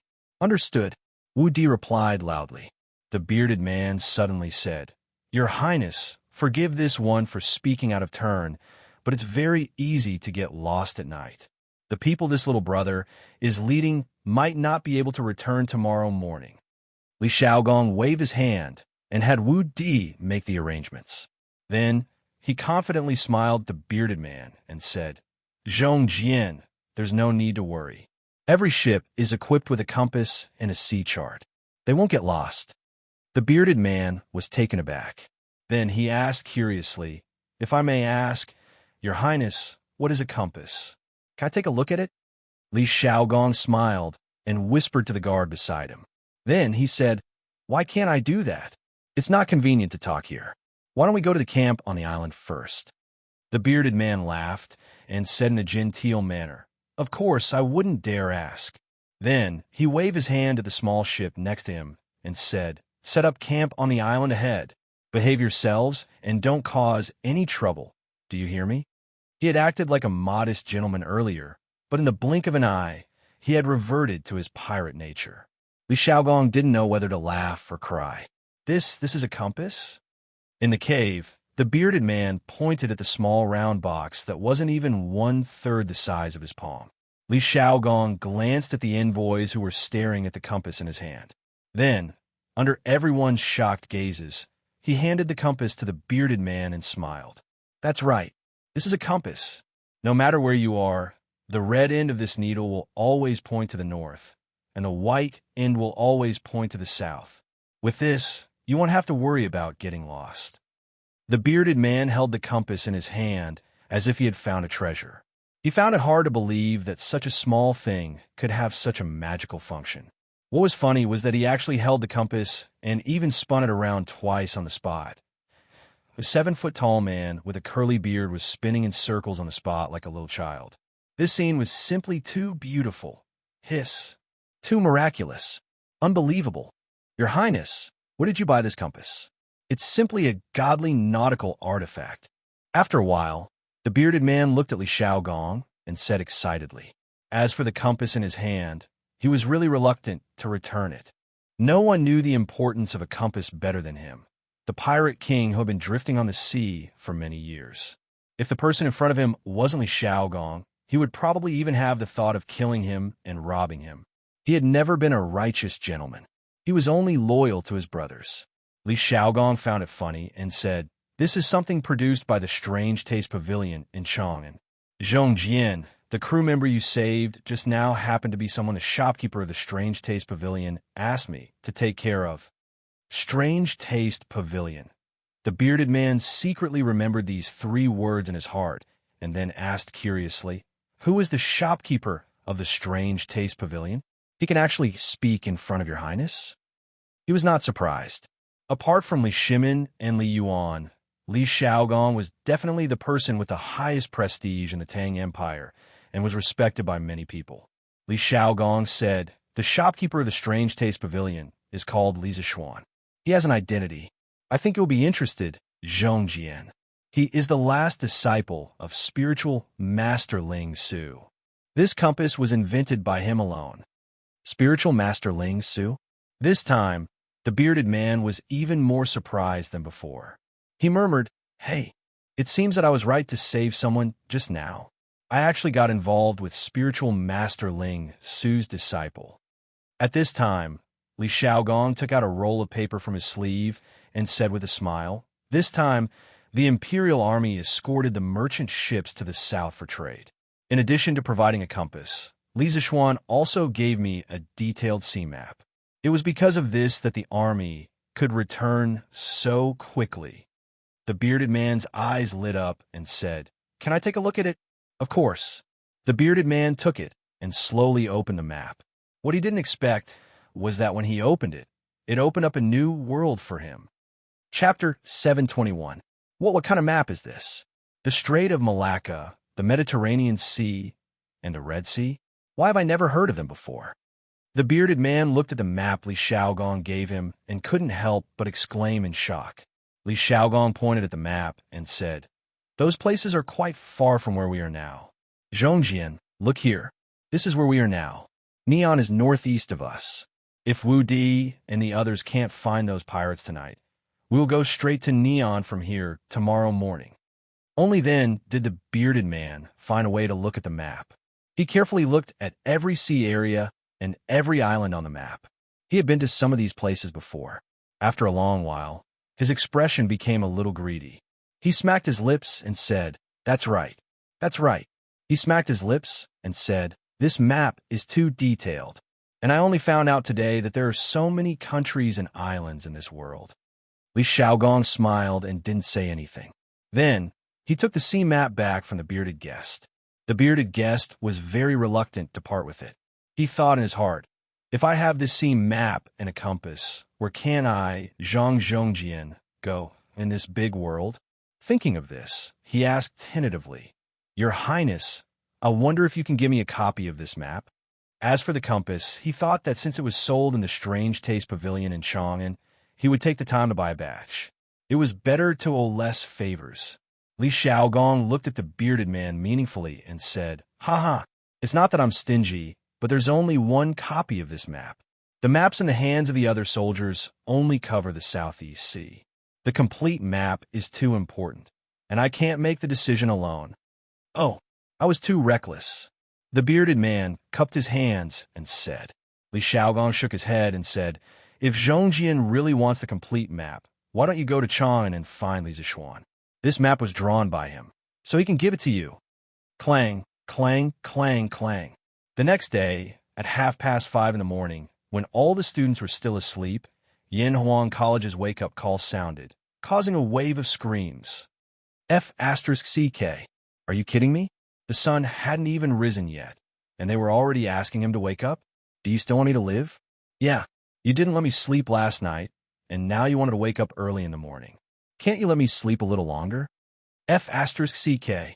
It's rare for this prince to sleep so deeply, but now I have to wake up so early. Little Xian is too deceitful. In dormitory 001, Li Tai turned over, causing the bed to shake.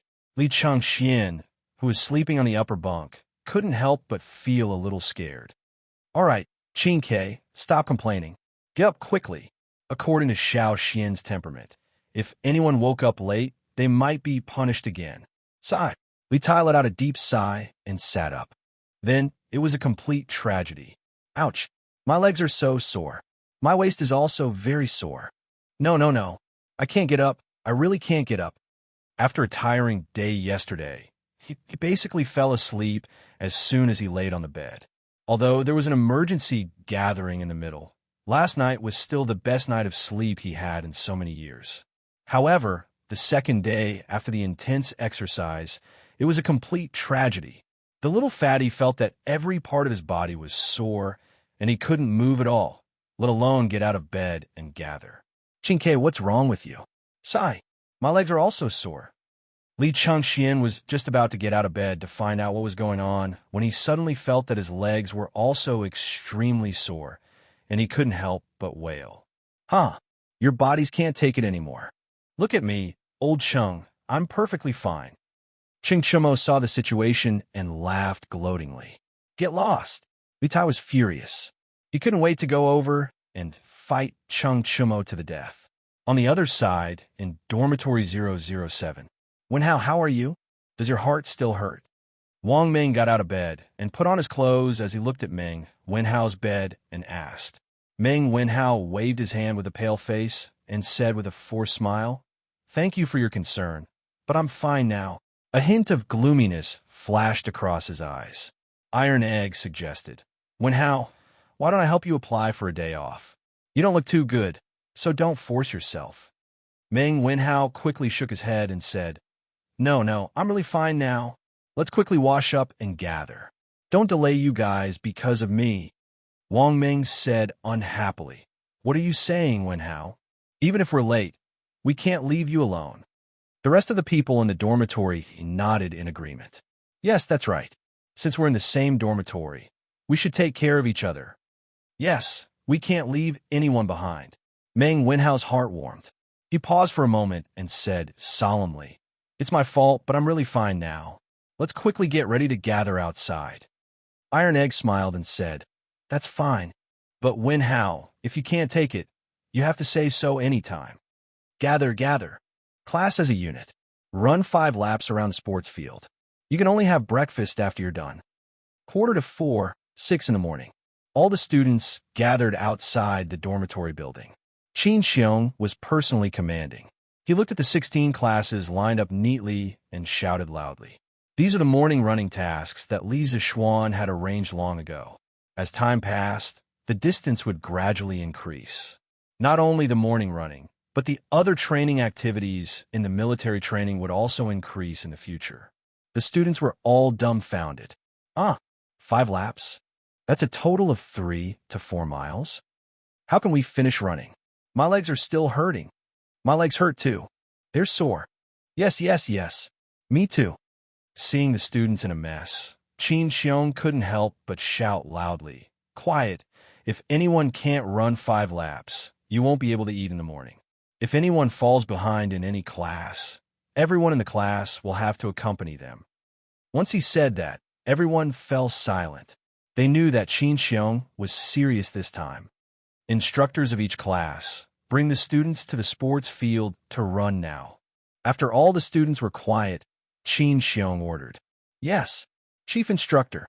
Students of Class 1, listen to the command. Attention. Look forward. Start running. 1, 2, 1, 2, 1. Bang, bang, bang, bang." The students left the dormitory building one by one in an uneven pace. Qin Xiong stood at the back and thought to himself, "I'll only increase your exercise volume for now. I'll ask you to keep your steps orderly in the future." Chapter 722. Beep, beep, beep. Beep, beep, beep. Beep, beep, beep, beep. Bamboo whistles sounded one after another on the academy's sports field. At first, the instructors shouted 1, 2, 1, 1, 2, 3, 4. Later, when they saw that the students were used to the rhythm, they took out the bamboo whistles that Lisa Xuan gave them and blew them. The effect was no different from shouting the slogans. This made Pang Feiji and the other instructors breathe a sigh of relief. Blowing a bamboo whistle was much more relaxing than shouting at the top of their lungs. Huff, huff, huff. After running a lap, Li Tai started to pant heavily. Yesterday, when he was standing in the military posture, he could play some tricks and slack off. But now, when he was running laps, he had no way to slack off. Moreover, because of the cotton padding in his shoes, running became a burden. What was worse was that his whole body was sore today. He was too lazy to even move his fingers. Running was simply killing him. Now, with every step he took, he was enduring immense pain. On the second lap, Li Tai gritted his teeth and barely managed to keep up with the speed of the team. On the third lap, he had already fallen from the middle to the back of the team. Large beads of sweat dripped down his face. Huff, huff, huff. The little fatty felt that his blood was burning, and his heart was about to jump out of his chest. "Qinke, how are you? There are only 2 laps left. Hang in there." Li Chengxian sensed that something was wrong with Li Tai. He deliberately fell behind the team and encouraged Li Tai as he ran. "I can't. Big brother. You go first. I'll stop and rest for a while." Huff, huff. "I feel like I'm going to die if I continue running." Li Tai gritted his teeth and held on for a while before he finally stopped and said helplessly. Li Chengxian panicked. He came over and pulled Li Tai and said, "No, we're brothers. How can I leave you alone? You pull my clothes, I'll drag you along." Li Tai shook his head and said, "Big brother, your body is not much better than mine. You won't be able to complete it even if you pull me. Don't worry about me. Run first." He can't move it by himself. What if I, old Cheng, am included? After running for a while, Cheng Chumo realized that Li Chengxian and Li Tai had disappeared. He hurriedly ran over. "And me, Qinke, I'm strong. Why don't I carry you and run?" Yuchi Baolin came over and scratched his head with a silly smile. Running 5 laps was like playing house to him. It was effortless. The few of them broke out in a sweat, inwardly thinking that the Yuchi family's children were still fierce. In the end, the 3 of them grabbed a strip of cloth and pulled Li Tai along as they ran forward. The 4th round. The 5th round. Phew, I'm finally done. All right, you guys can go and eat. Gather at the sports field at 7:30 a.m. sharp.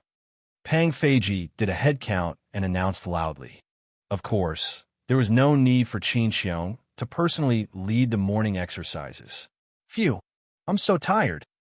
After hearing that, Li Tai sat on the grass and said to Li Chengxian, Cheng Chumo, and the others, "Big brother Chumo Baolin, you guys go and eat first. I'll rest for a while before going." Through this run, Li Tai felt that something was different. He felt a tinge of warmth in his heart, and he started to think for others. Then, "Qinke, hurry up. Don't be late." Li Chengxian saw that Li Tai looked like he was about to collapse, so he did not try to persuade him anymore. Instead, he reminded him, Okay, I got it. Wenhao, come over here. Come to my office. Meng Wenhao left the canteen after breakfast and did not expect to bump into Li Zixuan. He saw Li Zixuan waving at him and instructing him. Yes, Yamacho. Meng Wenhao did not know why Li Zixuan was looking for him, but he saw that there was still about half an hour before the military training began, so he agreed. After a while, the two of them arrived at the principal's office on the 10th floor of Guanghua Building. Have a seat. Li Zixuan pointed at the sofa opposite him and smiled. Thank you, Yamacho. Meng Wenhao walked over and carefully sat down as he said, I heard that you had chest pains last night. Wenhao, are you all right? Although military training is important, don't force yourself when there's something wrong with your body. Li Zixuan smiled slightly. Meng Wenhao was stunned. After a while, he smiled bitterly and said, Iron Egg was the one who told Yamacho, right? Iron Egg was just being nice. Don't have any other thoughts. Li Zixuan could not help but say. This matter was indeed told to him by Bruiser after he finished his morning exercise.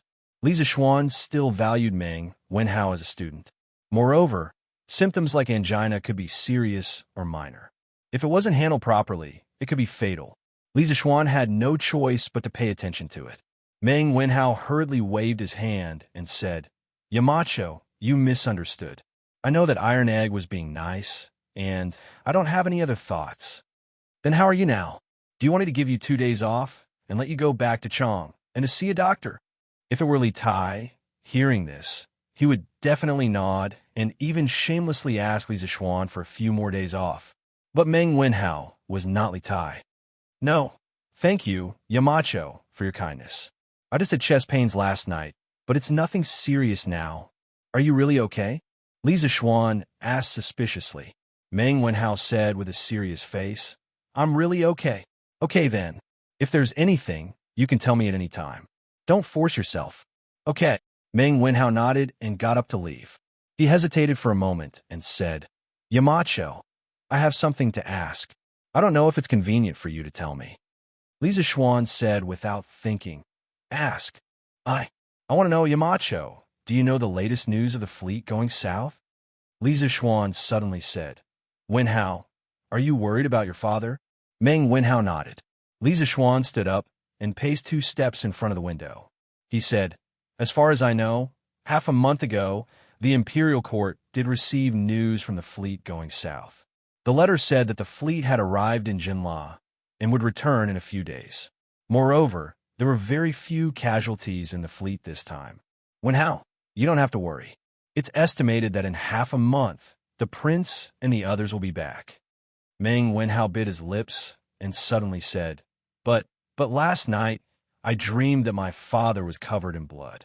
I always have a bad feeling. Yamacho, do you know the latest news of the fleet? I'm very worried. Looking at Meng Wenhao, who was holding back his tears, Li Zixuan felt a little uncomfortable. At the same time, he felt a sense of foreboding in his heart. He secretly hoped that the fleet going south did not have any accidents. As the saying goes, dreams and reality are the opposite. Wenhao, you don't have to worry too much. Recently, I will also find a way to help you inquire about the fleet going south. Although he was worried in his heart, Li Zixuan comforted him. Chapter 723. On an island in the southeastern seas, no one could have imagined that a barren land like this would house 20,000 some soldiers, and all of them were elites. Many of the smaller Nanyang kingdoms probably couldn't even gather so many well-trained soldiers, even if they worked together. Moreover, the amount of food and resources these soldiers had brought with them was astronomical. Your Highness, General Wu and the others will be back soon. Early in the morning, the red sun rose out of the sea, bathing the land in rosy light. Long snakes slithered across the ocean toward the bottom of the sea. A golden wave of snow more than 20 feet high rose up from the shore of the island. A soldier hurriedly ran towards the entrance of the cave on the island and reported in a low voice, This king will go and take a look. Li Xiaogong responded indifferently. After a short while, he walked out with majestic steps, followed by the envoys of various countries. The group went to the shore and stood on a boulder to look out. A fleet of ships had appeared on the horizon and was slowly approaching. As they got closer, They could even see the large Tang character on their sails. They were clearly allies. Li Xiao, how are Meng Yuliang's injuries? What do the military doctors say? Li Xiaogong asked the guard at his side when he saw that the fleet had yet to reach the shore. The guard's name was Li Xiao, and he was the vice captain of Li Xiaogong's personal guard, second only to Wu Di.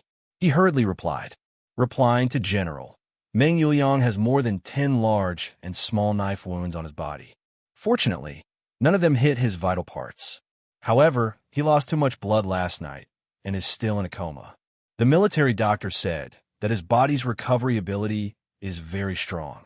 As long as he recuperates for a few days, he will be fine. Yes, the Tang dynasty had military doctors, and not just military doctors, but also a relatively complete medical system. One of the main reasons the Tang dynasty was able to consolidate its vast territory and long border defenses was that the prefectural armies had created the powerful Tang Empire army. And the strength of an army was naturally inseparable from logistics and medical care. At this time, there would usually be a special inspection officer in the army who would inspect the condition of the sick and the food and shelter every day, so as to arrange medical treatment and evacuation.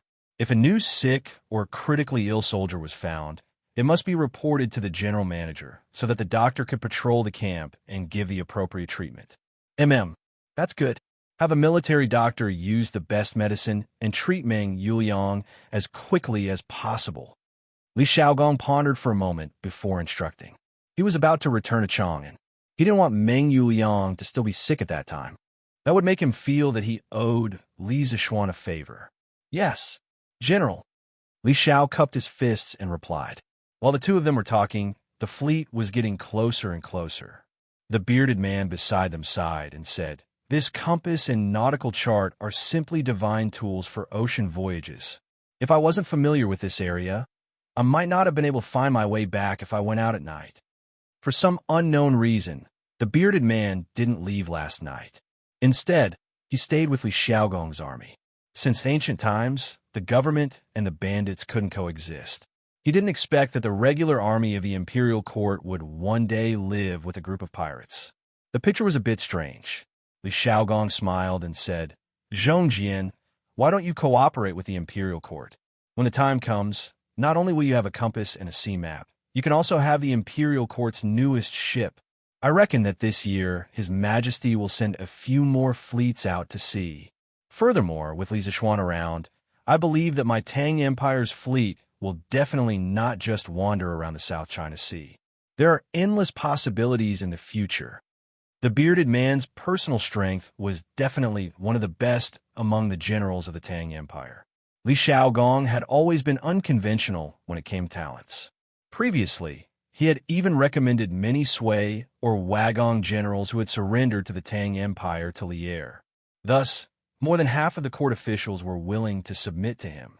This was also one of the reasons why Li Xiaogong's reputation in the imperial court was so high. Furthermore, Li Xiaogong had a very accurate grasp of the human heart. Clearly, he could see that the bearded man's blood was filled with adventurous genes. Thus, he didn't promise him a high position or endless wealth. Instead, he used the vast ocean as a temptation to make the bearded man accept his olive branch. Oh, the bearded man's eyes lit up. He thought for a long time before finally shaking his head and said, Thank you for your kind intentions, Your Highness. However, I'm used to being free and unfettered. I can't stand those rules and can't stand being controlled by others, so, Zhongjian, don't be in such a hurry to come to a conclusion. His Majesty is a wise sovereign and will definitely give you the greatest freedom. His Majesty has always been the most tolerant of talents. Haven't you seen how Wei Xuanqing often bluntly admonishes His Majesty and makes him flee? Before the bearded man could finish speaking, Li Xiaogong waved his hand and continued his bewitching speech.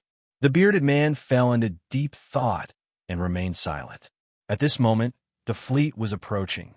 Wu Di boarded a small boat and walked over to Li Xiaogong. Your Highness, this general was incompetent. After searching the surrounding waters for an entire night, I was still unable to find any trace of those pirates. Your Highness, please punish me. Li Xiaogong looked at the tired Wu Di and waved his hand. It's not your fault. It's inconvenient to search at night, and there's also too much time between searches. It's understandable that you weren't able to find them. Take them back to the boat to rest. Thank you, Your Highness, for your leniency. Wu Di hurriedly thanked him and then slowly left. More than 400 of them didn't sleep last night, so it was indeed time for them to rest. Your Highness, do you want me to send a letter to our king to help you arrest these hateful pirates? After Wu Di left, the Jinla envoy next to Li Xiaogong muttered. After listening to the translation, Li Xiaogong was about to refuse when the envoys of other countries rushed to shout, Funan country is willing to help the Tang Empire eliminate the pirates. Piao country is also willing to help the Tang Empire. Dandan country is also willing. Liu country is also willing. Seeing how excited these people were, Li Xiaogong knew what they wanted to say even if he didn't need someone to translate for him. He said loudly, Thank you for your kind intentions, but this is a matter of the Tang Empire. Let's just wait for the news. After understanding Li Xiaogong's meaning, the envoys quieted down. Li Xiaogong shouted in a deep voice, Li Xiao, this general is here. Immediately order the fleet to drop anchor and set sail. Destination, Wen Nation. Li Xiao was dumbfounded. He didn't expect Li Xiaogong to be so bold. Although a general might not obey military orders in a foreign country, Wen Nation was currently a vassal state of the Tang Empire. How could one use one's own army to attack a vassal state? If news of this got out, wouldn't the other vassal states of the Tang Empire fall into chaos? Chapter 724. Seeing Li Xiao's hesitation, Li Xiaogong immediately shot him a cold look. Li Xiao hurriedly replied, Understood. Io, Your Highness, you can't. Just as Li Xiao turned around and was about to pass on the order, a sharp voice came from the side. A eunuch in light red clothes ran over. He was the supervisor of the fleet heading south this time, Imperial Eunuch Sun Yud. The fleet is heading south to trade with other countries. Your Highness, please don't use your weapons. Furthermore, the Wen Nation has always been paying tribute to the imperial court. They could be considered a vassal state of the Great Tang. Sun Yud raised his finger and said weakly to Li Xiaogong.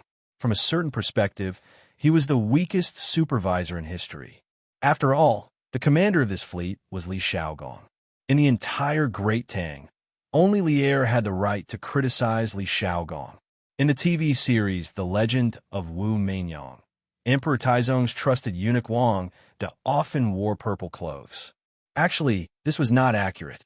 China's ancient official uniform system was formed in the Sui dynasty and was custom-made in the Tang dynasty. Generally speaking, rank 3 and above wore purple robes, rank 4 dark red robes, rank 5 light red robes, rank 6 dark green robes, rank 7 light green robes, rank 8 dark green robes, and rank 9 light blue robes. Eunuchs were the same as other officials. They wore uniforms of appropriate colors according to their rank. However, there was a problem. During the Jingguan era, Li Er issued an edict that there would be no rank 3 officials in the imperial eunuch province. Rank 4 eunuchs were the highest. Thus, the old Book of Tang said, at the end of Yongshun, 70 years to the end, the power was still in the hands of the eunuchs. It was only during the Kaiyuan era that Emperor Xuanzong gave eunuchs a rank 3 official position if he liked them slightly. Only then did eunuchs wearing purple clothes appear. Eunuch Sun, did you forget what His Majesty said before we left? Li Xiaogong replied with a faint and then shouted, You may have forgotten, but I haven't forgotten a single word. At that time, His Majesty said, Outside the borders of the Great Tang, as soldiers of the Great Tang, we must ensure the safety of the people of the Great Tang traveling with the fleet. The people of the Great Tang must not be bullied anywhere. If we encounter an enemy, we must destroy them with all our strength. Chamberlain's son, last night, the fleet lost 28 soldiers, 12 sailors, and 2 heavily injured. Tell me, don't you think this prince has a good reason to attack? Sun Yud was speechless. Li Xiaogong turned around, faced the fleet on the sea, and said loudly, as the saying goes, blood for blood. I am going to attack Neon under the Imperial Order to avenge the soldiers and sailors who died last night. Are you willing to follow my orders? As a Grandmaster expert, Li Xiaogong's roar was not soft at all. Basically, every ship could hear his voice. Yes, Your Highness. By the decree of the Emperor, we will send troops to the nation. Blood for blood. Yes, Your Highness. By the decree of the Emperor, we will send troops to the nation. Blood for blood. As soon as Li Xiaogong's voice fell, he immediately received a tsunami-like response. They had been inexplicably attacked by a group of pirates, and so many of their fellow soldiers had died. The soldiers were suppressing a wave of anger in their hearts. The Tangs were proud, and the Tang army was inviolable. Li Xiaogong smiled slightly, looked back at Sun Yud, and then said lightly, "Although this group of pirates may not have anything to do with the Neon Imperial Court, we have lost so many soldiers and crew members, and I can't go back empty-handed. Even if I go back, I won't be able to explain it to their families. So, this time, I will definitely go to Neon." After that, he pulled out the long sword at his waist, pointed it to the sky with a clang, and said loudly, "Let's go to Neon." Sun Yud's face turned red. He wanted to refute, but there was nothing he could do. He didn't dare to refute. The soldiers in front of him were blinded by hatred. They only had revenge and killing in their eyes.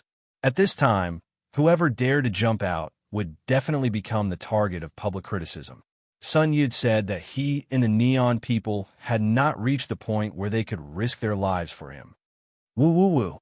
Suddenly, a bleak and distant horn sounded on the sea. Li Xiaogong led the people on the island and began to board the ship. The envoys next to him all had different expressions. Some were afraid, and some were worried. Obviously, they were worried that their countries would be attacked by the Tang Empire one day, just like Neon. Looking at the powerful army of the Tang Empire, they felt that their countries couldn't stop it. Envoys, don't worry. The King of Neon is not good at educating people. He allowed the pirates to run rampant and attack the Tang Empire's fleet. That's why I gave him a warning. As the saying goes, if others don't offend me, I won't offend them. The Tang Empire's army will never take the initiative to provoke trouble. Who was Li Xiaogong? How could he not know what the envoys were thinking? As he walked, he comforted them warmly. After the envoys understood Li Xiaogong's words, they felt more or less at ease. Tang Empire is mighty. Shang Empire is mighty. Your Royal Highness is mighty. Renbiao, I came here this time because I have something to ask of you. Late in the morning, Li Zexuan assigned training tasks to the personal guards who were not instructors today. After inviting Li Gang to supervise them personally, he sneaked out of the academy alone, returned to Chang, and went directly to Wang Renbiao's house. Xiao Xian, just say it. As long as I can help, the Wang family will do our best to help you. Wang Renbiao said with a smile. Thank you in advance, Renbiao. Li Zexuan laughed and then got to the point. I want Renbiao to help me investigate the recent movements of the fleet going south. I have a feeling that something big is going to happen there. I think with the Wang family's channels, you can still find out the news, right? Wang Renbiao frowned. Li Zexuan's request was not simple at all. On the vast sea, where could he go to find out the news? I will try my best to find out the news for you. Xiao Xian, wait for me for a few days. Wang Renbiao thought about it and finally agreed. Although it was difficult, it was not impossible for the Wang family. Ha! Thank you for your trouble, Renbiao. Li Zexuan smiled, then got up and prepared to leave. Sometimes, it would be much more convenient to have an additional friend. Back then, he and the Wang family of Taiyuan had almost become enemies, but fortunately, they became allies in the end. You're welcome. Haha, I owe you a favor. I still have things to do at the academy, so I'll leave first. Renbiao, if you have any news, you can come to Yanwang College to find me directly. Chapter 725. Father, look, there's so many big ships coming from the sea. Japan, Honshu Island, Kanazawa Harbor. Near noon, the fishermen on the shore began to pack up their boats and prepare to go home. 7 or 8 children with small buns were picking up shells or chasing each other on the beach. One of the children suddenly saw the ships covering the sky and shouted happily as if he had found a treasure. Not far from the child, there was a bare-chested, middle-aged fisherman. When he heard his child shout, he subconsciously smiled and said, "That's just the government's ship?" Halfway through his sentence, his voice suddenly stopped. He raised his head and casually swept his gaze around. He caught a glimpse of the endless sea of ships. Clearly, a fleet of this scale was not something that the local government could possess. Is this the imperial court's ship? The other fishermen also noticed the abnormality and began to guess. No, it's not the imperial court's ship. It's not the imperial court's ship. It's the Tang Empire's. The Tang Empire's army is here. Run. After a sharp-eyed fisherman saw the big Tang character on the sail of the ship, his face was suddenly full of horror. He pulled his child and ran back. It should be noted that in ancient times, the Japanese people only had their own national language and did not have their own writing. Later, the Han culture was introduced to Japan, and the cultured Japanese began to write in Han. After the middle of the 5th century AD, the Japanese people created a way to write Japanese using Chinese characters as interlocutory symbols. After the 8th century, this method of using Chinese characters as interlocutory symbols has been widely adopted. In other words, although the Japanese at this time used characters similar to Chinese characters, the pronunciation was their own country's pronunciation, and many people knew some Chinese characters. It's really the Tang Empire's army, my God. What do we do wrong? We actually attracted so many Tang Empire's army. Let's run. If you don't run now, you won't be able to run anymore. In the blink of an eye, the crowd on the coast all scattered and fled. Some people didn't even take the fishing gear on their fishing boats and ran away. Woo! With the sound of a horn, the huge fleet began to dock.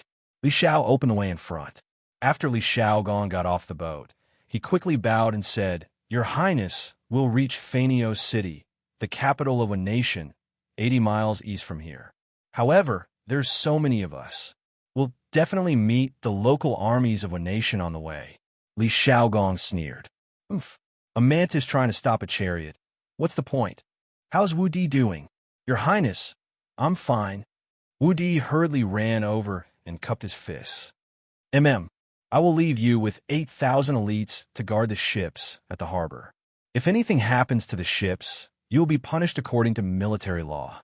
Li Shaogong ordered solemnly with a straight face.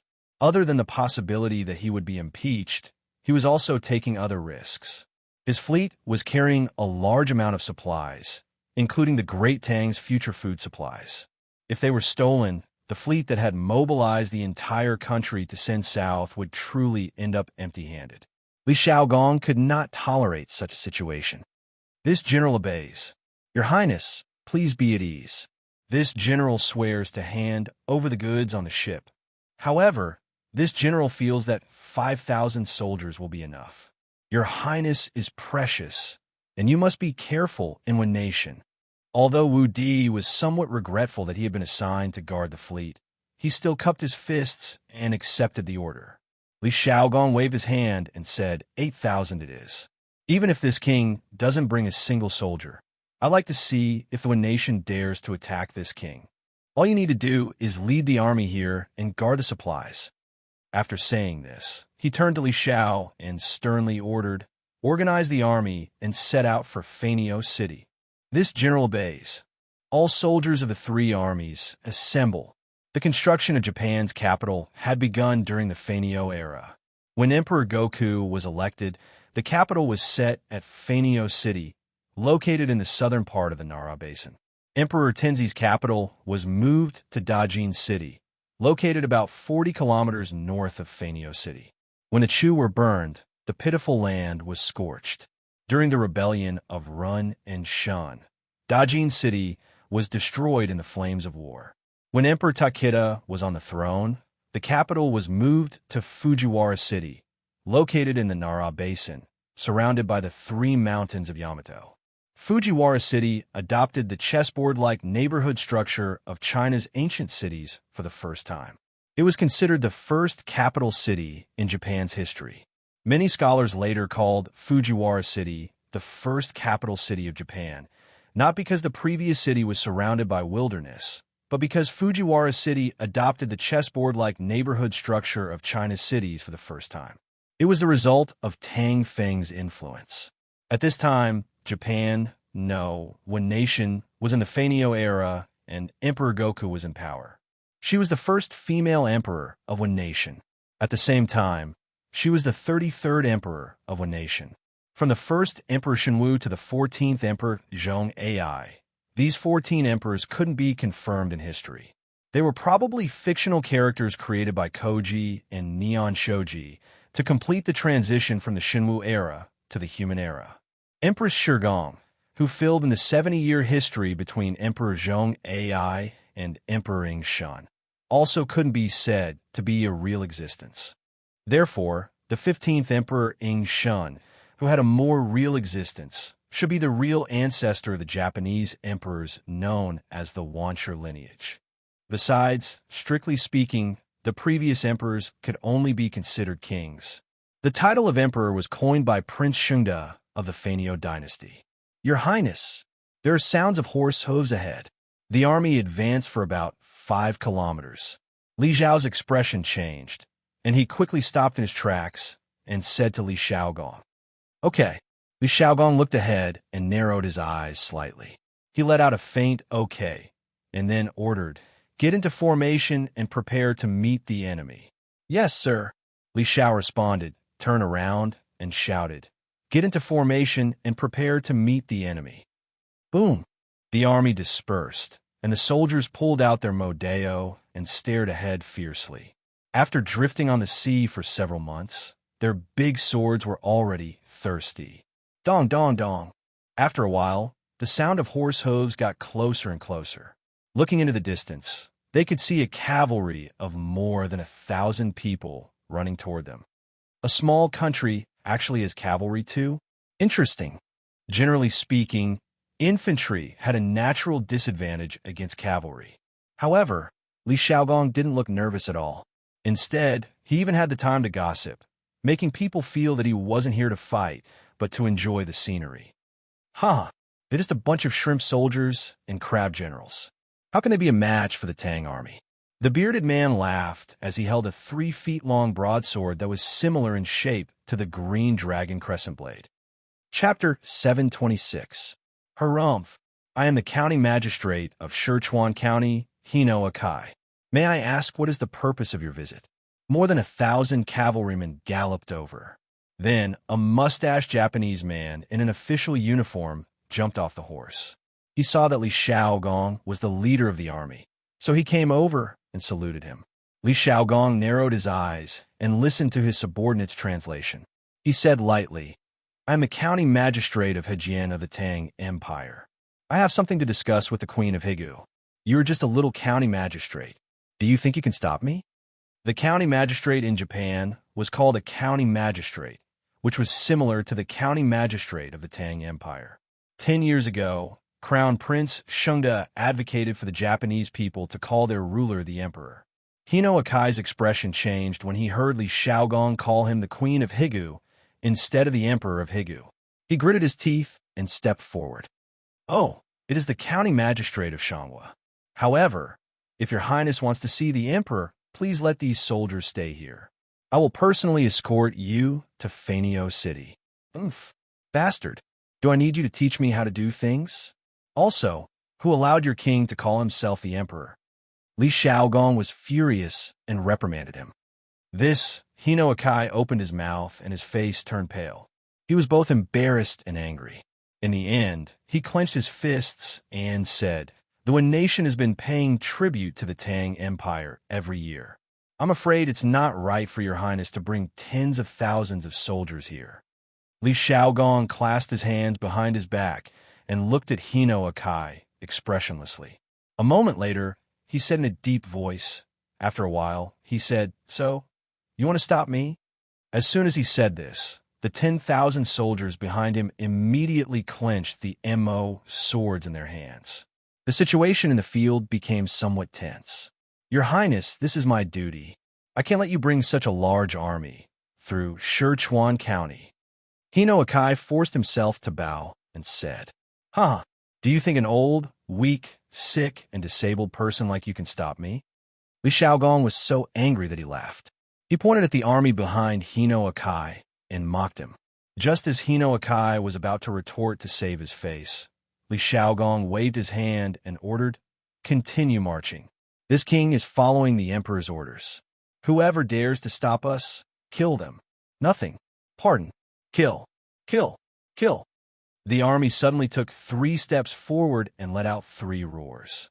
Killing intent filled the air, and their auras were like rainbows.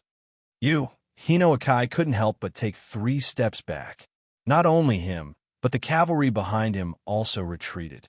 To be precise, the cavalry's horses were frightened by the battle cries. "Benoit will ask you one last time. Are you going to move or not?" Li Xiaogong asked coldly. In fact, he didn't want to waste time in front of this group of shrimp soldiers and crab generals. That was why he repeatedly gave Hino Akai chances. But Hino Akai thought that Li Xiaogong was scared, and that Li Xiaogong was just trying to scare him. He swallowed his saliva and straightened his neck. "This is my duty, I can't clang." Swoosh! Before he could finish his sentence, Li Xiaogong had already lost his patience. He pulled out his sword and chopped off Hino Akai's head. The Japanese army was shocked. A slightly shorter general pointed at Li Xiaogong and stammered, You. Li Xiaogong was furious. "Li Xiao, I will give you 800 men. Charge." "Yes, sir," Li Xiao replied excitedly. He then picked a group of men and charged forward. Similarly, he didn't care about the short Japanese in front of him. "Baka, avenge the county princess. Kill." The general pulled out his saber and shouted as he urged his horse to charge towards the Tang army. Chop the horse's legs. In truth, the cavalry that Hino Akai had brought with him were all old war horses. In terms of speed and momentum, there was a world of difference between them and the Turkic Khaganate cavalry. Li Xiao bellowed as he swung his Immerse saber at lightning speed toward the warhorse that the general was riding. Hiss! The warhorse let out a whine and fell forward. The general was shocked and quickly got off his horse. Before he could stand firm, Li Xiao's Immerse saber was already slashing towards his neck. Difference. This was the difference in strength. As soon as the two armies clashed, the winner was obvious. Even though the Neon army had the advantage of horses, they were far from a match for the well-trained Tang army. Not to mention 800 Tang soldiers. Even if there were only 500 Tang soldiers, they were enough to beat the thousands of Neon soldiers and make them flee. Mercy! Ugh! Hino Akai's general begged for mercy at the critical moment. Unfortunately, Li Xiao didn't understand him at all. His sword chopped off his head mercilessly. At the same time, the 800 Tang soldiers behind Li Xiao were also swinging their swords and harvesting lives. Compared to infantrymen, cavalry's greatest advantage was their speed and impact when they clashed with each other. If the Neon cavalry charged directly, they might cause some trouble for the Tang army. However, Hino Akai had stopped in front of Li Xiaogong and wanted to negotiate. If the Neon cavalry wanted to charge again, it was no different from a fool's dream. In addition, Li Xiao and the others had broken the formation of the Japanese army. Now, the Japanese army was a mess. They were like lambs waiting to be slaughtered. They wanted to fight back, but they were no match for the Tang army in terms of strength and speed. Run! The Tang army kills without batting an eye. In less than 15 minutes, more than half of the Japanese army had been killed. Li Xiao's 800 Tang soldiers only had a few light injuries. Some of the Japanese soldiers were so frightened that they quickly turned their horses around and ran for their lives. These fleeing soldiers seemed to have opened a window for the rest of the Japanese army. The remaining Japanese soldiers immediately scattered. At this moment, the advantage of cavalry was finally on display. They could run faster when they ran for their lives. There's no need to chase them. Li Xiaogong quickly stopped Li Xiao when he saw that he was about to give chase. He ordered, "Don't chase after them. Count the casualties and rest for a while before we continue to march to Fanio City." "Yes, my lord." Li Xiao cupped his fist and accepted the order. "Your Highness, this Japanese official seems to be a little arrogant." The bearded man pursed his lips and said meaningfully. Li Xiaogong thought for a moment and then nodded. A few years ago, this king met the emissaries. They were all very respectful and obsequious. The people today are truly different from before. This king would like to see just where these people get their confidence from to be so disrespectful to this king and the great Tang. Li Xiaogong's meaning was simple. He was very unhappy with Hino Akai's attitude. He wanted to see why the Japanese suddenly became arrogant. Chapter 727. The news of the Tang army defeating Hino Akai in Sichuan County spread quickly because of the deserters. Suddenly, the people in the other counties around Sichuan County were in a state of panic. Although Hino Akai only brought a little more than 1,000 people with him, and the Tang army had tens of thousands of soldiers, there were only 800 Tang soldiers who participated in the battle. Moreover, the Neon army was all cavalry. Under such circumstances, they could only hold on for less than half an hour. In addition, in order to wash away the crime of desertion, the fleeing soldiers naturally tried their best to exaggerate the fierceness and bravery of the Tang army. Through word of mouth, Li Xiaogong became an 8-foot-tall, golden-armored general holding a huge sword weighing hundreds of kilograms, while the Tang army became hellish demons clad in iron armor, with infinite strength and invulnerable to swords and spears. The people in the counties along the way all shut their doors and did not come out, and the local officials also fled the county headquarters, not to mention organizing an army to fight against the Tang army. Therefore, the army led by Li Xiaogong went all the way without any hindrance. In the evening, they arrived at the capital of Neon, Fanio City. Don't doubt the marching speed of the army. Li Xiaogong and the others used more than half a day to march more than 80 miles. Even in the marching records before the Tang dynasty, this was not the top speed. In the Wei Shu, the biography of Xiahou Yuan, Yuan was a general. He often went to the enemy when he was in a hurry. Therefore, there was a saying in the army, Xiahou Yuan, a military officer, 500 miles in 3 days and 1,000 in 6 days. Xiahou Yuan should be an infantryman. On average, he could travel 167 miles in a day. Of course, the day here referred to the day, not the night. Therefore, it was not shocking that Li Xiaogong and the others used more than half a day to march 80 miles. Order the soldiers to cook and set up camp here. If the Neon Queen does not come out to see me, we will attack the city tomorrow. The army arrived at the Moon Mountain outside Fanio City. Li Xiaogong looked down at the palace below, which was somewhat similar to the Chong, an imperial city, and then ordered Li Xiao, who was behind him. Mu, throughout the Mu, will be directly replaced by Mu in the text. After marching 80 miles, the soldiers were more or less tired. In addition, the sky was about to turn dark. Li Xiaogong, who had rich battle experience, certainly would not choose to attack the city at this time. Yes, sir.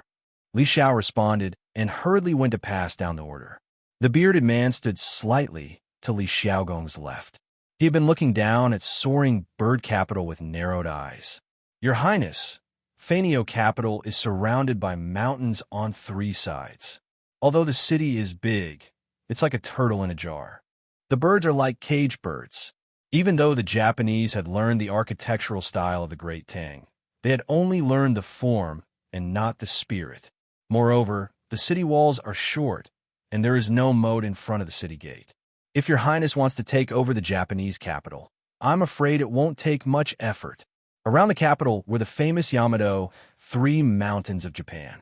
To the west was Urching Mountain, also known as the God of Heaven Mountain. To the north was Xiangju Mountain. Legend has it that gods lived on the mountain. And to the south, where Li Xiaogong and the others were now, was Mu Pin Mountain. Legend has it that the first emperor of Japan, Emperor Shenwu, ascended the throne on this mountain.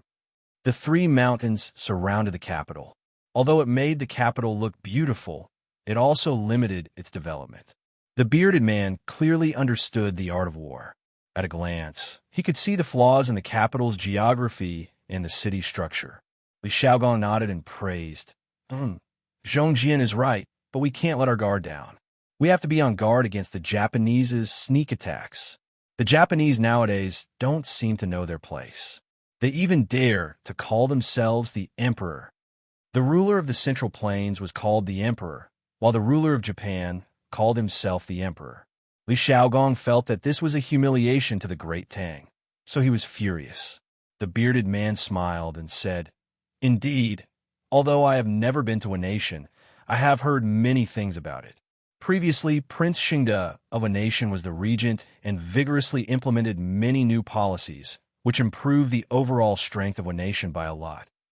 In the imperial palace of Japan, the news that Li Shaogong had led his army into the country had long ago reached this place.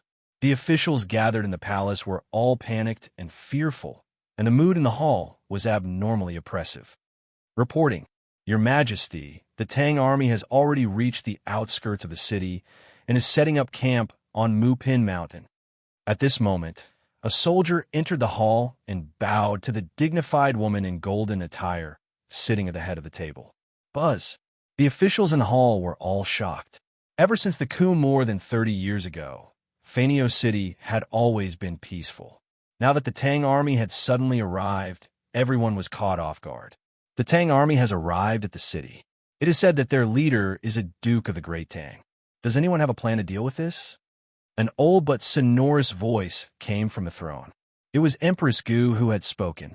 35 years ago, the head of the most powerful family in Japan, the Suo clan, Suo Matsi, although there was the word Matsi in his name, this person was a man, sent an assassin to assassinate Emperor Chongjun, who was supported by him at that time. Then he supported the 39-year-old Empress Ida as the empress, who is now the 74-year-old Empress Togu. In the early days of the Toga dynasty, the actual rulers of Japan had always been Empress Toga's nephew, Crown Prince Xingde, and Suo Matsi. 5 years ago, Crown Prince Xingde passed away, and the imperial power gradually began to fall into the hands of Empress Togu. Last year, Suo Matsi, the head of the Suo clan, also passed away. Now, Empress Togu completely grasped the imperial power. Your Majesty, I think we should first find out why the Tang Empire has stepped into our country's territory, and then talk about other things. Not long after Empress Togu finished speaking, a young man in his late 20s came forward and said, "Well, Big Brother Shanbei's words are reasonable. What do the other officials think?" Empress Togu thought about it and agreed. This young man was Crown Prince Xingde's son, mountain-back elder brother Wang. Neon people's names are so strange. He was also the successor chosen by the Emperor of Japan. His ability and knowledge were naturally outstanding, quite similar to his father's style. Your Majesty, I don't agree with Big Brother Shanbei's opinion. While the officials looked at each other, a short young official with a mustache walked out with an arrogant expression. He slightly leaned forward to Empress Togu and then said, "I think that Japan has been paying tribute to the Tang Empire before, but the Tang Empire did not abide by the agreement and invaded without authorization. This is not putting us in their eyes. This is a good time for us to contact Beach and Goguryeo to resist the Tang Empire together. If we can destroy more than 10,000 troops from the Tang Empire in one fell swoop, Japan will be the well-deserved king of this sea area." Chapter 728. Fanio City, Wanation Imperial Palace. The person who spoke against it was called Su Wisya-e.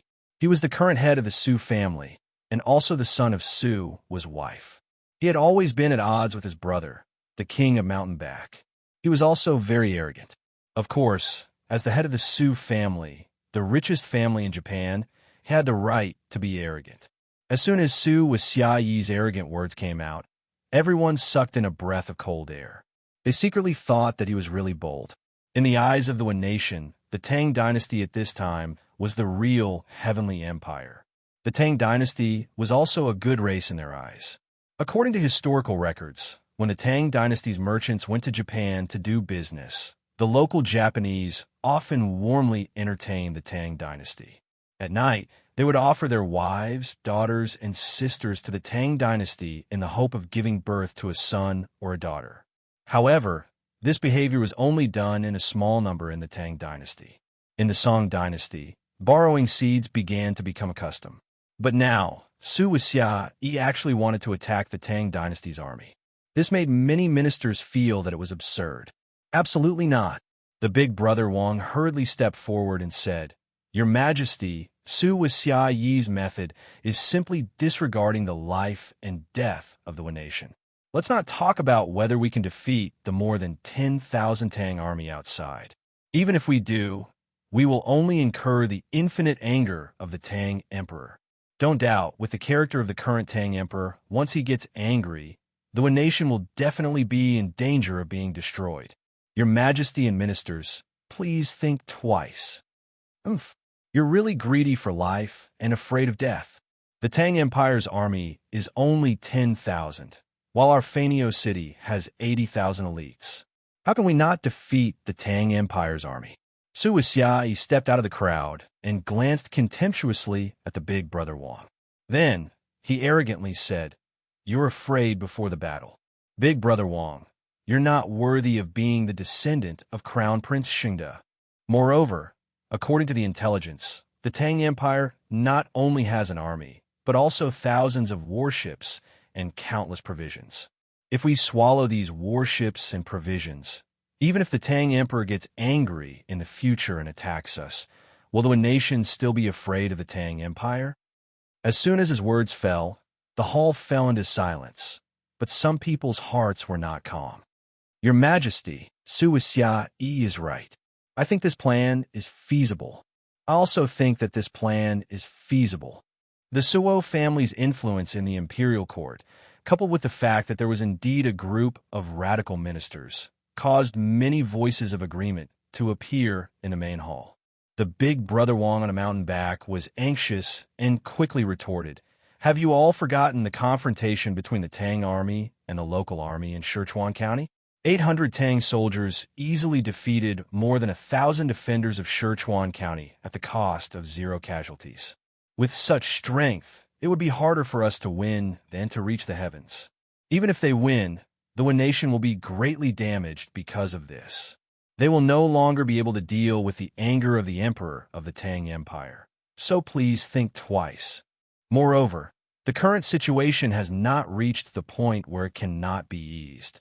As long as we clarify the purpose of the Tang Emperor's visit and make some concessions in some aspects, the Tang Emperor will be willing to withdraw his troops."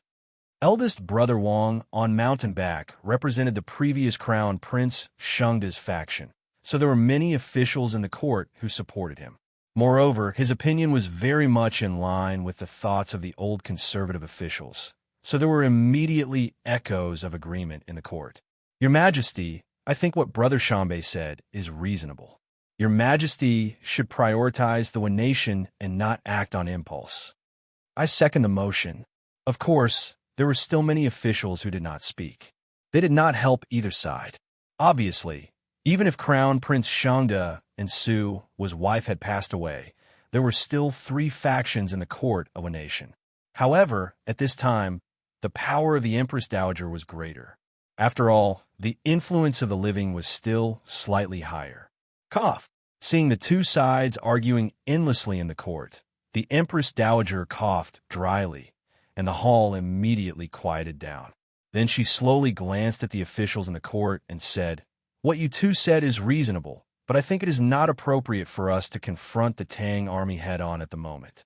Since the Tang army has camped outside the city and has not immediately attacked, it means that there is still room for negotiation. Therefore, we can send a messenger to ask the commandery prince of the Tang Empire why he is here, and then we can make a decision. If we can invite the commandery prince of the Tang Empire to the imperial palace, of course, it would be best." Yes, the empress of a nation was the same as the emperor of China, calling herself I. In fact, it was not only this. The titles of empress, Empress Dowager, and Crown Prince of the East Palace were the same in Wen nation as in the Tang Empire. It was mainly because the ancient Wen nation admired China's culture very much. Most of their languages were learned from China. From the empress to the common people, no one did not admire the Tang Empire. Su's wife sneered and said, "The commandery prince of the Tang Empire lives like a prince. How can he have the courage to come to Fanio City? If he dares to come, I will crawl to the morning court in the future. Yes, how can the commandery prince of the Tang Empire risk his life to enter the city? Absolutely impossible." The Empress Dowager frowned, and then she waved her hand and said, I have made up my mind. Brother Mountain Back recommends someone to go outside the city to negotiate with the Tang army. Brother Mountain Back thought for a while, then bowed and said, Your Majesty, I recommend the son of Sister Ono, Yoko Ono. He is proficient in Chinese and has a good understanding of the customs of the Tang Empire. He is the most suitable. Sister Ono was the person who helped crown Prince Shengde to submit the letter of credence to the Sui dynasty. He was a very famous diplomat of the Empress Dowager. The Empress Dowager thought for a while and nodded in agreement. Approved. Old Chung, will tell you another one. It is said that there was a monk who went to 100 Flowers building one day to find a girl. No, Chonyo, you're talking nonsense again. Monks have to abide by the rules and precepts. How can he go to find a prostitute? Listening to the voice, it should be Li Tai's voice. Yinhuang College, the sky had just turned dark. After the students took a bath, they lay on the bed and began to rest. After 2 days of military training, many students had gradually begun to get used to this kind of life. At least they were no longer as tired as last night. Therefore, several second generations in Dormitory 001 chatted in a low voice. What was even more excessive was that Chung Chumo, this smelly and shameless thing, actually told dirty jokes. Hey, how is it impossible? Not all monks will abide by the rules. Hey, no. Chin K, don't interrupt me. Wait for me to finish telling you, lest I forget. Chung Chumo muttered, and then continued. Besides, the monk touched the prostitute's front and back with his hand, and then shouted, Strange, strange. The front is like a nun, and the back is like a disciple. Don't you think it's strange? Chapter 729. F***CK. Ching Chumo, you're so F***king perverted. In Dormitory 001, after Sun Ziffin heard the dirty jokes, he shouted loudly and ridiculed. Then he laughed and said, But I like it. Come, Chonyo, use your intelligence and tell another one. Although spring had already passed, this group of teenagers who were still in their adolescence would inevitably talk about some explicit topics to stimulate the secretion of hormones. Li Tai said angrily, F***CK? Sun Ziffin, you and Chonyo are so dirty. What a pair of cultured scums. The chubby boy was usually a little arrogant, but the circle he came into contact with was generally more elegant. At this moment, hearing the vulgar conversation in the dorm, Li Tai, who was in the dark, couldn't help but blush. Chung Chumo smiled wretchedly and said, Hey, how are we cultured scums? Isn't it natural for a man and a woman to love? Baolin, don't you think so? Forget it. You won't understand even if I tell you. Yuchi Baolin, who was about to get up and talk, suddenly touched his nose gloomily and then lay back down. In this dorm, he was the most honest person, so Chung Chumo could only bully him a little. All right, let's all go to sleep. There's military training tomorrow. Li Changxian, who was sleeping on the top bunk, obviously sensed Li Tai's embarrassment and spoke up to help him out. Sleep? Who can fall asleep so early? Besides, Huayu hasn't finished washing his clothes. Sun Ziffin had just finished listening to the dirty jokes, and his blood was boiling. How could he fall asleep now? Besides, what he said was right. Qin Huayu was still washing his clothes under the moonlight by the sink inside. Speaking of which, Qin Huayu had miscalculated. Usually, he preferred to be quiet at home and only bathe once every 2 to 3 days. Therefore, when school started, he only brought 3 sets of clothes with him. However, at Yinhuang Academy, every night when he came back, his clothes would be drenched in sweat. How could he not bath? After showering, he couldn't possibly continue wearing those sweaty clothes, right? Qin Huayu, who always paid attention to his appearance, would definitely not do such a thing. In this way, after Qin Huayu showered tonight and found that he didn't have any clothes to change tomorrow, how could he? Thus, the eldest son of the Duke of E, our young master Qin, washed his clothes for the first time in his life. For this reason, he received a lot of ridicule from Chung Chumo and Sun Ziffin. 2. As for the others, they were much more cunning than Qin Huayu. When school started, they brought 7 or 8 sets of clothes. Even if they changed their clothes every day, they would still be able to last until the academy's weekend. Oh, it's so lively. It seems that your training during the day is too little, and you still have the energy to talk nonsense at night. Just as Ching Chumo was about to agree with Sun Ziffin's words, a familiar voice suddenly came from outside the door of dorm 001. F*CK. It's Yamacho, little Xian. The 6 people in the room all felt their hearts skip a beat, and they secretly cursed. Qin Huayu stuffed his clothes into the wooden bucket, and then quietly slipped to his bed in an attempt to muddle through. "Open the door," Li Zishuan said faintly from outside. Although his voice was soft, it seemed to have a mysterious penetrating power that directly entered their ears. Qin Huayu looked at his unscrupulous roommates who were chatting happily just now, but were now curled up in bed like ostriches. He could only bite the bullet and personally open the door. Yamacho," Qin Huayu called out awkwardly. Although he was very familiar with Li Zishuan, and Li Zishuan was half his brother-in-law, now that they were in the academy, he had to do things according to the rules. In public, he had to call him Yamacho. "Huayu, what are you doing with your hands full of water?" Under the moonlight, Li Zishuan saw the water droplets on Qin Huayu's hands, and he squinted his eyes and asked, I just want to wash my clothes." Qin Huayu scratched his head a little embarrassedly and said, Li Tai, Chung Chumo, and Sun Ziffin on the bed almost burst out laughing. "What? Weren't you all chatting happily just now? Why are you still pretending to be asleep? All of you come down." Li Zishuan's attitude changed, and he said sternly. This was really a case of extreme joy begetting sorrow. Seeing that Li Zishuan was going to be serious, Li Tai, Li Changxian, and the others on the bed all got out of bed and stood together with Qin Huayu. Although Qin Huayu is breaking the academy's rules by washing clothes at night, he is still better than you guys who are so bored that you don't sleep at night. Now all of you go out and stand in military posture. Other than Qin Huayu, who will only stand for 15 minutes, everyone else will stand for an hour. After standing, go back to sleep. If anyone dares to slack off, the time will be doubled. Li Zishuan pointed at the door and shouted, No, do you really have to be so ruthless?" Ching Chumo stared and asked weakly. Although he had martial arts and wasn't afraid of standing in military posture, who wouldn't want to lie comfortably in bed and rest at night? "Chung Chumo will stand for 2 hours. The rest of you will continue as before." Li Zishuan looked at this joker indifferently and said casually, "You." Chung Chumo almost vomited blood.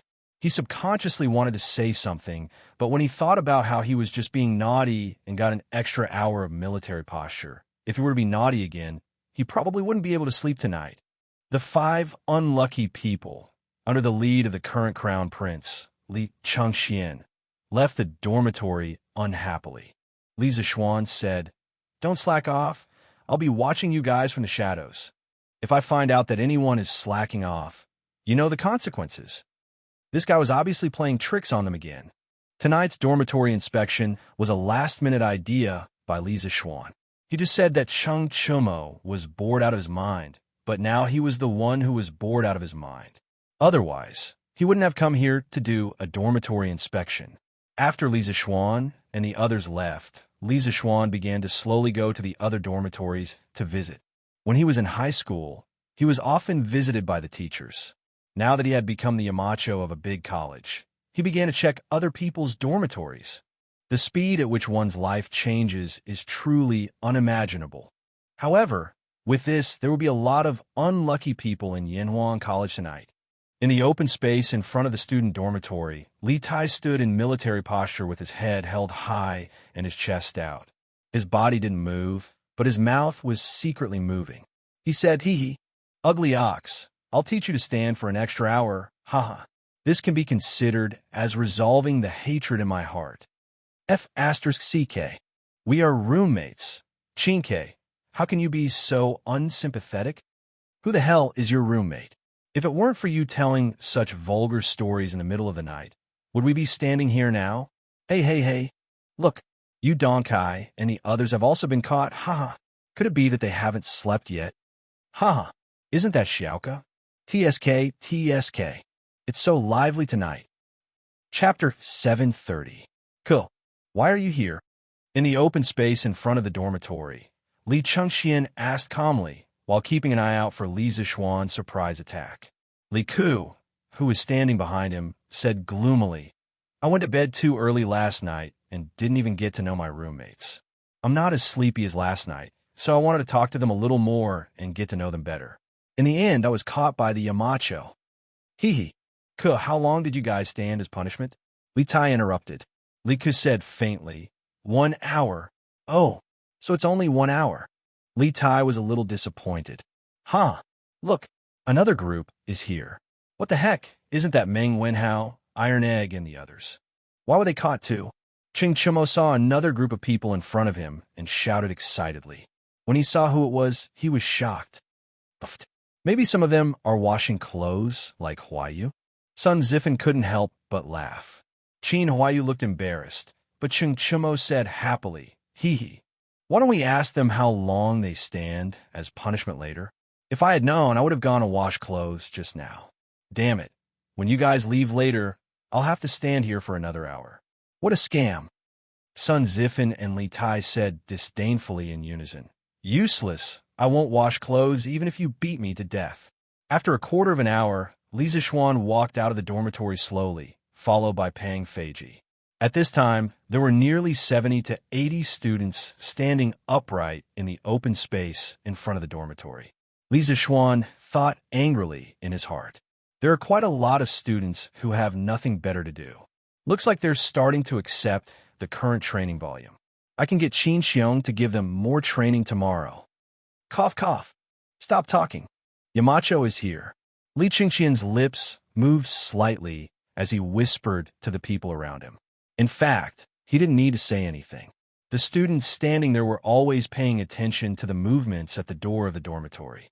When Li Zixuan came out, basically all the students immediately stopped their little tricks and stood in a standard military posture. At ease, Li Zixuan walked to the front of the line and shouted. Swoosh! The students thought that Li Zixuan was going to show them mercy. One by one, they excitedly took a step forward, but then they heard Li Zixuan's dull voice. Does anyone still remember what the Yinhuang College Student Handbook said?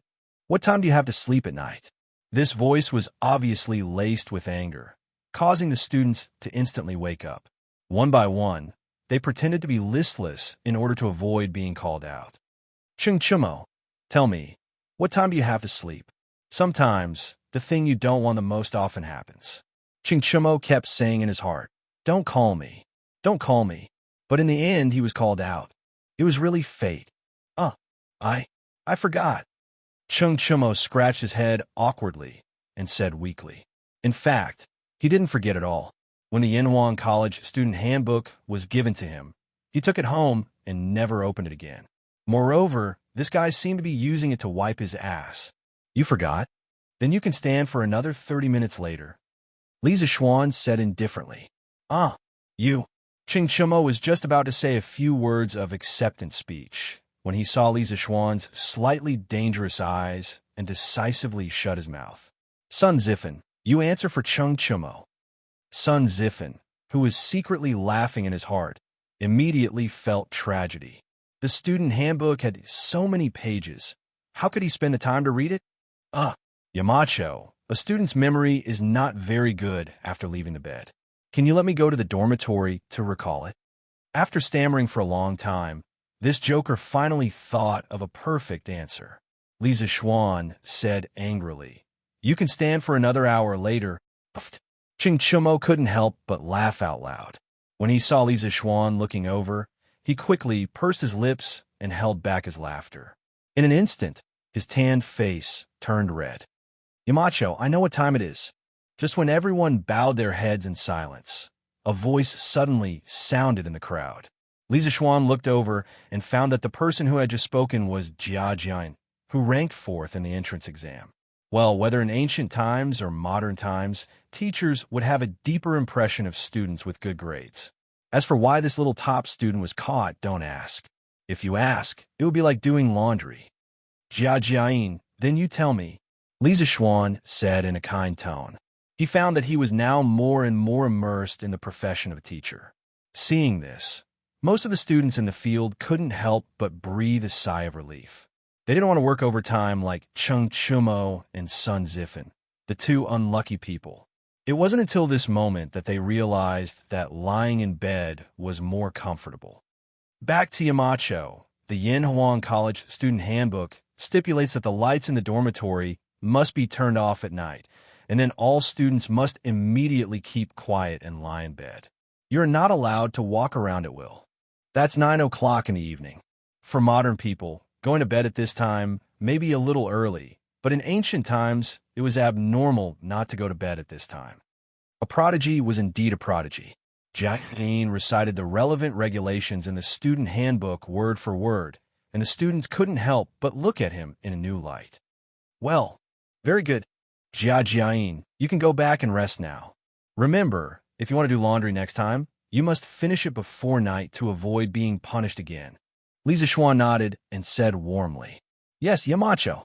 Jiajiayin saluted Li Zixuan in front of everyone's envious eyes, and then prepared to walk back to the dormitory. Perhaps he felt that Li Zixuan's attitude at the moment was not bad. He actually stopped and said, Sir, I accidentally rubbed some grass stains on my clothes today, so the clothes are more difficult to wash. I want to ask if there's a shop selling locust or bath beans in the academy. Otherwise, I will probably be punished the next time I encounter such a situation. Yes, yes. Yes, yes. Yamacho, we need locust. Bath beans are also okay. Jiajiayan's words could be regarded as the hearts of most people. These students basically rarely wash clothes at home. Now that they just started, not to mention that they didn't have any skills, they didn't even have locust or bath beans. How could it be possible to wash it clean without some time? Chapter 731. After hearing Jiajiayan's words, Li Zixuan suddenly understood. He was just wondering why these students were still washing clothes at this hour. It turned out that it was because they didn't have the help of locusts to wash clothes. The earliest ancient people used plant ash as a detergent because it contained potassium carbonate, which could remove the dirt on clothes. According to Cao Gongji, silk was refined with bars as ash. It was made of pure silk, and it was made of jade. The jade in this sentence was shell ash, which contained calcium hydroxide. When mixed with plant ash, it could produce potassium hydroxide. When it was immersed in water to wash silk fabrics, it had a chemical reaction with the oil attached to the surface of silk fabrics to produce potassium soap, which could wash silk fabrics clean and bright.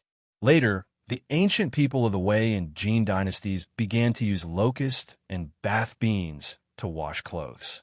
Locusts could produce foam and water and had the ability to remove dirt. Later, Sun Simiao invented a new way to wash clothes.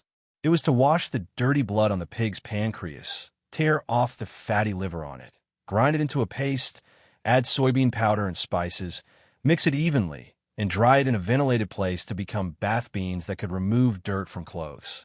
All right, I got it. However, the military training is a special period, and the conditions will naturally be more difficult. You don't have to pay too much attention to it, as long as the clothes don't smell. After the military training, the academy will have everything that should be available. Li Zixuan said lightly. When the academy was first built, there was indeed some space left for shops, but he had been too busy and didn't have time to attract investment, so there was basically no place to spend money in the academy except for the cafeteria. As for whether make soap or not, it depended on whether he was in the mood. Yes, Yamacho, I understand. Jiajiayin cupped his hands and walked towards the dormitory. Li Zixuan nodded secretly in his heart. He thought that although this child looked a bit fierce, his temperament and knowledge were not bad. Men, in the end, still relied on talent and knowledge. In ancient times, there were many famous people who were ugly but eventually became successful. Attention! After Jiajiayin left, Li Zixuan shouted loudly and then said, Start to stand in military posture. Pang Feiji, you supervise them. If anyone's actions are not standard or secretly lazy, give them extra time. Do you understand? Pang Feiji wiped the sweat off his forehead. There was a crown prince and 2 princes here, but Li Zixuan asked him to spy on them. Wasn't this asking for his life? Yes, I understand now. Under Li Zixuan's pressure, Pang Feiji quickly agreed. Li Zixuan nodded in satisfaction and said, From tomorrow night onwards, you and the other instructors must check the dormitories one by one. If you find anyone who has violated the rules, you will be punished the same way as today. You're not allowed to sleep until midnight. Do you understand? Yes. Yamacho. Pang Feiji felt bitter. They were actually quite tired as instructors during the day, but now that they were writing, they had less time to rest. Thousands of miles away, in Wen Nation, on the Mupan Mountain outside Fanio City. Prince, the king of Wen Nation has sent an envoy. He is now outside the camp. Do you want to see him? In the main tent, Li Xiaogong was looking at the map on the table when a messenger suddenly came in and bowed. Li Xiaogong raised his head and said lightly, "Let him in." Yes. After a while, a short man in Wen Nation clothes came in and bowed to Li Xiaogong. Yoko Ono greets Your Highness. This sentence was spoken in extremely pure Mandarin with a Guangzhong accent. Li Xiaogong raised his eyebrows and said, "You can speak Mandarin?" Yoko Ono bowed slightly and said, "The culture of the Central Plains is extensive and profound. The entire Neon Nation admires it. I have studied in the Central Plains for a period of time under the influence of my late father, so I can speak some Chinese." In 607 AD, the first government mission sent by Japan to China's Sui dynasty finally arrived in Luoyang. The leader of the mission was Yoko Ono's father, Yoko Ono. In 609 AD, Yoko Ono came to China again to send the Sui dynasty's envoy back to China. She also brought a group of overseas students and monks. At that time, Yoko Ono was also among them. Therefore, Yoko Ono knew the culture of the Central Plains very well. Li Xiaogong nodded slightly. He felt more comfortable talking to a Wen Nation person who could speak Mandarin. After a while, he asked, "Why did the Queen of the Ancient Kingdom send you here? Why didn't she come to see me personally?" Arrogant. It could be said that Li Xiaogong's attitude was extremely arrogant. However, Yoko Ono's expression only changed slightly, and she did not dare to refute. "Your Highness, Her Majesty's body is not in good condition, so it is inconvenient for her to leave the palace. I hope Your Highness can understand," Yoko Ono said slowly. Inconvenient for her to leave the palace? Does she want me to enter the city personally to see her? When Li Xiaogong heard this, he glared and said angrily. Yoko Ono immediately put on a fearful expression and bowed down. "Your Highness, please forgive me. Her Majesty is already old, and her body is not in good condition recently. She really can't leave the palace." "Old? How old is she?" Li Xiaogong asked a very rude question, but who asked him to have a strong army? Those with strength are the boss everywhere. A weak country has no diplomacy, while a strong country has hegemony. This was a principle that would work in any era. Yoko Ono's face turned red. She gritted her teeth and said, "Your Highness, Her Majesty is already 70 years old this year. 60 years old, 70 years old is rare since ancient times." Li Xiaogong actually did not know the age of the Wen Nation queen. When he heard this, he was surprised and said, "Oh, so that's how it is. It seems that the Queen of the Ancient Kingdom really wants me to enter the city to see her." When Yoko Ono heard this, she was indescribably excited. However, on the surface, she smiled and said, "When I came down, Her Majesty said that if Your Highness is willing to enter the palace to see her, you will receive the grandest welcome from the nation. Golden beauties at that time, Your Highness will definitely enjoy endlessly." "Bastard!"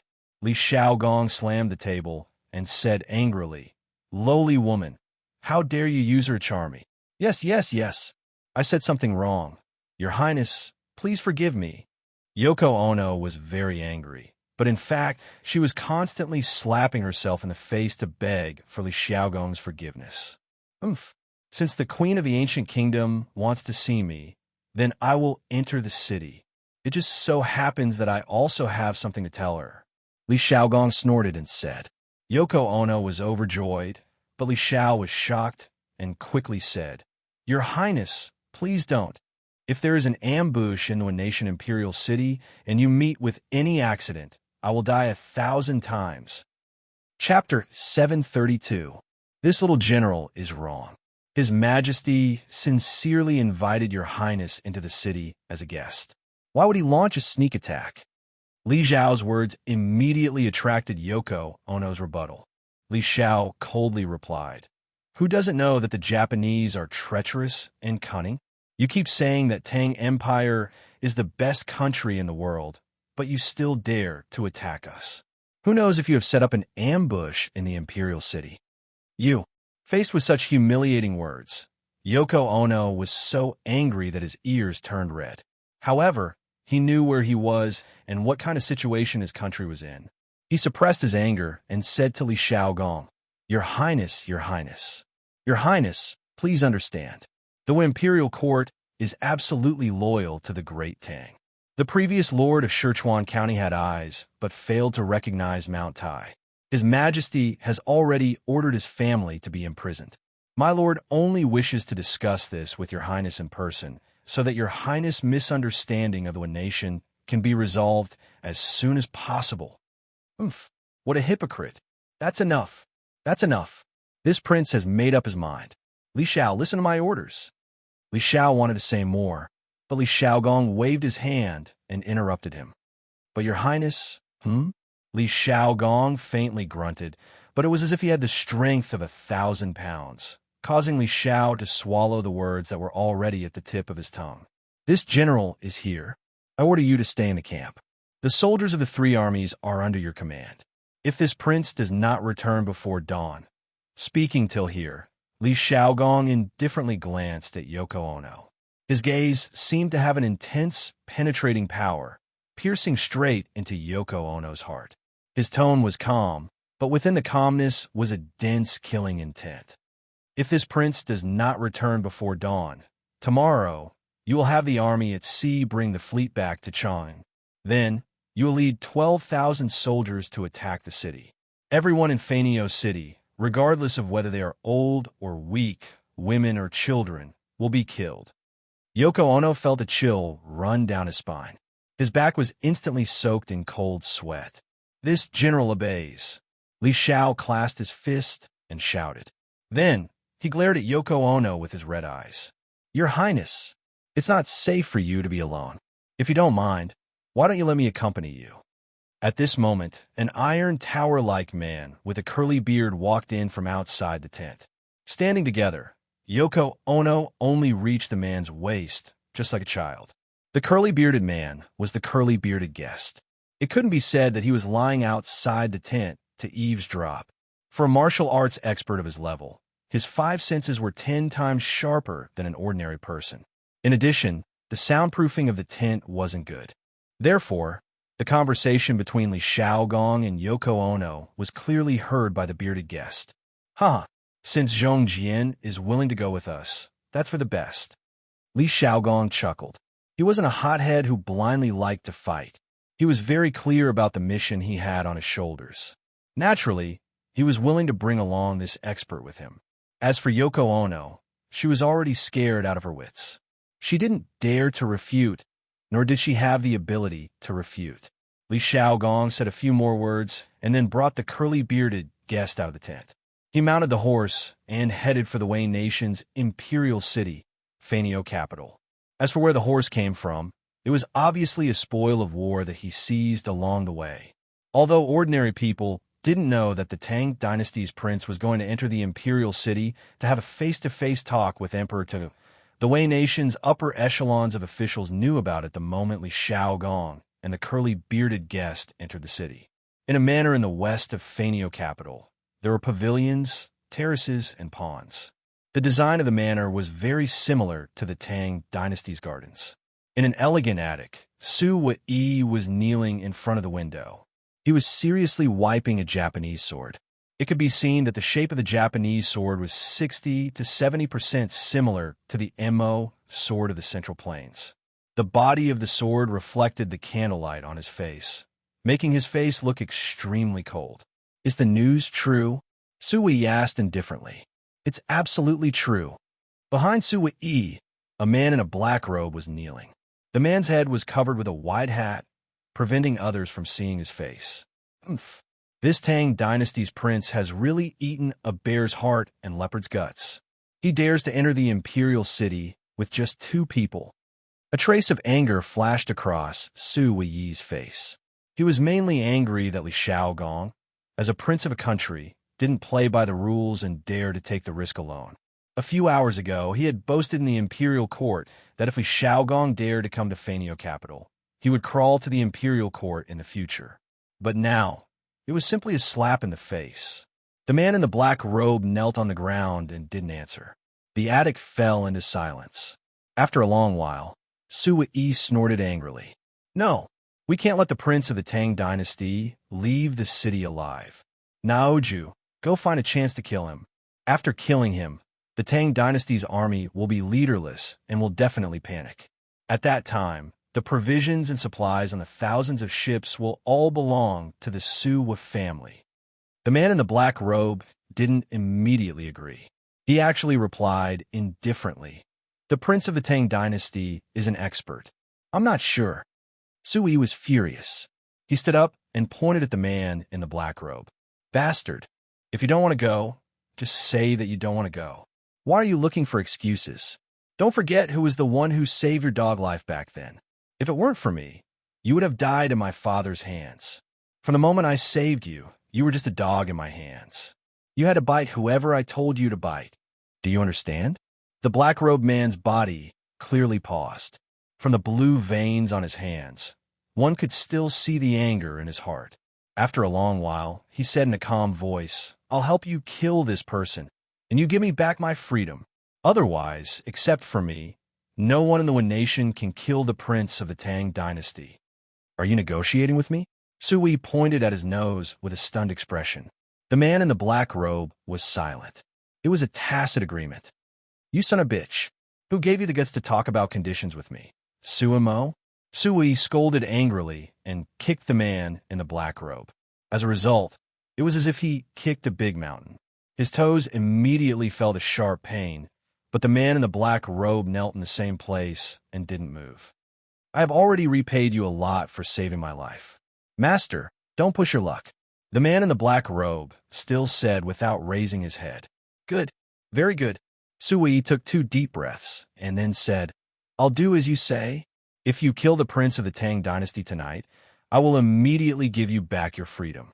From now on, my family will have nothing to do with you. Get out of here.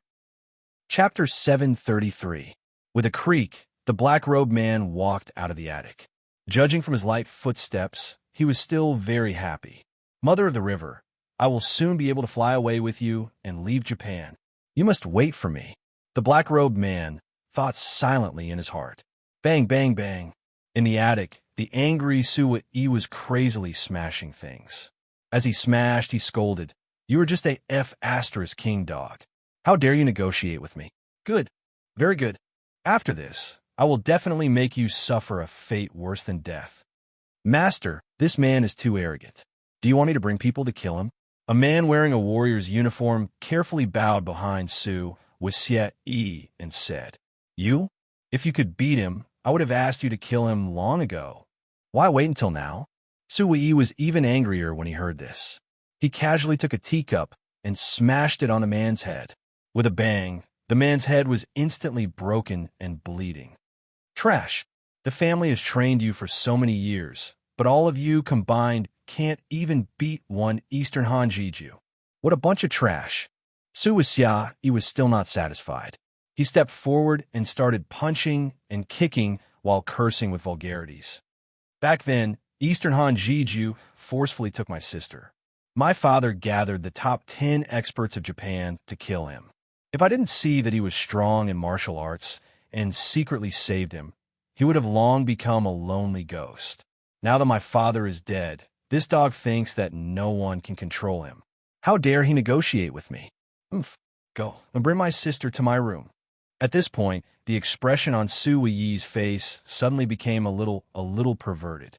And with his description, the identity of the black-robed man was obvious. He was the assassin that Su Weiyi sent to assassinate Emperor Chongjun, the top expert of Japan, Eastern Han Jiju. In August 587 AD, China was in the 7th year of Sui Kai Wang at that time. Su supported the prince of the Bo's tribe to ascend the throne, and he became Emperor Chongjun. At that time, Kitahime, the current Empress Dowager, became the Empress Dowager. 591, fourth year of Emperor Chongjun. Emperor Chongjun discussed with his officials. In order to recover the lost land of Rinna, he sent 20,000 troops to Zuzi and an envoy to Xinlua. At this moment, all the political power was in the hands of Su, which made Emperor Chongjun unhappy.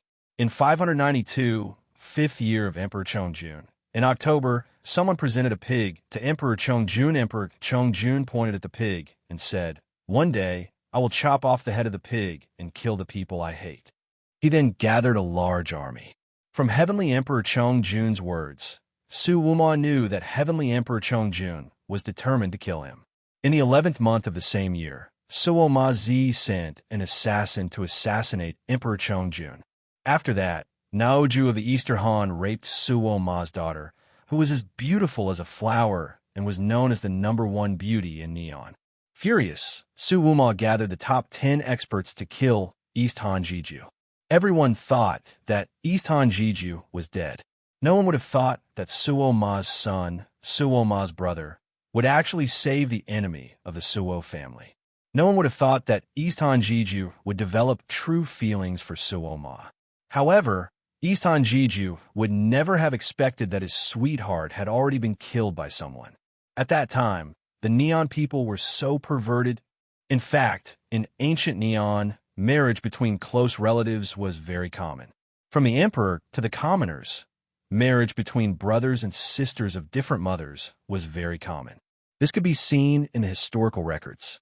There were even cases of brothers and sisters of the same mother marrying each other. At that time, brothers and sisters of different mothers were able to naturally get married or have relations with each other because they did not live in the same family. The sense of closeness between them was very weak or even non-existent. There was also no concept of kinship. It was often difficult to determine the father, and the family system was not perfect. According to the historical records, after the death of the 19th emperor of Neon, according to the rules, the crown prince, Prince Muley no Kei, inherited the throne. However, before he ascended the throne, he fell in love with his sister from the same mother. He had an affair with her. In the dead of the night, he visited his sister and left many romantic and unrestrained love songs. One day, he had the opportunity to sneak into his sister's boudoir. He was so happy that he could not help but sing in a low voice. If the mountain is too high, the underground pipes will be buried to water it. The sister that I secretly fell in love with, the wife that I secretly cried for behind my back, tonight, let me love to my heart's content. The love songs that the crown prince wrote were spread out and had a very bad influence among the nobles. This young lady was a famous beauty in Neon history. Many Neon history books also called her Queen of Clothing. It was probably because she liked to wear transparent and sexy clothes. In the face of such a sexy beauty, it was no wonder that her brother loved the beauty and not the country. Not to mention others, just look at the current empress of Nigu. She was the imperial concubine of Emperor Minda, and Emperor Minda was her half-brother. There was also the deceased Crown Prince Shungda. According to the records, Crown Prince Shungda's parents were half-siblings with Emperor Qinming as their father. The perverts of the Neon people could be seen from this. As a standard fourth-generation emperor, the eldest brother of the mountain back naturally had a lot of power in his hands.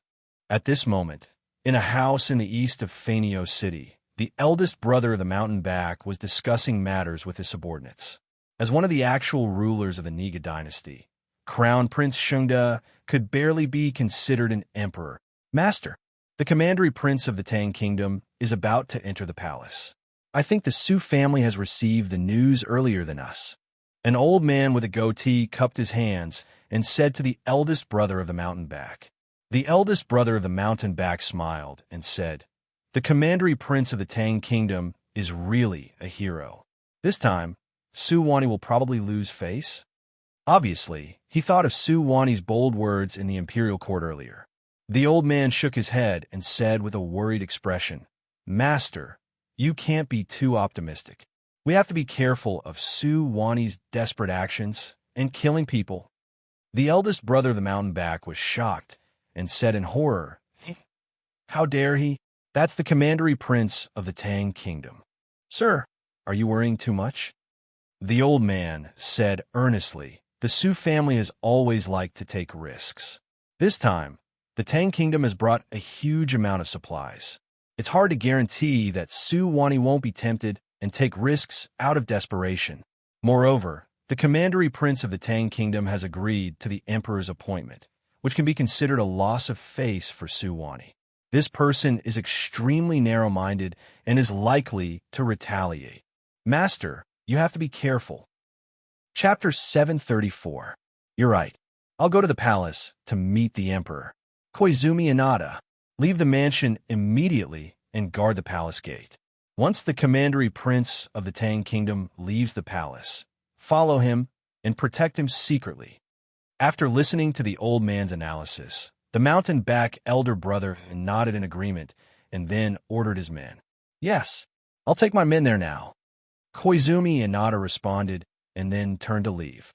The mountain-back elder brother stood up and saluted the old man, saying, "The emperor's health is deteriorating day by day, and the barbarians of the Su kingdom are ready to make trouble. Even if I can't be the next emperor, I can't let the barbarians of the Su kingdom disturb the court.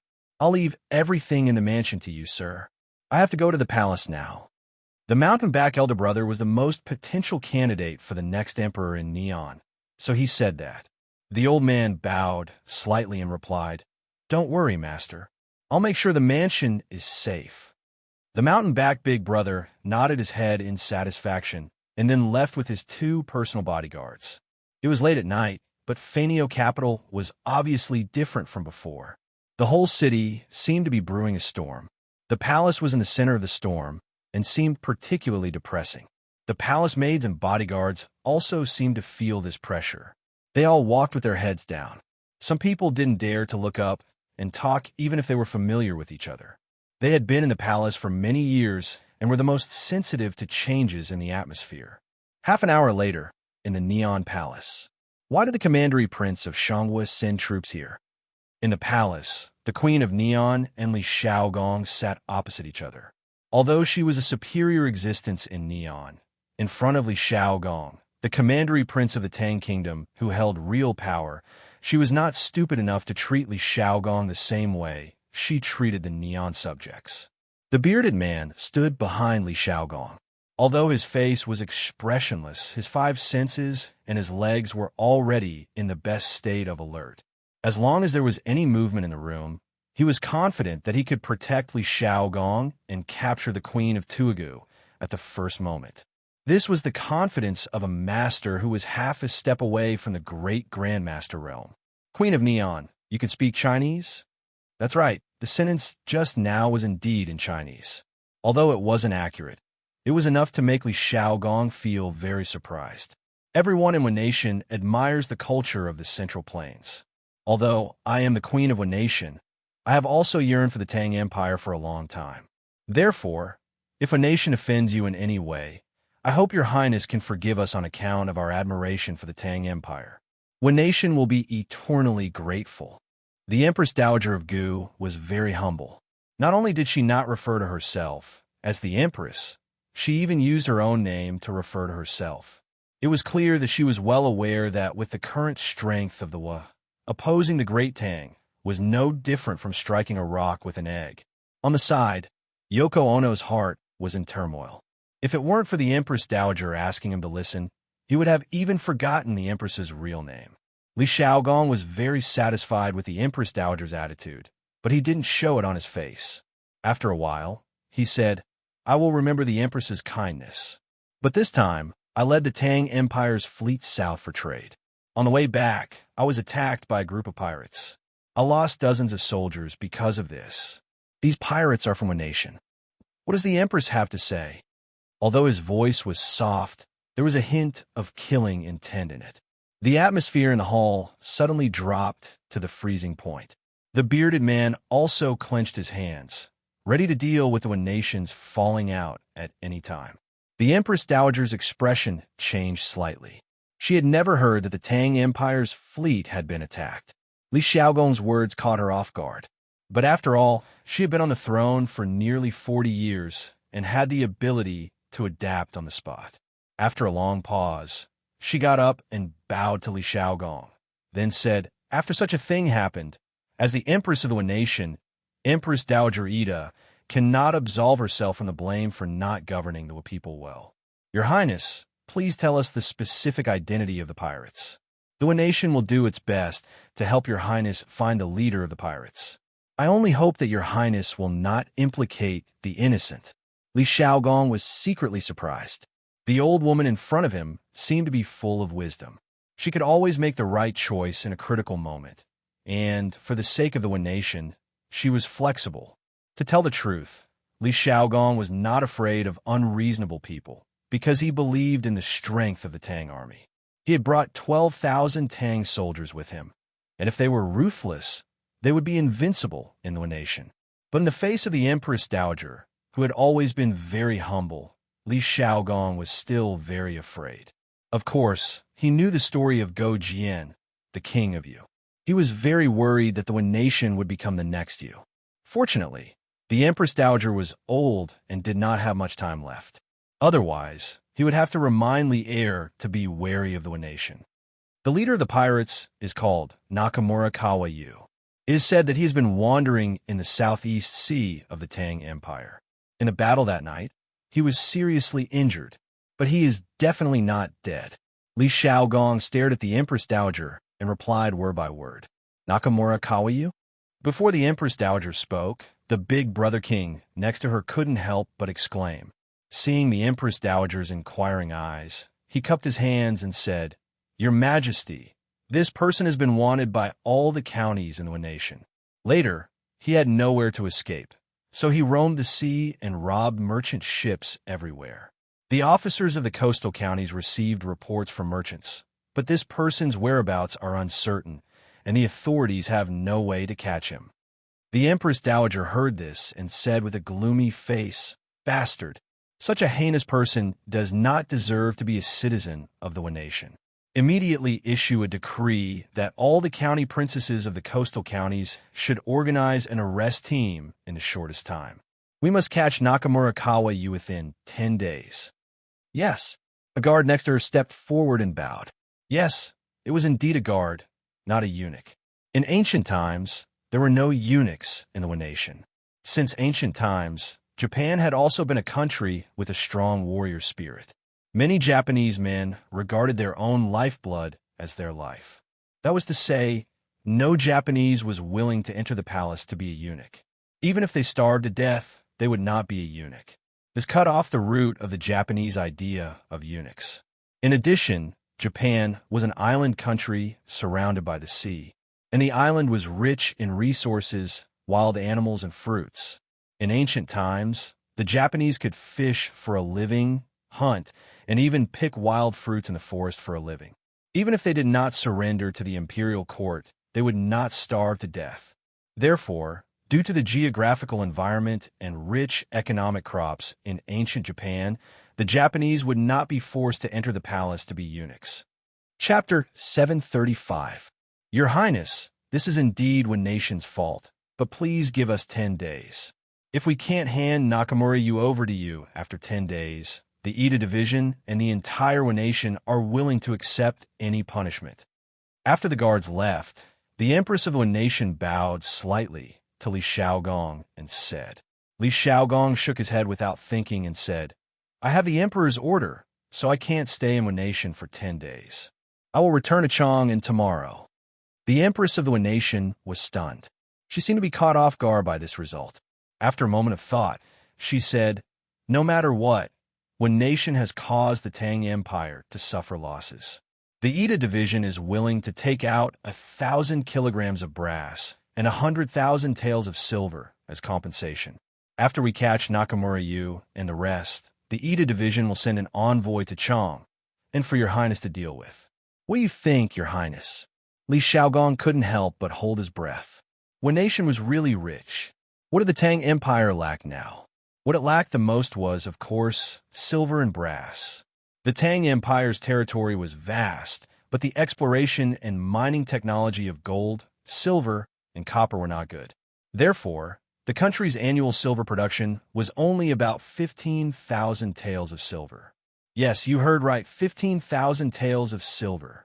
This 15,000 taels of newly refined silver, together with the silver that local officials plundered from the people and offered to the emperor, and sometimes the provinces and prefectures would turn the taxes into silver and send it to the capital. The silver was usually cast into rectangular silver collars, 1 foot long and 2 inches wide. Most of the silver collars were 50 taels of silver. The collars had to be engraved or written with the weight, color, origin of the silver, the name, official position, year of the tribute, and so on. Therefore, silver was not a currency in the Tang Empire. Thinking about the later dynasties, those corrupt officials would embezzle tens of thousands or even hundreds of thousands of taels of silver. For example, Yin Song of the Ming dynasty embezzled 30,000 taels of gold and 2 million taels of silver. He Shun of the Qing dynasty embezzled 800 million taels of silver. It was more than 10 years of the imperial court's income. Compared to these corrupt officials, the Tang dynasty's silver reserves were really weak. There was also brass. In the past few years, Great Tang had been recuperating and the country was flourishing. The lives of the commoners had improved and the demand for copper coins had increased. However, there were only so many copper mines that the imperial court had discovered, and there was no such thing as jiaozi or baozi banknotes. Thus, in the past 2 years, Great Tang had already experienced a shortage of money. At the very least, the Great Tang didn't dare to play around like this when one nation casually took out 1,000 jin of brass, 10,000 kilograms of brass, and 100,000 taels of silver. After capturing Nakamura Kawayudo, he must be personally escorted to Chang and by someone of sufficient status. In this way, I can pretend that nothing happened. Li Xiaogong pondered for a moment before looking at the Empress and saying flatly, "Don't worry." How greedy! The bearded man couldn't help but look at Li Xiaogong in surprise. This was what it meant to be greedy. 10,000 kilograms of brass, if brought back to Chang, and would definitely be enough to solve the current shortage of money in the imperial court. The big brother on the mountain's back pursed his lips and clenched his fists. Even though he belonged to the conservative faction of the nation, he couldn't help but feel a little angry at Li Xiaogong's greedy demand. The Empress's eyes narrowed, and then she clenched her teeth and said, "Your Highness, this 10,000 kilograms of brass is really—" "Say no more." Li Xiaogong waved his hand and interrupted her. "There's no room for discussion. Queen, do you know that the 20 soldiers who died in battle were the bravest soldiers of Great Tang, and those innocent sailors? Now, they're all buried in the sea, and not even their bones are left. Before I set out to sea, His Majesty once told me, if there are any invaders, I will use all my strength to wipe them out. Though a people have killed the soldiers and people of the Great Tang. Logically speaking, this king should have sent soldiers to attack them. But out of consideration for Her Majesty's devotion to the Great Tang, this king decided to give them a chance. Don't try to bargain." Li Xiaogong's arrogance was vividly displayed at this moment. A weak country has no diplomacy, and a strong country has hegemony. This sentence was also vividly displayed at this moment. The Empress closed her eyes. After a long while, she sighed and said, "Okay, I'll do as you say, but the amount of brass and silver is huge. Please give me 2 more days." She weighed and struggled in her heart for a long time before she agreed to this humiliating condition. Li Xiaogong said lightly, 2 days is too long. You must prepare 10,000 kilograms of brass and 100,000 taels of silver by noon tomorrow." The Empress clenched her teeth and said after a while, "Okay, I'll try my best." Li Xiaogong didn't think that she was disobedient. He looked around and said, "Then I wonder who the Empress is going to send to escort Nakamura Kawa?" The Empress thought for a moment and said, "This matter is of great importance. Emida wants to stay until tomorrow's court. Your Majesty, I'm willing to escort Nakamura Kawa to Great Tang." The Empress originally wanted to let the officials discuss this matter in the morning court tomorrow, but before she finished speaking, the eldest brother of the mountain back stepped forward and bowed. I've admired Great Tang for a long time. This time I go to Great Tang to broaden my knowledge. When I come back, I can serve the nation and share the worries of Your Majesty. The Empress raised her eyebrows, and her face suddenly became ugly. Obviously, she didn't want the eldest brother of the mountain back to Great Tang. Li Xiaogong narrowed his eyes and looked at the eldest brother of the mountain back. Then he said, "Who are you that I mentioned before?" The eldest brother of the mountain back didn't show anger because of Li Xiaogong's contempt. He cupped his hands and replied, "I'm the eldest brother of the mountain back. The current imperial court's purple crown prince is Crown Prince Xingde. I wonder if the prince can give me this opportunity." Previously, Crown Prince Xingde divided the officials into 12 ranks and differentiated them by the color of the crown. That is, Great Virtue, Xiao Virtue, De Run, Xiao Run, De Li, Xiao Li, De X, Xiao Xen, De Yi, Xiao Yi, De Ji, Xiao Ji, De Ji, Xiao Ji, De Ji, Xiao Ji, etc. Each rank uses the same color to make the crown. The purple crown is the first rank. Crown Prince Xingde? Li Xiaogong whispered in his heart. He had heard a lot about Crown Prince Xingde's deeds from the bearded man on the ship. He knew that this person's reputation in Wen Nation was great. It was basically equivalent to Li Er's reputation in Great Tang. So he nodded and said, "Haha, good, it's you. Since the matter has been discussed, then the prince will leave." After that, he stood up and prepared to leave with the bearded man without hesitation. The Empress and the eldest brother of the mountain back cupped their hands and said goodbye.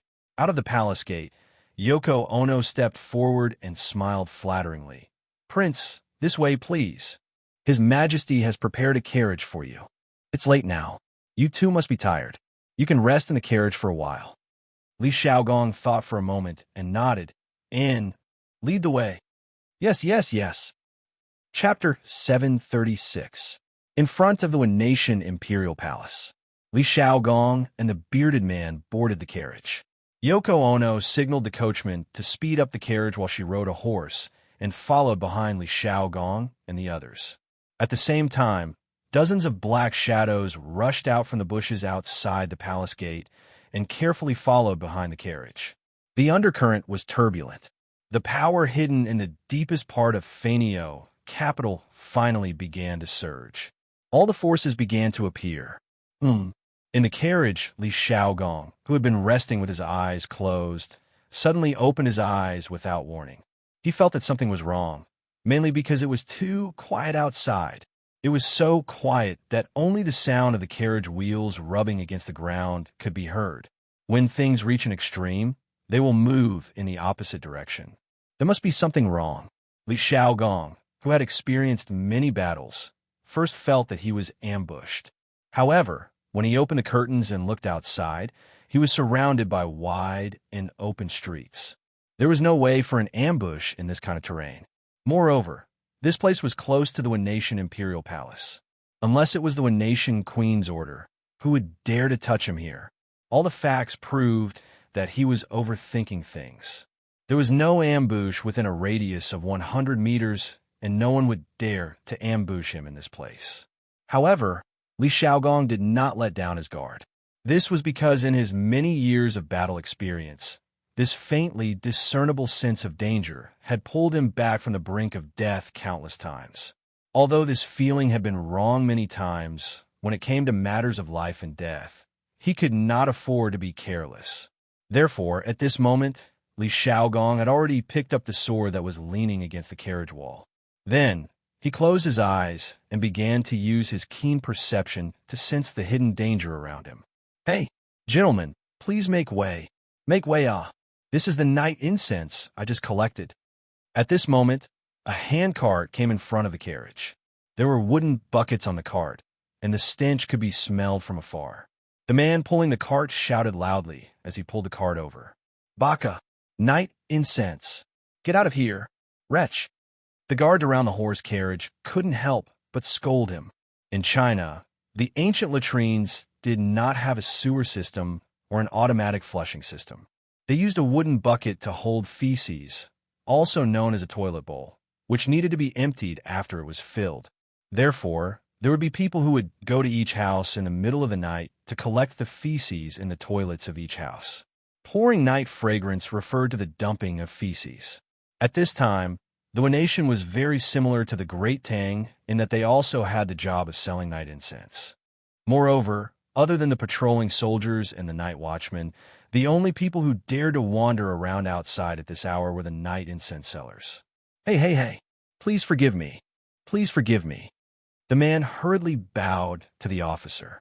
It was unknown whether it was intentional or not, but the moment he bowed, the handcart carrying the night fragrance tilted towards the carriage.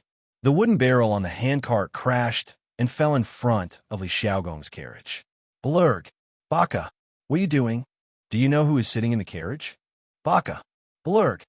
Yoko Ono pinched her nose and rode to the side of the carriage. She roared at the night incense seller. Looking at the puddles of yellow and white substance on the ground, Yoko Ono could not help but feel nauseous.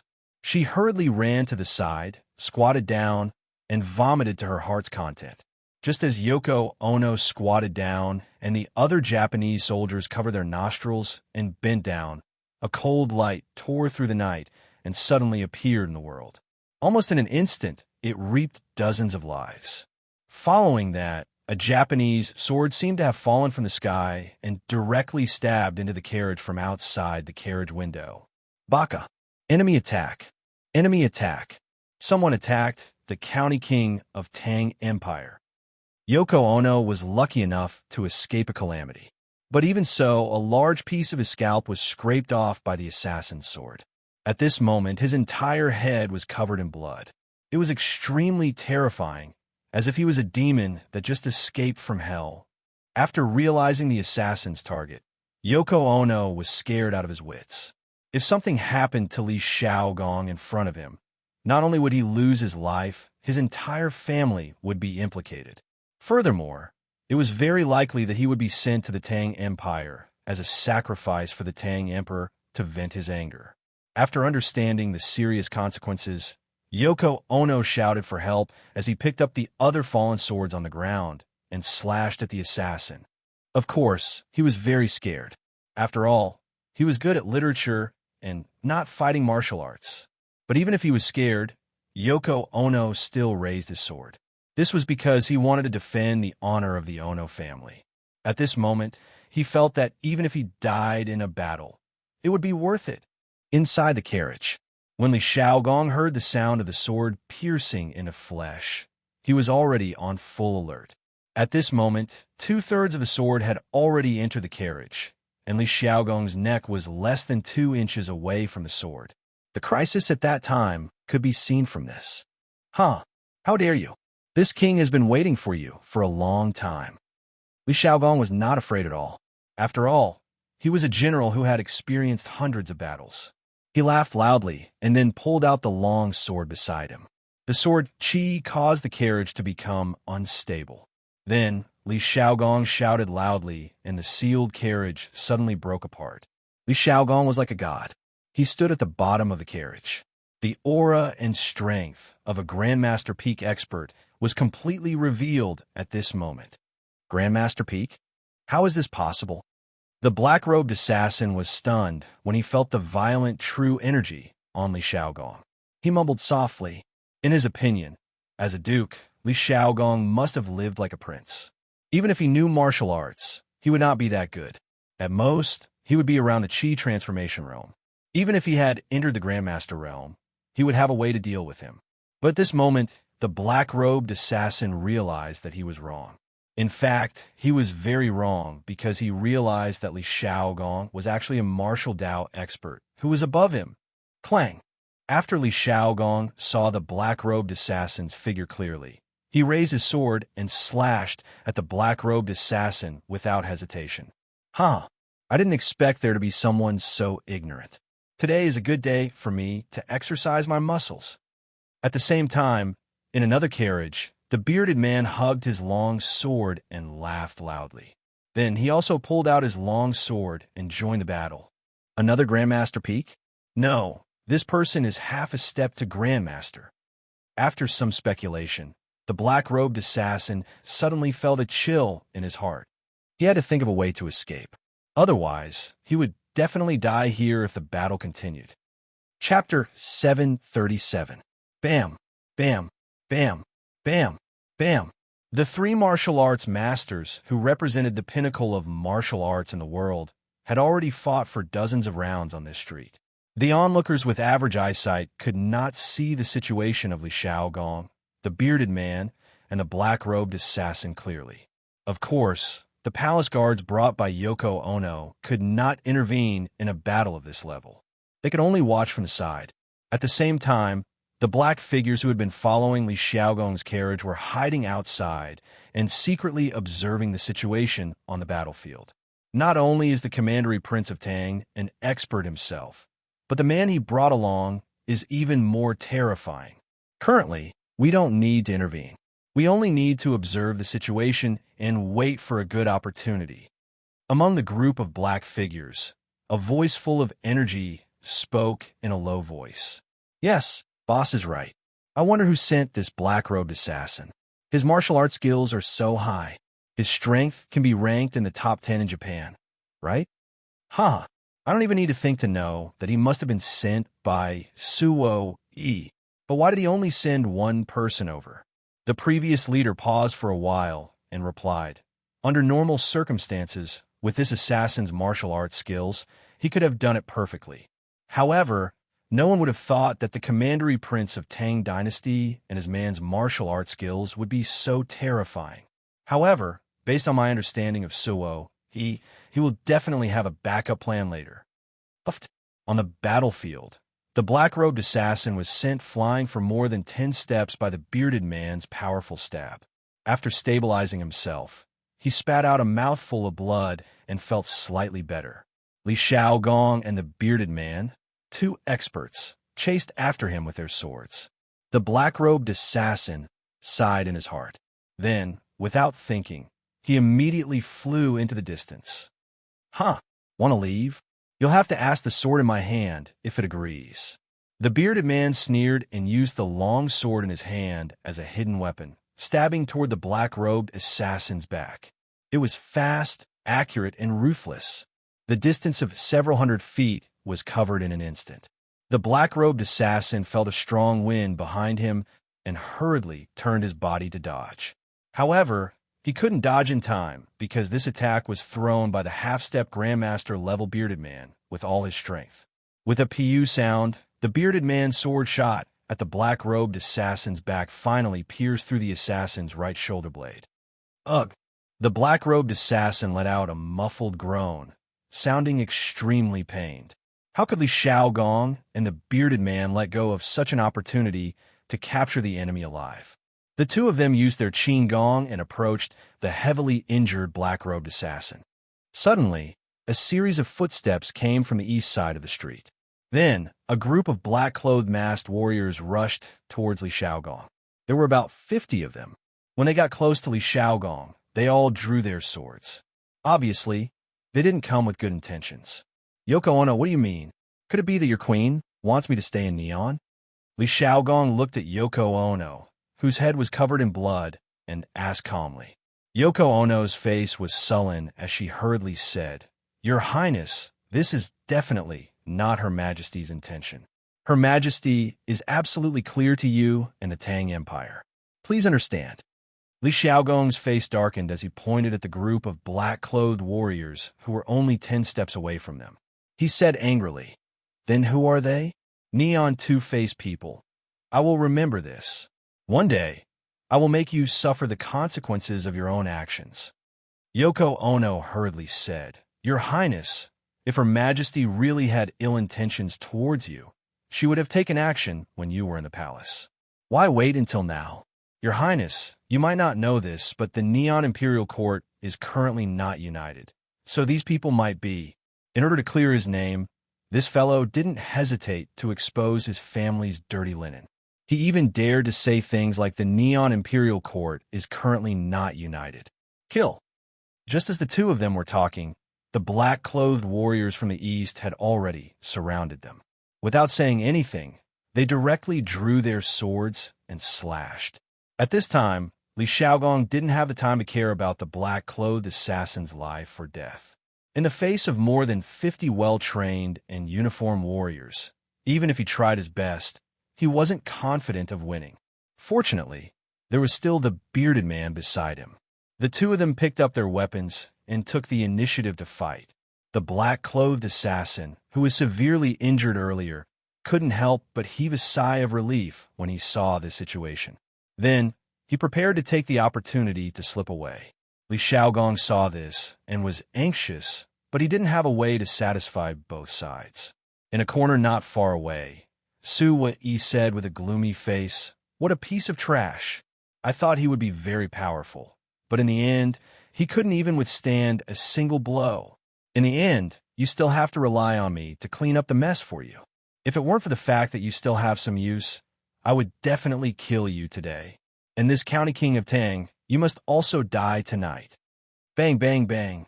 Just as Li Xiaogong was in a dilemma and didn't know who to deal with first, a series of footsteps came from the west behind them. Then he saw a group of guards in black walking towards them. "Your Highness, I have been ordered to help you. I hope you won't refuse." The leading guard bowed slightly to Li Xiaogong. After listening to the translation, Li Xiaogong nodded and thought to himself, "At least I came in time." Then he flew towards the black-clothed assassin from before. "You want to leave so soon? Didn't you want to kill me? I'm right in front of you now. Come on, kill me." Li Xiaogong said calmly as he looked at the bloodied assassin in front of him with his hands behind his back. The sword on the black-clothed assassin's shoulder blade had already been pulled out. It was hard to imagine what kind of pain he had to endure when he pulled out the sword. Of course, the black-clothed assassin didn't understand a single punctuation of what Li Xiaogong had just said. "The furthest distance in the world, not life and death, but I'm standing right in front of you. You don't know what I'm talking about. Gurgle, gurgle, gurgle, gurgle, gurgle. Kill me if you want. Cut me if you want." The black-clothed assassin gritted his teeth and endured the pain as he spoke. "Umph, I won't kill you, but I want you to live." Li Xiaogong narrowed his eyes. He definitely didn't have a good impression of people who want to kill him. However, the black-clothed assassin was different. Li Xiaogong still wanted to get some information about the mastermind behind this assassination from him. Su Wei, who was in the corner, saw that the advantage in the field had disappeared in an instant. He couldn't help but curse. "Bastard! These people must have been sent by Big Brother Shan Bei. This damn person is going against me again. I must get rid of him." Chapter 738. Bring these people back to the barracks for me. The battle didn't last for long. Although the overall strength of the 50-plus people that Su Wei sent was slightly higher than the people sent by Big Brother King on a mountain back, the other side had the dragon-bearded guest, a great expert with abnormal strength. Not to mention the 50 experts that Su Wei sent. Even if he sent 100 experts, it would still be useless. As for Li Xiaogong's side, he had already cut the tendons of the black-robed assassin and ordered Yoko Ono. He didn't even bring his guards to the palace, so he could only order Yoko Ono. He couldn't order the bearded guest, right? Your Highness, please hand these assassins over to His Majesty. His Majesty will definitely give you a satisfactory explanation." Yoko Ono bowed and said pitifully.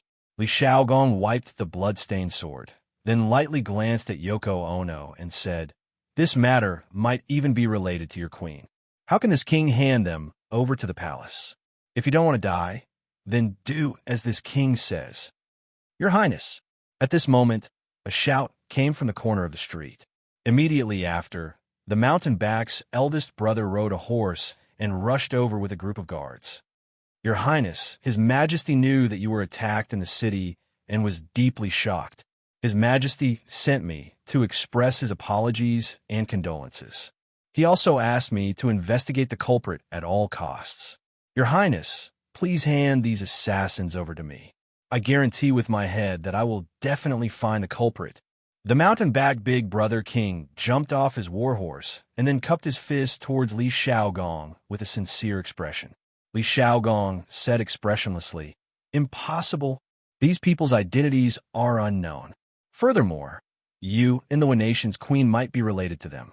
Before I figure out, I will definitely not hand these people over. The more than 10,000 soldiers outside the city will also not agree to hand these people over to you. The mountain back's eldest brother's expression froze. He understood the meaning behind Li Xiaogong's words. It was impossible for him to take these people away today. Otherwise, what awaited the nation would be an all-out war with the Tang Empire. He couldn't bear the responsibility. Your Highness, these assassins definitely have nothing to do with me or His Majesty. You shouldn't suspect us. However, seeing that Li Xiaogong was not moved at all, he said, "How about this, Your Highness? You leave a few alive, and I will interrogate them overnight. As for the rest of the assassins, you can take them away and deal with them as you wish. If we investigate together, it will be faster than if you investigate alone. Don't you think so?" Li Xiaogong thought about it. It was indeed inappropriate for the imperial court's fleet to stay in Japan for long. So he nodded and said, "Okay, then Ben Wang will believe you once more." A total of 51 assassins came tonight.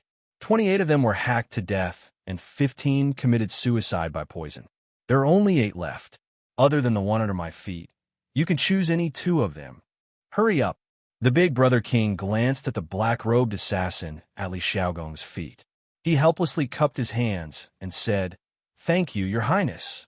A moment later, Li Xiaogong and the bearded man led 6 assassins out of the city, while the mountain-back elder brother led the remaining 2 assassins back to the palace. It looked like the lights of the palace tonight would be lit until tomorrow. The next day, at Yinhuang College, it was just dawn, and the wake-up bell had already rung. The students who were immersed in their dreams had no choice but to get up even if they didn't want to. "Oh, do I have to get up so early? I'm so sleepy." Li Tai rolled over and stuck out his fat, but as he grumbled unwillingly. Although the bed in the student dormitory was a hard bed, Li Tai now felt that this hard bed was much more comfortable than the high bed and soft pillows in his prince's residence. If possible, he wanted to lie on it and sleep like this forever. I also feel so king sleepy today. Ching Chumo sat up, rubbed his face twice, and then muttered, "F*ck, it's all your fault. Otherwise, we wouldn't have been punished to stand so late last night." Li Tai lifted the quilt angrily and sat up to complain. Gugu, who knew that as soon as he sat down, his stomach would immediately protest. "F*ck, I'm so hungry. I still have to run later. Oh my God, what should I do? Why can't I have breakfast before running? The academy's system is too unreasonable." For the past 2 days, the little fatty hadn't eaten any meat. Those vegetables and whatnot weren't enough to satisfy his hunger at all. In addition, he had been punished to stand for so long last night and used up so much of his physical strength. It would be strange if he wasn't hungry in the morning. "Chinke, it's not good to exercise after eating. Let's get up quickly and wash up. Otherwise, we'll be punished again if we're late." Li Changxian, who was sleeping on the upper bunk, leaned on the bed railing and said, I'll get up now. 1 2 1 1 2 1 1 2 3 4 1 2 3 4. Yinhuang College was located at the peak of the Cloud Mountain. There were no peddlers or pawns who woke up early, nor were there noisy pedestrians or merchants. In the early morning, there were only the neat and loud slogans of the students running here. Compared to the messy team at the beginning, they're starting to look more like it now. Li Zixuan had been waking up early recently. Firstly, he often came to the academy to check on the situation. Secondly, he had been waking up early to practice martial arts recently. He had been practicing the lonely wind swordsmanship that Dugu Xian had taught him last time. Because he didn't deliberately pursue progress, he had only practiced to the 3rd level until now. There were a total of 9 levels, and Dugu Xian had already reached the 7th level. Moreover, he found that this swordsmanship was similar to many other swordsmanship. The further one progressed, the harder it was to practice. Not only did it require a deep understanding of martial arts, but it also required some personal understanding. The two complemented each other, and only then could success come naturally. This was also the reason why Li Zixuan wasn't in a hurry to improve.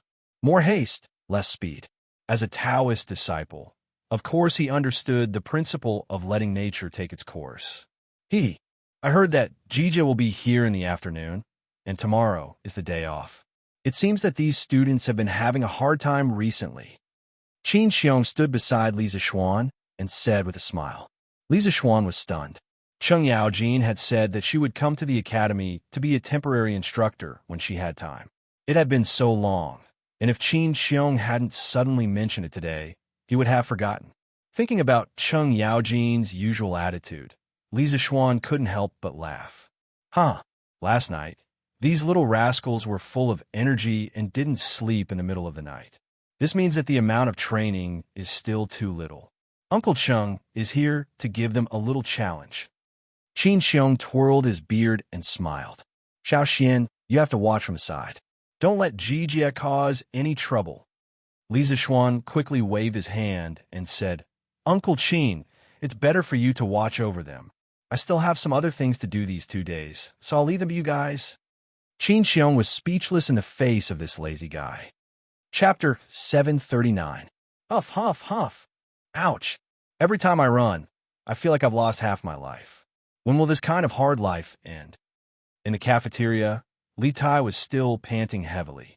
He couldn't help but say this when he thought of the hardships he suffered while running, as well as the feeling of suffocation. Qin, you're much stronger today than you were yesterday. Today, you ran the entire race on your own. Maybe in a few days, running 5 laps around the field will be as easy as blowing off dust for you. Li Chengxian smiled.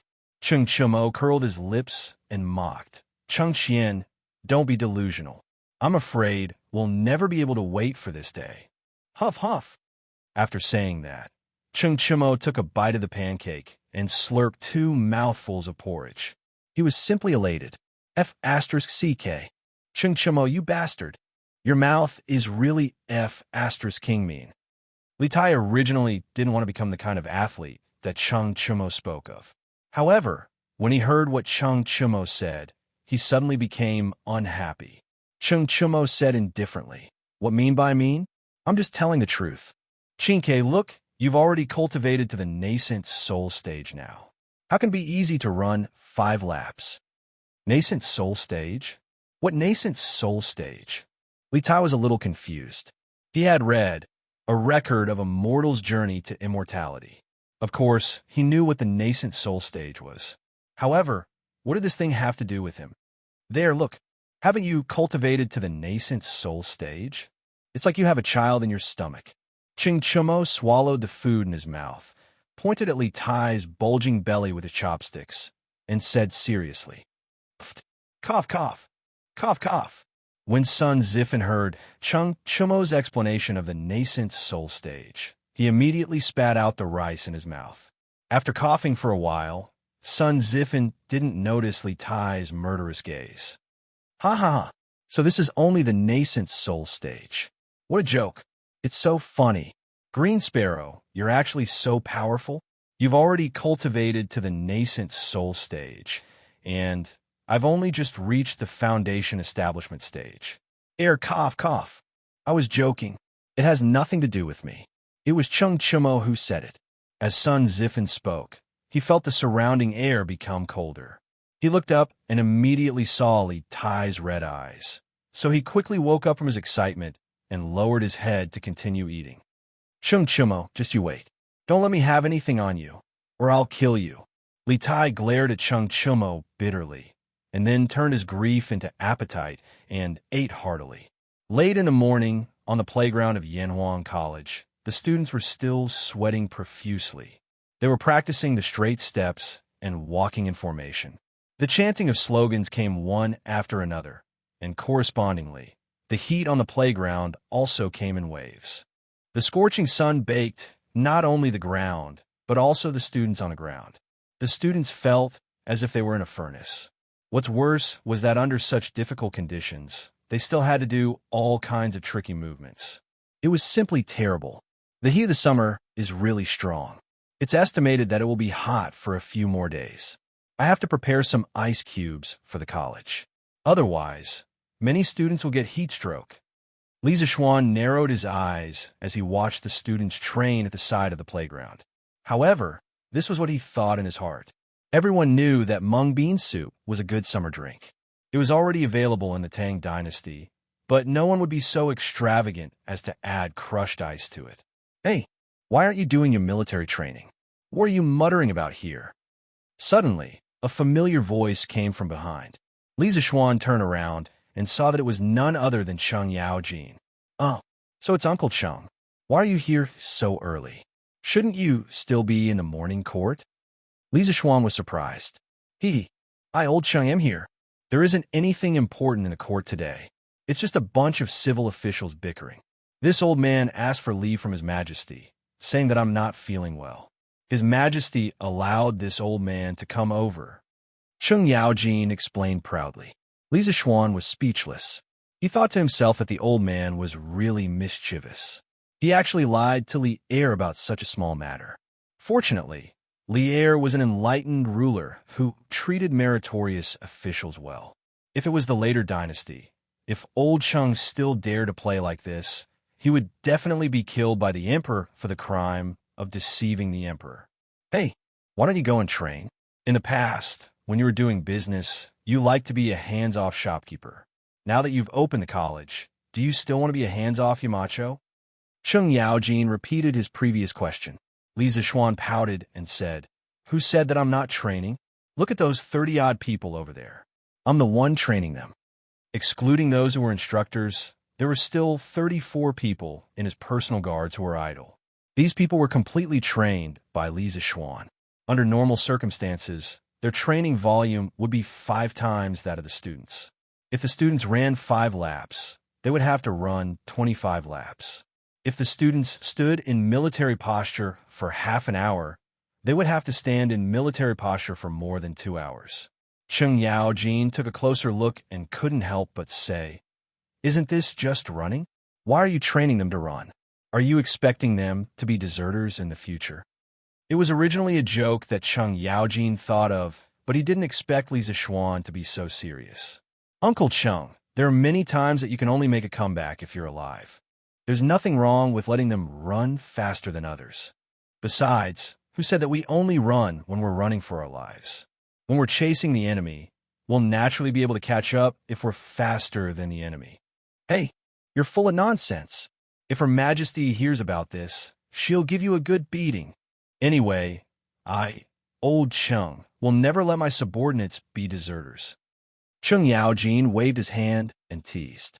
Then he looked at the students who were training under the scorching sun and said, Second Brother Qin must be tired these 2 days. Let him go home and rest. Next, I'll take over the military training of the students in the academy. Li Zixuan nodded and said, Okay, you should let Uncle Qin rest for 2 days. Then I'll leave the military training of the academy to Uncle Cheng for the next 2 days. Huh, no problem, you brat. You can rest assured. With me helping you train them, I'll definitely help you train a group of obedient students. Cheng Yaojin agreed readily, as if he was afraid that Li Zixuan wouldn't let him be the instructor if he was late. After hanging out with Cheng Chimo for a long time, Li Zixuan obviously knew what kind of character the father and son of the Cheng family were. He knew clearly in his heart. But in order to cooperate with old Cheng, he said, Well, since that's the case, I'll gather everyone and announce that Uncle Cheng will be the temporary chief instructor.